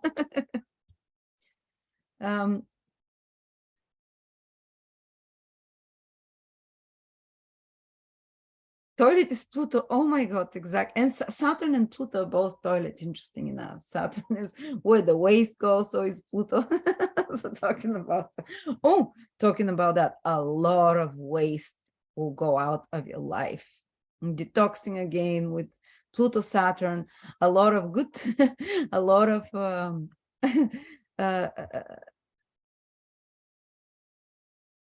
parasitic behaviors, a lot of unhealthy ingrained habits will also be destroyed and removed from your life. So a lot of purging happens there, especially of the very crusty. Saturn is something hard, very, very hardly ingrained.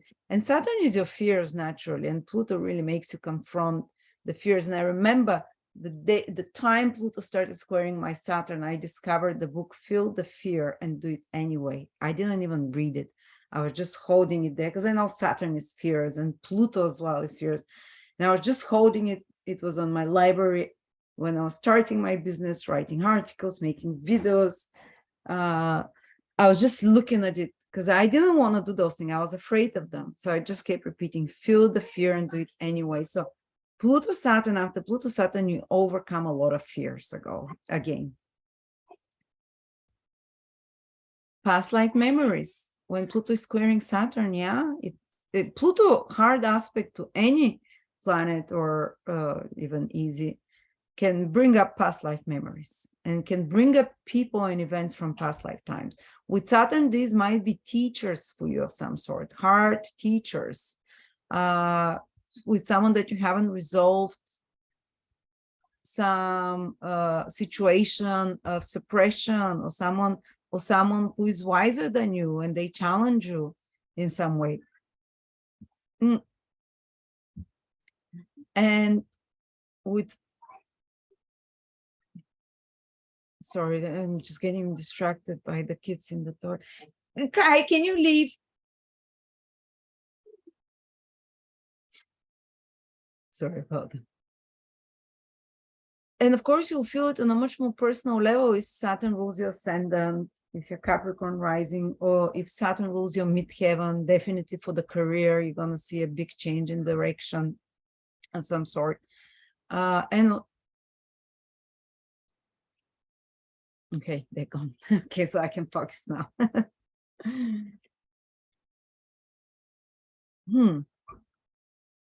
Did I miss something?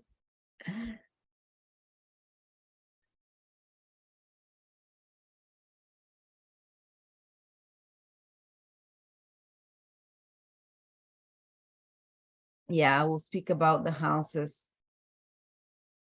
Aging, Saturn. Yes, especially if Saturn rules your yes, your attitude towards aging, because what shows how your body ages would be more like the ruler of the first house. And if you have a very strong Saturn is the parts of the body that takes care of aging.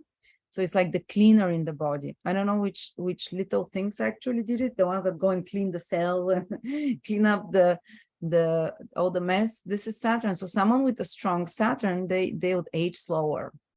They'll degenerate slower. But if Saturn rules your ascendant or sun or moon, it's more directly related to your health. And when Pluto transits there, definitely you can do some regenerative changes, because Pluto is to regenerate in some way.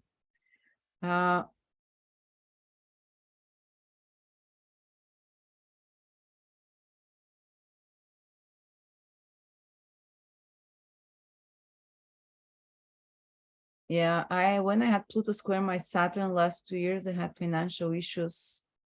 Saturn rules my 8th and 9th because you relocated. Okay, interesting. And Pluto must have been in, I don't know where. Yes, I had financial issues then. That was really, I felt it a lot. Like the stability, the security can be challenged around that time. But it was a great push to create something new, to create new stability. So that's what Pluto Saturn can do, create new stability. Wow, Pluto, good transit to Saturn, sextile trine. Wow, what a great time to build something long-term. I mean, during the square opposition and conjunction as well. It's just this, the circumstances are less comfortable. They're not so supporting, but you can still do it, and you still do it despite of that. Like your will is tested. But with sextile trine, whatever Saturn house is in or rules, you can build something really lasting there. Great time to build houses, businesses. If Saturn is connected to the 3rd, 7th, or 11th house of relationships, to build lasting relationships, stability in life, to empower yourself, to conquer unhealthy habits, things that you're afraid of, in an easy way. It's not going to be like big drama for you.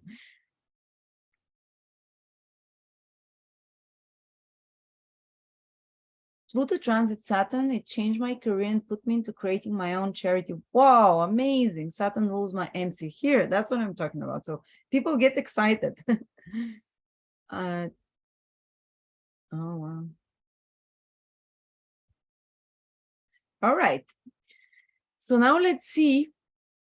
Well, we can't talk about Pluto transit Uranus because Uranus is such a generational planet. It's the only time it becomes a personal planet is if it rules your ascendant or if it rules your midheaven. So if it rules the first house cusp or if it rules the 10th house cusp.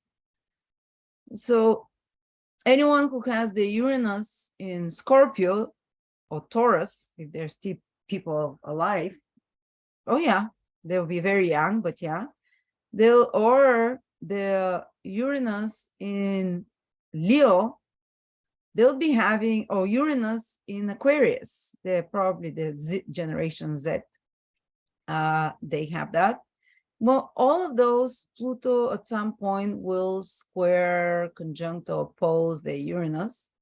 So it's kind of whole generations that they will be changing, and year by year, you know, you have to see which year exactly, but you'd see more like Uranus is more like social. It's a social planet connected to your social life or connected to the big events around you that happen in society that might impact you in some way. And with Pluto, who's going to affect the Uranus, those generations and those people from those generations, there will be the biggest changes that happen to them through their social environment, through what's happening in the world and society. With the hard aspect, it can feel more disruptive, like a shock to their generation and so on. But also, Uranus is what you can contribute again to society. In a sense, I don't know, I've watched Pluto transit people's Uranus, and it doesn't directly affect them personally. It affects the house it is the Uranus is in, and Neptune and Pluto as well. So there is not one common thing that happens for everyone when Pluto squares or conjuncts. So if Uranus is your ascendant, if Uranus is on your ascendant, then the first house, your identity will be transformed. When you speak about houses, you'll hear when Pluto is transiting the first house, it's your identity, your appearance, that changes your role in society. So Uranus, Neptune, and Pluto, when Pluto transits it, or any planet, they act through the house they're in for the personal interpretations. Otherwise, on a collective is something that your whole generation is going through. Maybe your attitude towards freedom can change as a generation. Your political views, your social views, Pluto will transform them. But it's more affecting the whole world collectively rather than just you personally, your whole generation. But yes, look what house Uranus is in. You look what house Neptune is in, or what house Neptune rules, or what house Uranus rules. What if Pluto is trining, Pluto's going to trine your Neptune, for example. Say your Neptune is in Libra, or your Uranus is in Libra, or your Pluto. Well, then find out the house.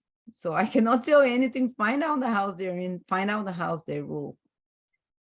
So Uranus and Neptune in the first house for you, every time Pluto hits either Uranus or Neptune, it's something that you can contribute to society. Uranus, Neptune, and Pluto are planets that are for society, that have larger impact, but you personally, through your role that you play, plus, oh, thank you. This class reminds me of the astrology of houses. It's still one of my favorite. Uranus in Libra in the 8th house. So you can feel it. Again, the 8th house energy. When I speak about Pluto So for example, your finances or investments, because of some collective big thing that's happening, can be influenced in some way. For you, it's more positive in a trine. So maybe if you do some investments around that time, but also see what does Uranus rule in your horoscope. It looks to be the 5th from the 8th. Is that the 11th house? So that can be, yeah, something connected maybe with occult knowledge, with wisdom, with psychology, but it's trying, so it's positive. Yes. So I think one interesting thing, Pluto square Pluto. So most people live only through the first aspect. Pluto square Pluto. So anyone who has Pluto in their, anyone who has Pluto in Scorpio, they would feel this. The square, that's the important Pluto transit. And some will have Pluto in Sagittarius, will have the sextile. Pluto in Leo generations will have the opposition. Sometimes people live to you know, their Pluto opposition. If they reach to 80, sometimes, you know, so on. So that's a pivotal time of initiation. Actually, it's very interesting because some generations get the Pluto square Pluto. It's a big time of maturation, like Saturn return, but it's be like your Pluto return, because we never can live 240 years for Pluto return. That's the goal. With each new planet being discovered, life length extends. Like Uranus was discovered in 1780 something, and people started living to the age of Uranus, 82 years. That 84 years is the normal age life now. And then Neptune and Pluto were discovered around 240. So hopefully in the next few hundred years, we'll be able to get to that number. But with people, the first Pluto square, it's a very Plutonic time. In some generations, it happened, the ones that were, the ones that got the Pluto square in the 50s and 60s, they had it in their 50s. Can you believe that? And now the generations that are having it, they're having it in their late 30s or early 40s, but it because Pluto moves with different speed around the different signs. So how is that interesting?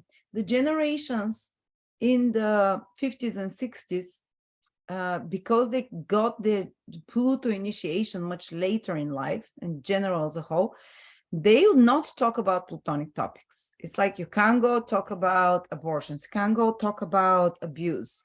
It's no to, if you go to a psychologist, you're crazy. So all kind of unpleasant or painful topics of Pluto or deep topics are kind of swept under the carpet when people were getting their Pluto initiation in their 50s. There's kind of innocence to a person before they get their Pluto initiation, the first Pluto square. As a whole generation, we're talking, but not the current generations. These generations now that again getting into their Pluto square are getting it much earlier. So this initiation comes even into sex, because the first sextile of Pluto is the sexual maturation and so on, and then the first aspect is gradually makes to it, that's the square. So everything is happening much early in life. I mean, youngsters are talking about abuse, mental health problems, all those uncomfortable topics already.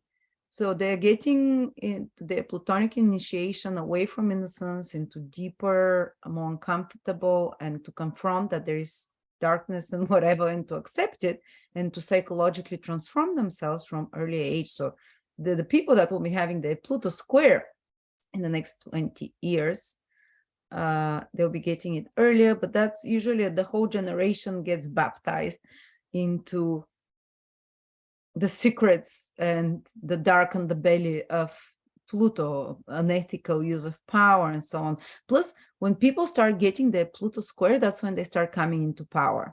So in the 50s and 60s, people were getting it at their early 50s, their Pluto square. So big bosses and people in powerful positions were a bit older, you know.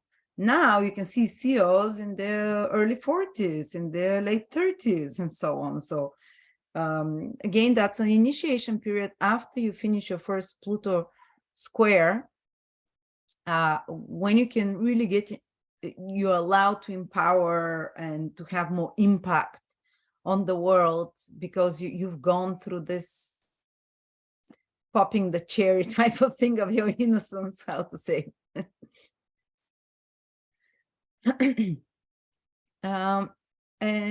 But definitely you feel the Pluto square. I felt because I have a lot of Pluto and Libra generation friends my age. So when Pluto squared our Pluto, the people born within 2-3 years of me, it happened within the same time, and we all went bat crazy. Now from 2020, it started about conspiracies and the darker things, and we're talking a lot about very uncomfortable topics. And they never before my peers were into such things, and suddenly I see all my generations and people around my generations like fighting for something, talking about uncomfortable topics, psychology and so on. But usually specific manifestations, you have to see what house Pluto is for you. Mine is in the 9th, so my beliefs and worldview was very challenged, and the innocence of that was removed, and so on. Then let's cover quickly the south north and north node. But with the south and north node, you are going to, so with the Pluto square Pluto, you can experience some kind of a awakening to the dark side of whatever house it is happening in, and some, again, transformations. It's Pluto energy. Pluto, what can you say? But with the south and north node, we're going to look only at conjunctions. Maybe you can do, it's like if you have the north node in Aquarius, Pluto will pass it sometime. If you have the south node in Aquarius, Pluto will pass it at some time. And this is very interesting because both the nodes are considered karmic points, and Pluto in past life regression is always seen as past lifetimes. So actually, if you read any books, the best books written by researchers who are both astrologers and who can do past life regression, when they regress people, so they could look at their chart, they can see the positions, and they hear what stories the person is telling about their past lifetimes while regressed. And it's always Pluto, north and south node. Pluto, north and south node. The positions of those, the south and north node are always opposite each other. So the axis, the two signs or houses, the houses of the north nodes, the house of Pluto, and the signs. So they found out by research, not just by imagining, that Pluto and the nodes are, especially the south node, but the north as well, it's the same axis, are connected to past lifetimes. So we have an interesting combination when Pluto will be transiting. Let's start with the south node, past lifetime south node, Pluto, past life traumas and complexes and obsessions and so on. Well, there is a very karmic period for about a year or two.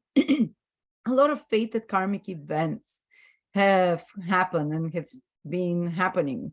Maybe people from a past can appear, but it's kind of almost like things are a little bit out of your control. That's the interesting thing, because both of those planets are a bit not planets, but points. Pluto is higher power, divine. South node is your own, it's your past lifetimes as well. So things that have happened already. So whatever happens around that time is fated. It's like a soul contract. Your soul agreed to experience that. And sometimes what can happen is that reliving a past trauma, because the south node is the past, Pluto is traumas. Some people have even remembered past life spontaneously. So I'll tell you, if you're going to have Pluto transiting your south node, if it doesn't happen spontaneously, it might just go and do a past life regression or something. And it doesn't even have to be past life. It can be early childhood, because a lot of things that from the past can kind of get revived around that and get transformed and put in a different perspective in yourself and released. So it's almost like the end of certain karmas. South Node is old karma, whatever. Or South Node can be also old talents from past lifetimes. Maybe in this lifetime, you're a painter and very artistic or something. But in a past lifetime, you were a very good mathematician, and Pluto triggers your South Node. Suddenly you kind of some crazy talent, almost channeling like abilities in mathematics comes, and you're like, whoa, what was that? It's from a past lifetime. Plus, if the South Node is in any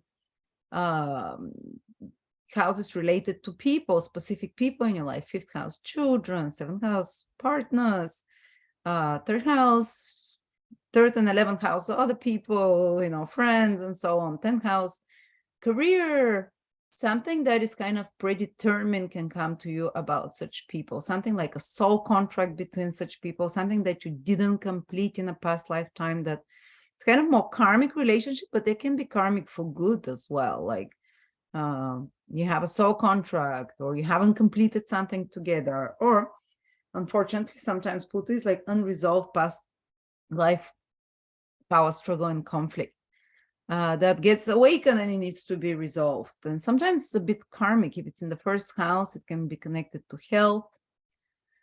If the South Node is, that is like that's what's coming for me. Let's see, let's survive it. But then it's also about unearthing past life talents, or something that was incomplete, that you come to get a closure on it, and transform those traumas and pain from the past as well. Then if it's the North Node has more to do with the future karma we're creating. So usually very powerful people can enter your life to stay, not to complete.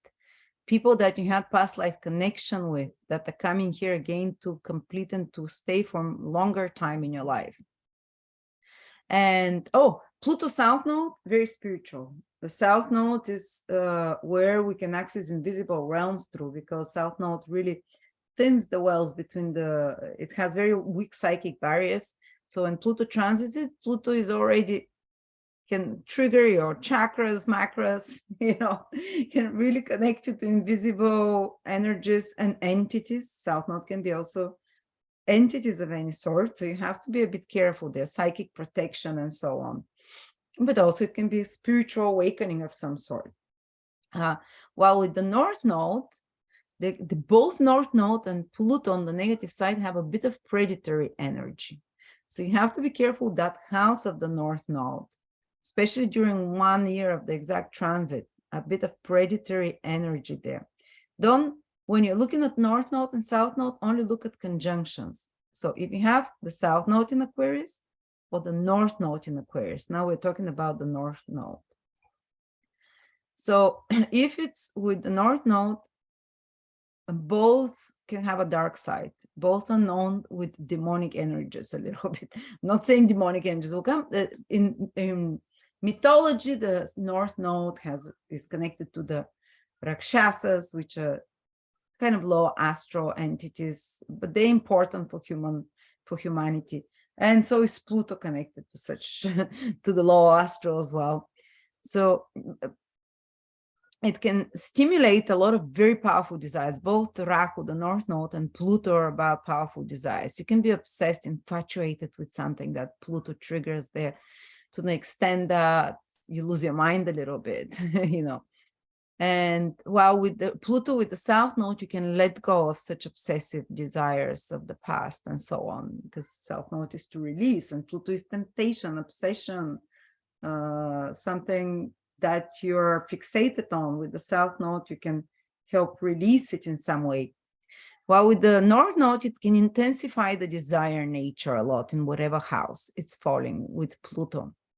But also it can, because of the strong desire nature and single focus, both Rahu is focused a lot on results and on some point like a laser, and Pluto has very similar energy. So you can do something extraordinary again, something that is left for generations after that. But there is a strong temptation thing there to be aware. And there is something that you create something new and powerful, and very much it's maybe something that your soul wanted to create from before but never could, because Pluto is connected to past lifetimes. And also and now you manage to North Node to make it happen. And also North Node is anything inventive and new. So anything inventive and new, you can explore new methods of therapy, of healing, of occult knowledge, of wisdom. You can get very passionate about such things. So it's, or they can be people that come to empower you in some way towards a direction. Again, the direction, what we're talking about, the house. You need to know the house where the South Node and the North Node is. Otherwise, I cannot be specific. It's kind of vague. So when we talk about the houses, you'd hear what it means. So yeah, I say that we take, well, we finished, but next week we come from 11 o'clock and we'll probably finish by 2 o'clock, because we'll have way less material. But I want to focus a lot on the houses, because you see, there is very little you can say about Pluto square, Pluto conjunct your load, say, especially the other aspect. Pluto will sextile your Mercury. Well, it's very generic. Mercury skills, whatever. But do you want to see one specifically where those skills will be used for? Specifically where it's going to transform what area of your life? Well, that's going to be the house of Mercury. So we're going to speak about the 12 houses next time. And you're going to look both where the house Pluto is transiting through. That's a 20-year influence, on average. Where Aquarius is, the specific house that's transiting. But throughout its transit there in those 20 years, Pluto will occasionally, when making aspects to other planets in other house, trigger those other houses. So you won't listen just to the house that Pluto is transiting for you, but you'll be listening to the houses where your other planets that are being aspected are. Just for a year or two, Pluto will make transformations there. So, are you finding it difficult? Are you understanding? Am I clear? I just want to understand if I should make it more simple, or is it a bit too complex?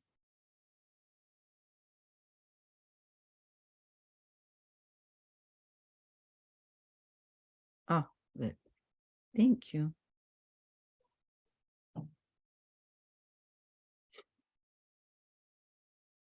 So Pluto will be transiting through my 9th house, but the house cusp will be in the 3rd house, Aquarius. No. Pluto will be transiting. Where is Aquarius? Which house it is in? So if your 3rd house is in Aquarius, Pluto will be transiting your 3rd house. But if you have planet in Leo, which is in the 9th house, for example, and Pluto opposes it, for those 2 years, it will trigger also 9th house transformations, which I speak about in the next section. Oh, thank you. Oh. Yeah.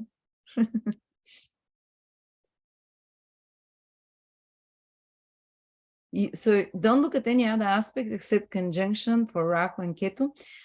You can look not your opposition, because your opposition, if Pluto is opposite Rahu, it will be conjunct Ketu. So look at the conjunction. You can look at the squares. So when Pluto is making a square to the nodes, Rahu and Ketu always at the same time, this will be kind of fated period again.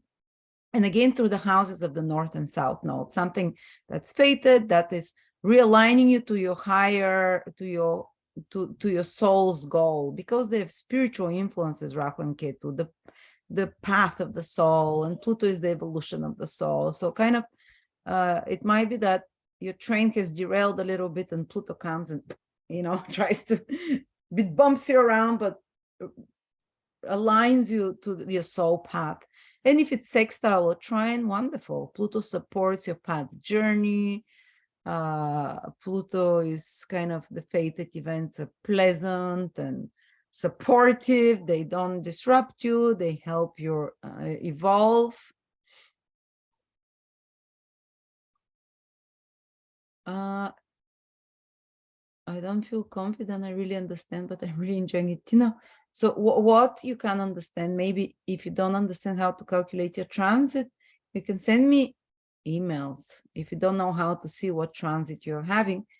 And I can, if the email has a chart to it attached, I can look at the chart and say, Pluto will trine your Venus, square Mars, conjunct Jupiter, and will be transiting through your third house, if you can understand that. Because I will give you now the list with all the transits. They're very much in depth. And then the transits I speak that I've written for you, I speak more about other things that I haven't mentioned much here. So you'll get a lot of reading to as well with extra information.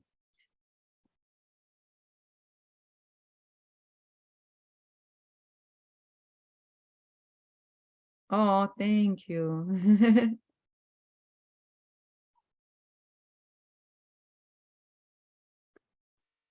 Venus is trining all this. I'm just having Pluto trine for the first time, a good aspect from Pluto in 20 years. Pluto is trining the ruler of my ascendant right now. So that was a good time. Sextiling, sorry. Sextiling. So it was a good time to do a Pluto transit. So I feel for the first time in years, I actually feel quite good. No, it's not that it was amazing things happened to me during all the hard Pluto transits, but like I emotionally feel so good now. Knock on wood. Maybe it's Jupiter in Aries.